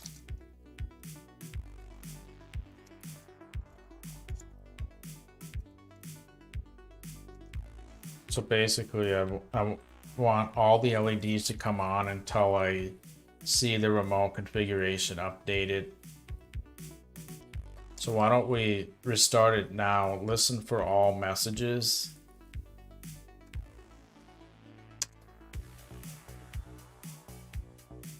Why don't we see if it works first of all?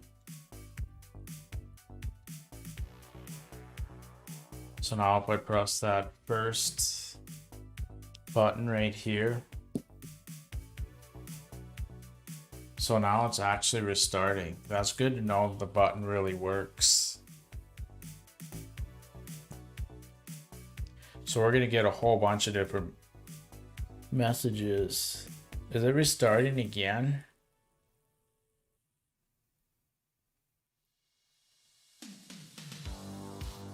What is happening now? It was probably just restarting.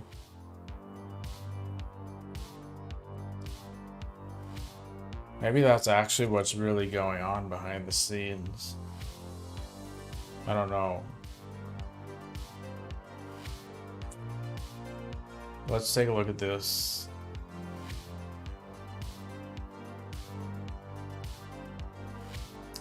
What is happening there? I wasn't saying anything at all.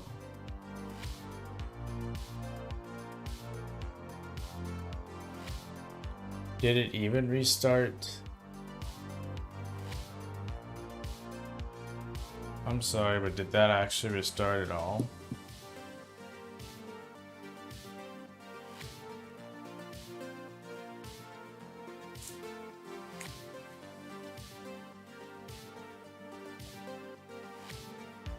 Okay, it's good to know that it is restarting.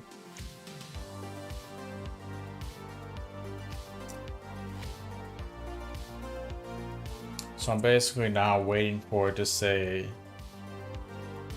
remote configuration updated.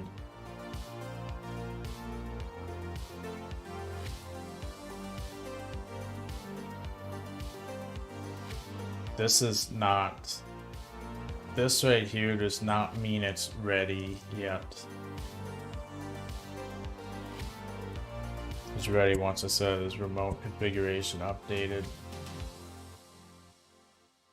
I want to see if there's a message type for that. Otherwise, I just have to assume 2 minutes is a really good rule of thumb that it finished restarting. It's actually kind of cool that we programmed a button, isn't it? The button to actually make stuff happen. So now what's even going on here? Ooh. Configuration.updated. So that's what triggers once it finished restarting. Good to know.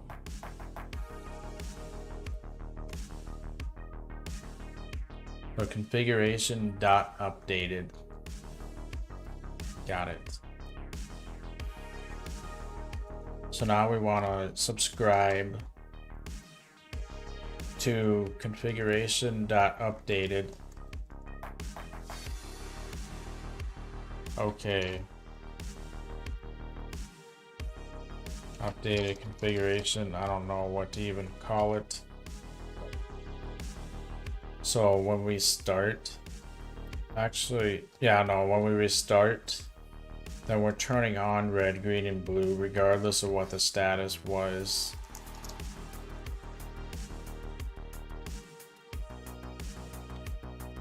So right there, we'll set red to true, yellow to true as well, and green. So all of them will come on. But then when updated configuration gets executed, then we'll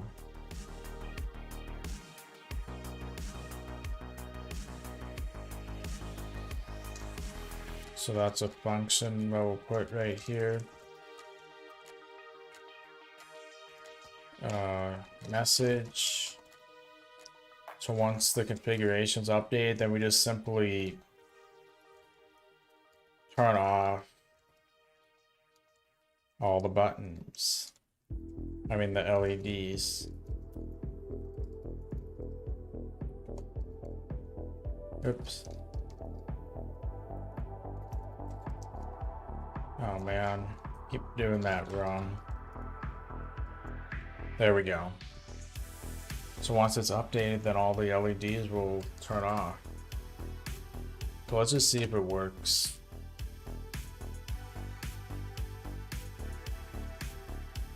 What's going on here?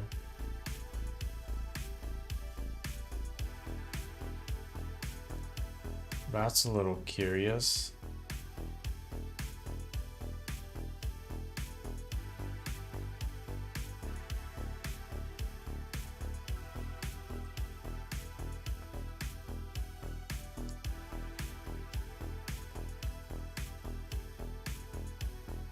Why did that happen?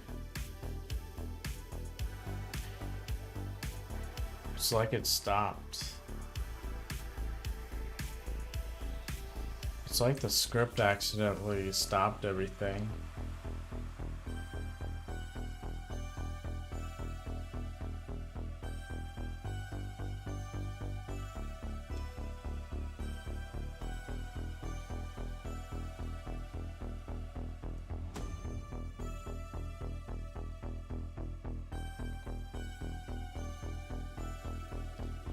Oh. This? No, that's fine. I thought I might have accidentally done both buttons at the same time.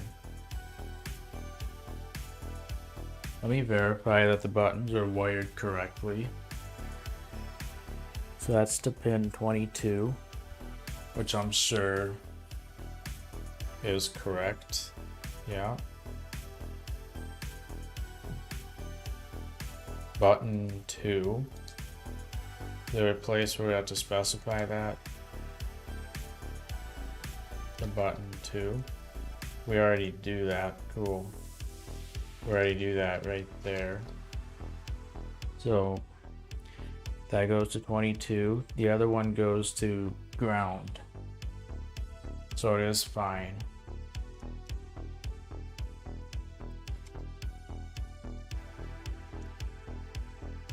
Yeah, I'm afraid I have no idea what happened there.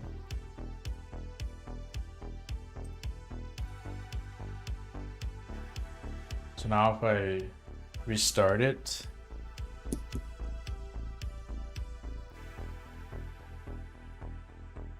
oh, perfect. So that is what I want. So let's talk about what's coming up next while we're waiting for all this.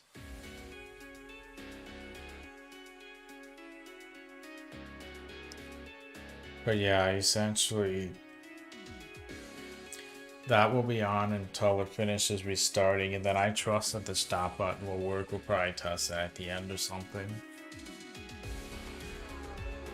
So there is one more thing that I wanted to go over, which we might not do it fully, but I wanted to show how I would toggle LEDs and stuff on a different Raspberry Pi. So typically I have my Raspberry Pi by the TV, but if I'm using it with my Mac across my apartment, then I may actually want it to be on top of my refrigerator or something so that it's more centralized across the apartment. But when I'm over at the couch, I don't want to look backwards at the fridge just to see the LEDs. So I might want to actually use this Pi to show what the LEDs are saying. And I was originally going to show like where I can use SSH to remotely send signals. So that's something that I was going to show. I don't know if I really want to do that now at this point. Maybe I'll show some basics just to give the overall idea. So let me think here. What else did I want to show? Yeah, that's mainly that. So how do we get the LED to come on this Raspberry Pi? So I would use the os.system that I previously showed. That would send the signal to the other Pi. And then I could There's several different ways I could have the LED do something. Surprised it hasn't finished restarting yet. It really hasn't. So I would probably create a Python script with basic LED code, and then I can give it arguments on the command line for the pin and then what LED to trigger. That was the idea. So I guess maybe what I'll do is I'll stick with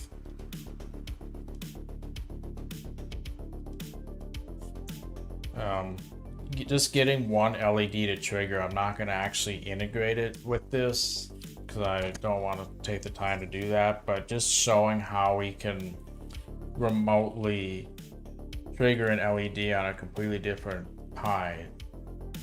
That I think would be kind of cool to show. And then also I don't actually have heat sinks installed on this Raspberry Pi just because I never thought to do it. But I do have heat sinks on this one. How is it not finished yet? I'm skeptical about whether or not it's really working.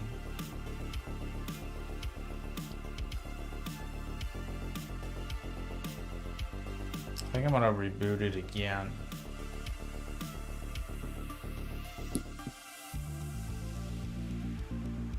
So I could show you how to install the heatsink, I suppose, while we're waiting.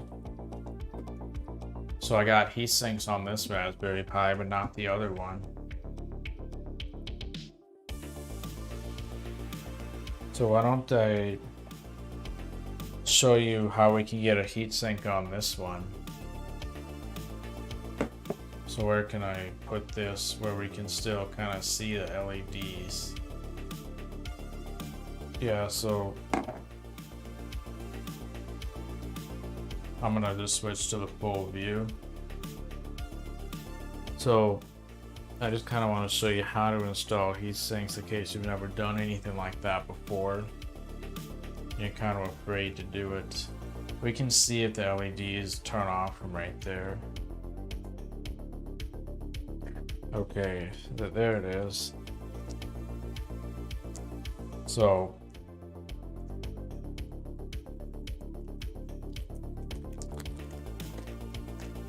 I got some new heat sinks right here that aren't installed on the Pi 3 yet, so I may as well install them right now. That's what they look like. Oh, the LEDs shut off successfully because it really did update. That is awesome. So I guess I can make the assumption that if it doesn't say configuration updated, it didn't reboot properly. That is awesome. Why don't I show how to install the heatsink though? So there's this plastic whatever on it. So you just peel that off like so. And then you want to install it like this. You want the bars to be sort of vertical, I think. At least that's how I did it on the other Pi. I'm going to try to get it to line up somewhat.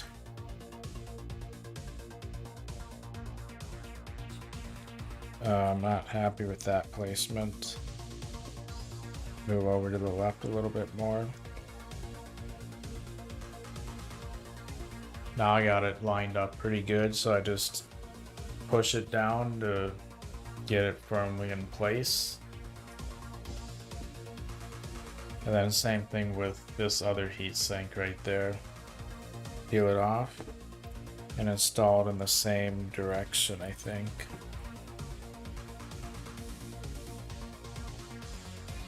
And then firmly place it down. So now I've had this Pi for years and now I have the heatsink installed for the very first time. That's literally what I feel like do when my mind is functioning on wine essentially. Not actually, but it, with how long I've been up and stuff, it basically is functioning that way. Okay, so the buttons work now. So now let me show you how I would do remote SSH signals. Actually, first let's think about integrating.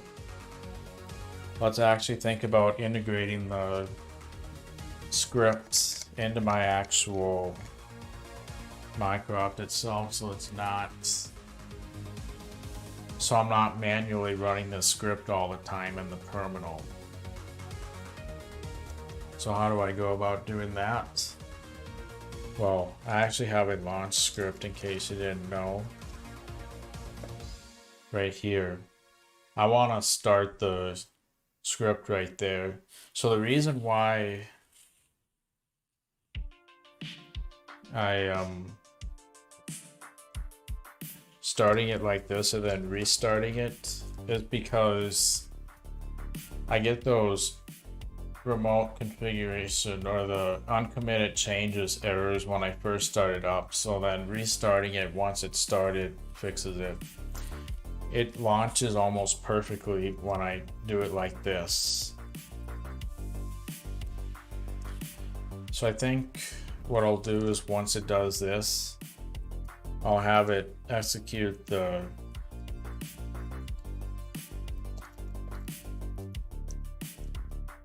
breadboard script.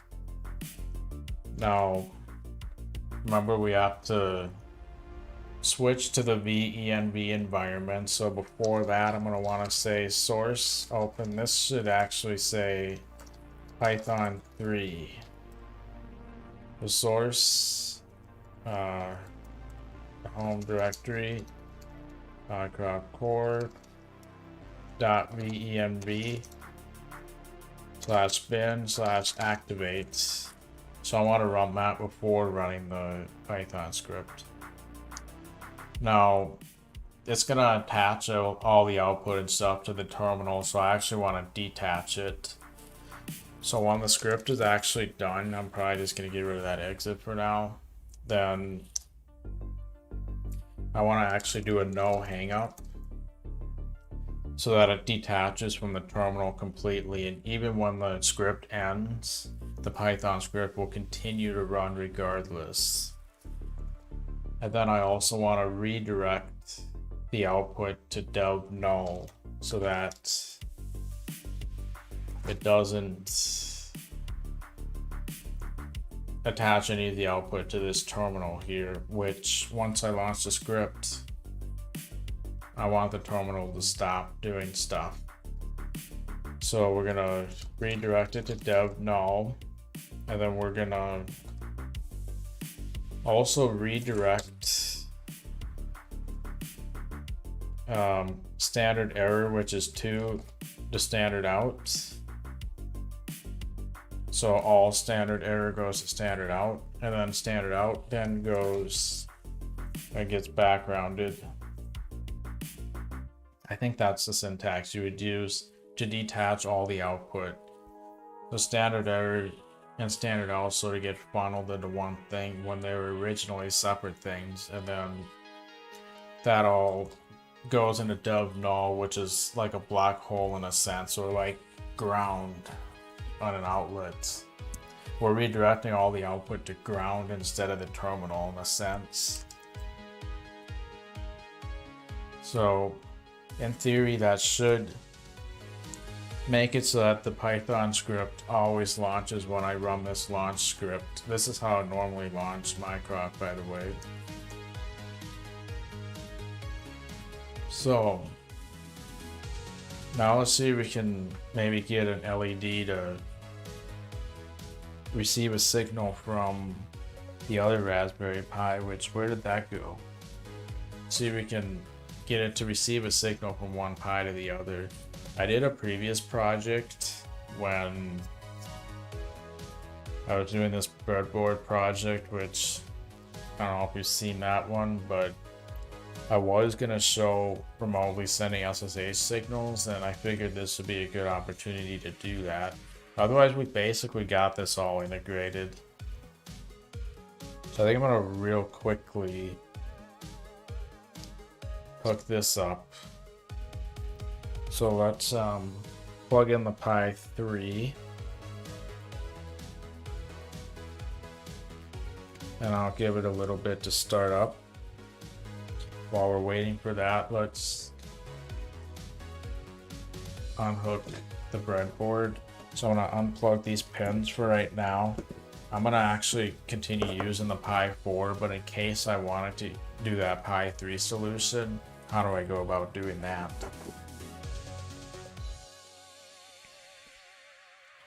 Okay, so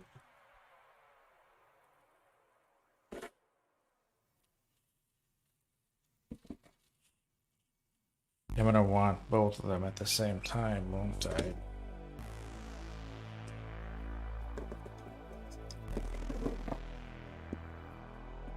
Gonna be a little bit tricky. I'm gonna have to route things in a certain way to fit the Pi 3 here. Let's see if we can get connected to it first of all, though. Oh great, the IP address must have changed again. That means I need to hook up HDMI and figure out what the IP address is of this Pi 3. So I gotta hook up HDMI. We gotta switch to that. So that's what's on my Pi 3 now. I also have to hook up the keyboard and mouse. So to be clear, the Pi 4 is still gonna run Mycroft. The Pi 3 is just gonna handle the breadboard stuff if I decide to put the Mycroft on the fridge instead. So that's how I'm gonna handle that. So let's connect the keyboard and mouse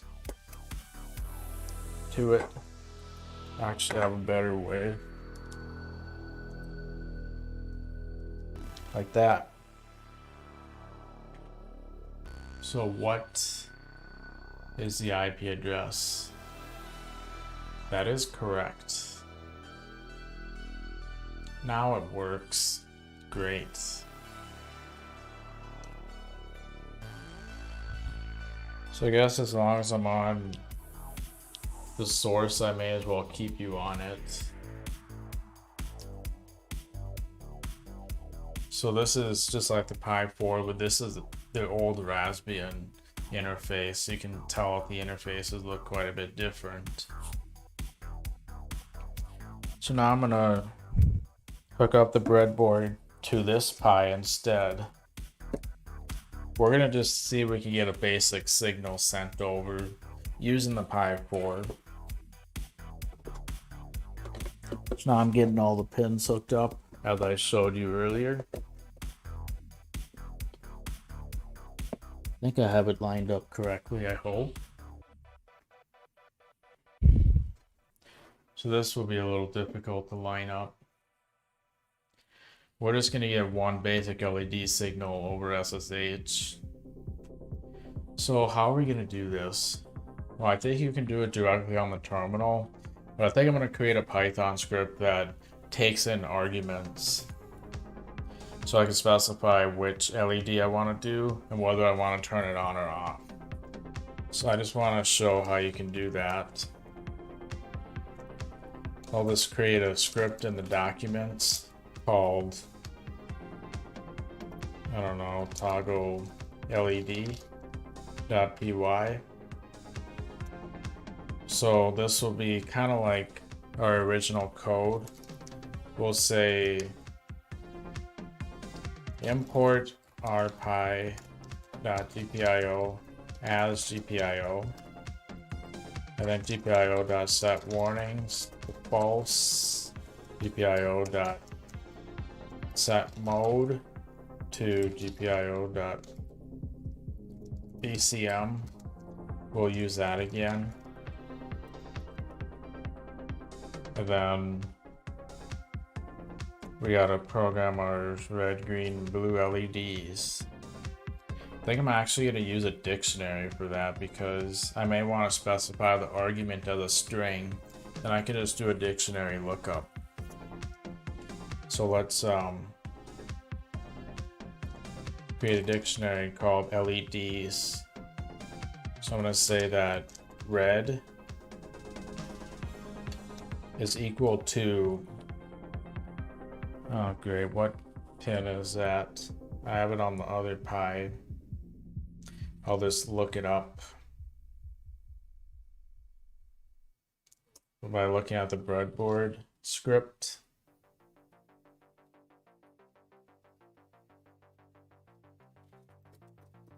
So I have it on here.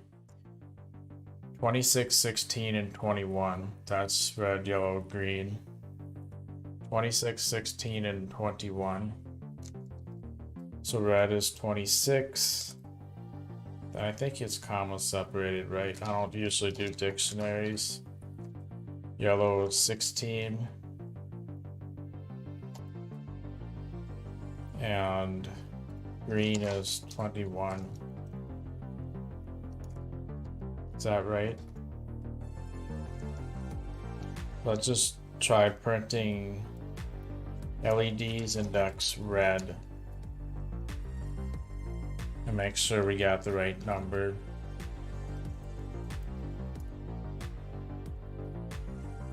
There we go. So I created a dictionary lookup. Cool. So now we declared our LEDs, right? And the pin numbers. So now what we want to actually do is take in our arguments. So how I actually want to run the script is I want to be able to do the Python toggle LED, which I can do over SSH, but then I want to be like red and then on, right? That's how I'm gonna execute that over SSH. So how do I give it arguments? That's kind of what I wanted to show. And then doing SSH stuff too. So right here,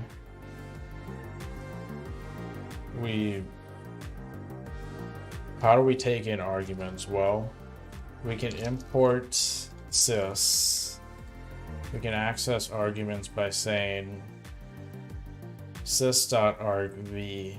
So basically, the first argument you specify in the command line is that, then the second one is index 2, and so on. So that's kind of how that works. So that's how you access each argument. Argument 0 or index 0 is actually the script itself, the name of it. So basically what I'm doing is actually turning on whatever it is. I'm only gonna turn on one at a time. So if I'm turning on multiple LEDs, then I think I'm just gonna do multiple SSH connections. I know it's not the best way to do it, but for now it's simple. So basically what I'm actually gonna do is say gpio.output, and then the pin is LEDs index. So basically argv1, that's the first argument. That'll be whatever the color is. So let's just say color equals sys.argv index 1. So that's the first argument that we specify in the command line itself. So I'm not going to idiot proof it or anything like that, because I'll either specify red, yellow, or green. So LEDs index colors, or color, I mean. So that's the pin that I want to do. Oops. Yeah, no, that'll come in as a string, so that's all good. Then, whether I want to turn it on or off. So I can actually create an if statement for the second argument. I'm just gonna come here. So if the second argument, so if that second argument is equal to on, then I want to set that specific pin to gpio.hide. I'm not going to worry about the button programming, by the way, especially this late.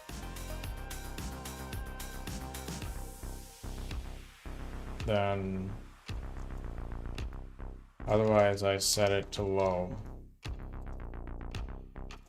And I'm doing the Python programming instead of like Bash, just because then I have it how I want it to be and everything.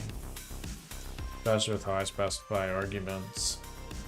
So in theory, I should be able to control the LEDs over SSH by executing the script. So let's say I wanted to turn on the red LED. So now I should be able to say Python 3, or Python, I'm sure, toggle LED, red, on. It's not been set up as an output. Yeah, I just forgot to set it. Just, as you can see, my mind's clearly not functioning, so I should say gpio.setup. LEDs index red. And that's an output.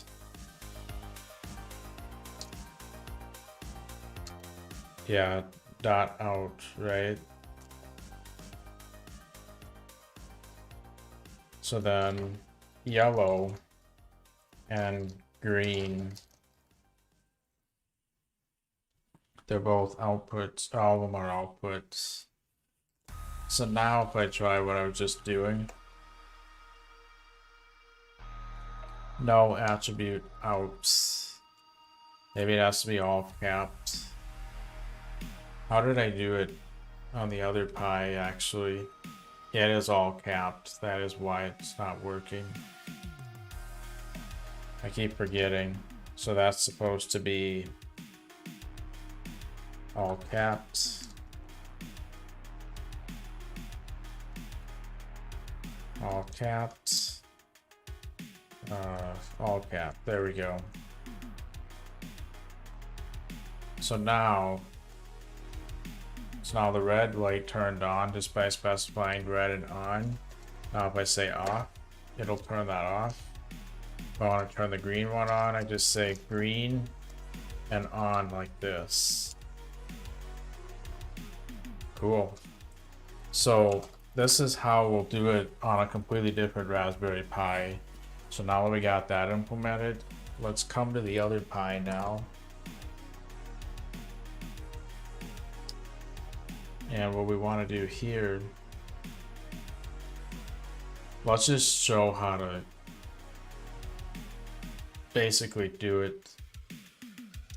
So I'll just kind of write a very basic script. Test ssh.py. So obviously, let's just say that. So this is a function that would end up executing if some event got triggered with the messenger stuff, right? So let's pretend that this is some event that got triggered. I would then, first of all, import OS. Import OS, and then just say os.system. os.system, then I just SSH.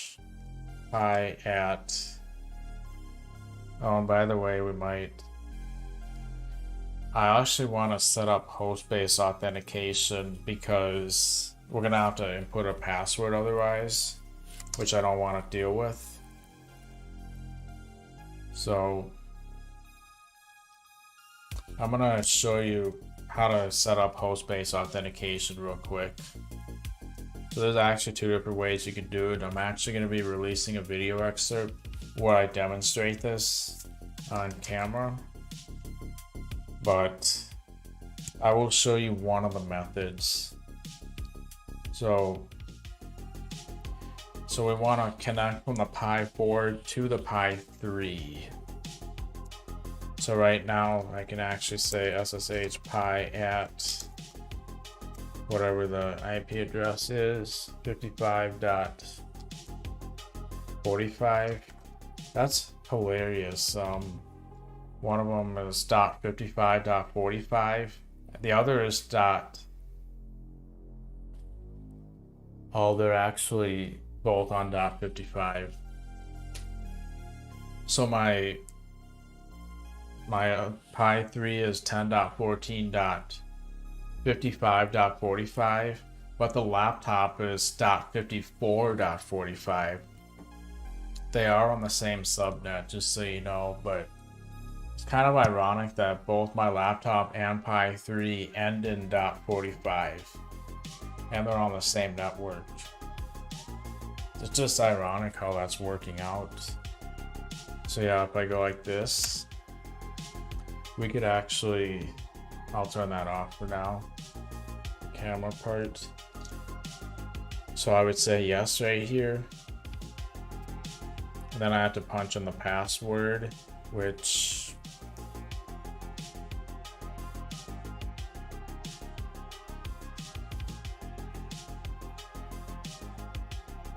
okay. So now I'm controlling the Pi 3. Using the Pi 4, so now I'm in SSH, but I authenticated it based on a password, which trying to program that is actually quite difficult. So if I wanted to, so now I'm out of SSH, but if I wanted to program that right here, how do I enter the password in the password prompt? Well, I can either use SSH pass, which is kind of a pain to set up, or I can create an expect script that expects the password prompt and then automatically puts it in. Those are both quite a hassle. I would actually recommend using host-based authentication. So to do that, the first step is, so we're going from the Pi 4 to the Pi 3. So Pi 4 is sort of like a client that we're using to connect to a device. Pi 3 is the actual device that we're connecting to. So on the device that we're using to connect, we want to say SSH keygen -t RSA. So then we can save it in that file.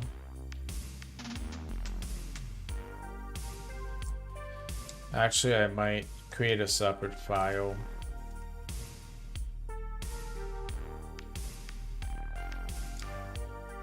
I'll just call it onpi.sh. I'm gonna actually call it ID RSA3 for the Pi 3. So that's actually the file where I want to enter it. You don't actually have to have a password since it's host-based authentication. Not having a password is actually more secure than using password-based authentication. Sounds a little contradictory, but you have this really giant key, which is like hundreds of digits long, I think. And only the devices that have that key stored can connect. So it's almost like manually allowing specific devices to connect, which is more secure than having some sort of password. So if anybody gets a hold of the password, then you're screwed. But it's hard to get a hold of a host key because you not only need to know it, but it has to be on a device as well. So now to get it on the Pi 3, to get that file on the Pi 3, we want to say SSH copy ID, and that's assuming that you have password-based authentication still enabled. -I, then I think you want to reference the file that we just created, which is .ssh, and then ID RSA3. Now, is it .pub? I can't remember. Is it the .pub file or the standalone file? It is a .pub file because that is what you're copying to the other device. So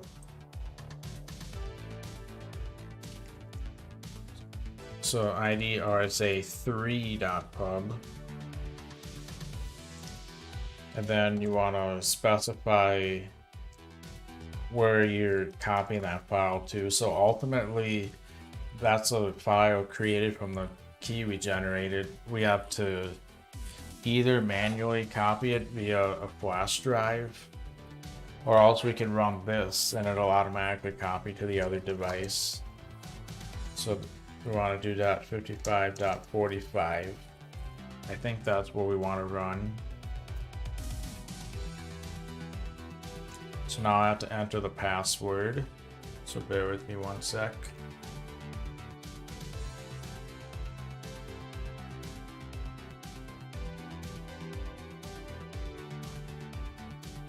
All right. So now we've added the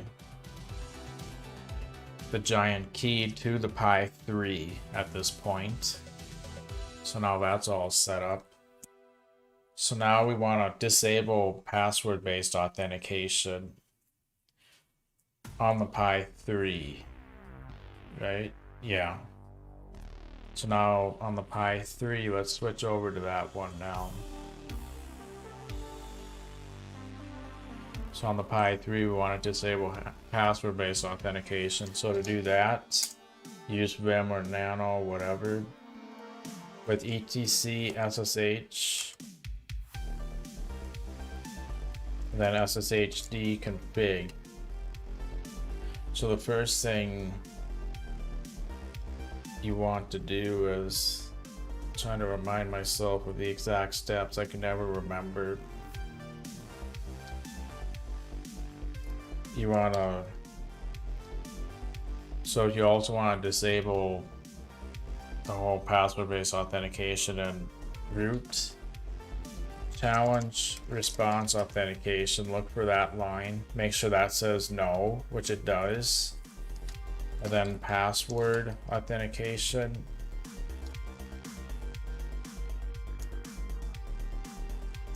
we want to uncomment that. Oh, we actually will need to use sudo with this.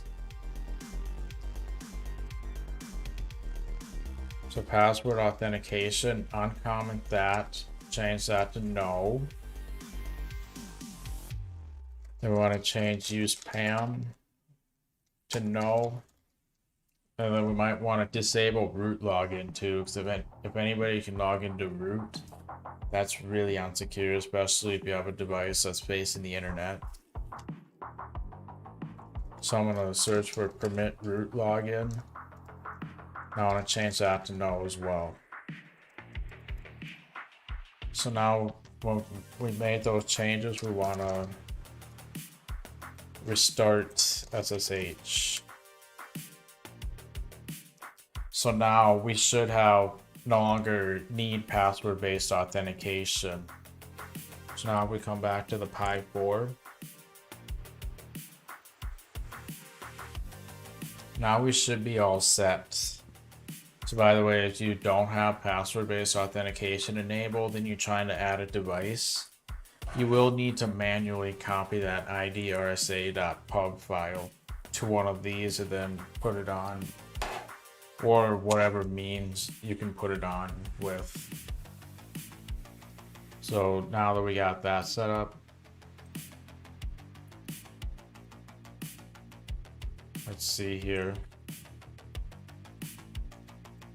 So now let's try the test SSH. Now we can finally start adding stuff here. So pi at 10.14.55.45, and it will actually work now because we added host-based authentication. So then I'm just gonna execute our script, which is called toggle LED in the documents. So documents / toggle LED.py. So what do we want to have happen? Should we turn on the green LED?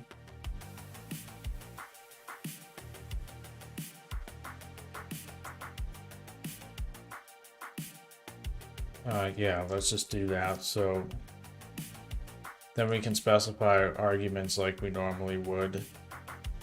Actually, I think I might, since we will have to put it in quotes for the string, I think I'm going to use triple quote syntax for the single line command. Then I can go like this and say, let's say red, or we'll turn green on, and then we'll be able to do the triple quote like that and end it in a single quote. Will that even work? So then we have to call event triggered, of course. So in theory, we should now be able to use the Pi 4 to turn on the green LED. So I run that script.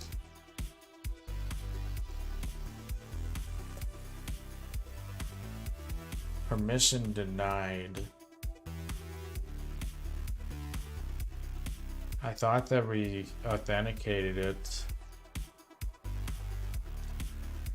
It might be because it's referencing that ID RSA 3 instead of just ID RSA.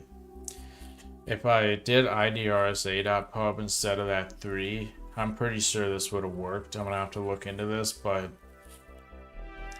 it's a mistake that we made with the SSH thing itself. And if we never made that mistake, actually I have a better idea.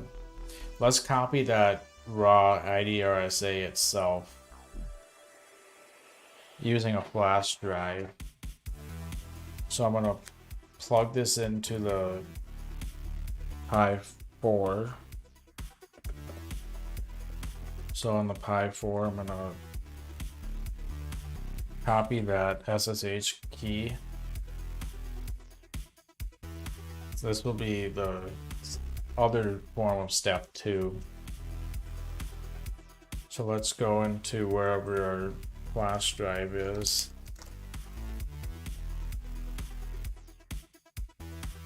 What? Oh, CD media pi. So I'm just gonna copy it to that ventoy. I'm just gonna copy it to this partition. So I'm just gonna say cp, then the .ssh folder, idrsa.pub, over to the ventoy right here. Then I'm gonna safely eject and put this flash drive in the other Pi.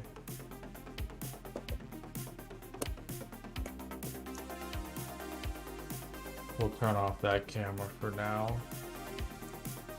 Switch to the other Pi. So now what I want to do is,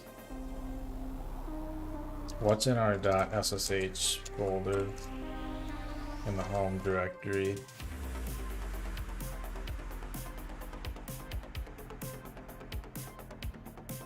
I'm gonna actually get rid of the authorized keys file. and replace it with the original idrsa.pub. See if that happens to work. So from the flash drive, I'm gonna take the contents of that file, which is in media pi ventoy idrsa.pub, and I'm going to redirect it to authorized keys. So now it should be copied. So now we should have the original IDRSA. So the point is, I think it might work now. I'm gonna also eject the drive from the Pi 3. So now using the Pi 4, do we now have the ability to run that test SSH and actually be able to turn on the LED?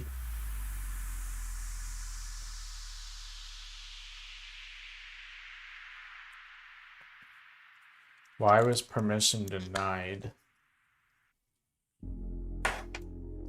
So that's an issue with the Pi 3 itself. What's the owner of the script? That may be a huge role. So if we go into the documents folder, ls-l with the test SSH, or is it the toggle LED? Is that the right script? Yeah, that's what we just set up. It's owned by Pi, so there's no reason why we should have run into those permission issues right there.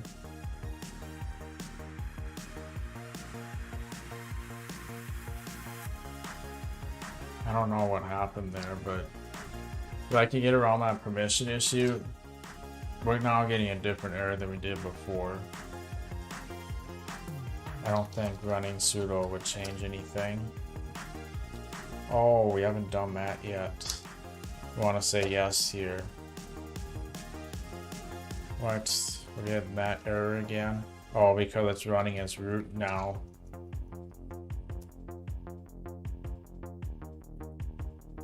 Have we authorized, if I do pi at 10.14.55.45, so we can get in directly without entering a password now if we enable host-based authentication. I would have thought that it would work. Let's just see if it works directly. So it's 10.14.55.45 and then home pi documents toggle led.pi. Let's green on. See if the green LED comes on remotely.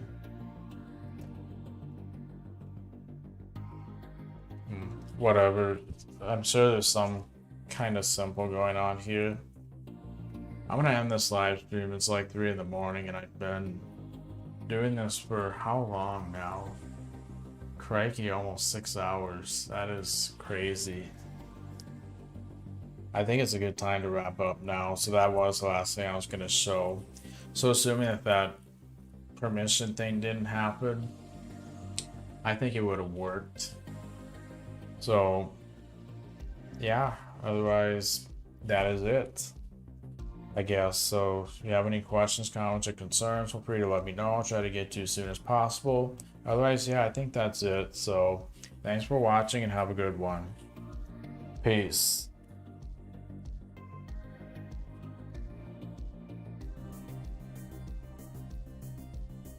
Gotta connect the keyboard and mouse to the computer now. This barrier just stopped working for some reason. That is unfortunate. All right. Peace.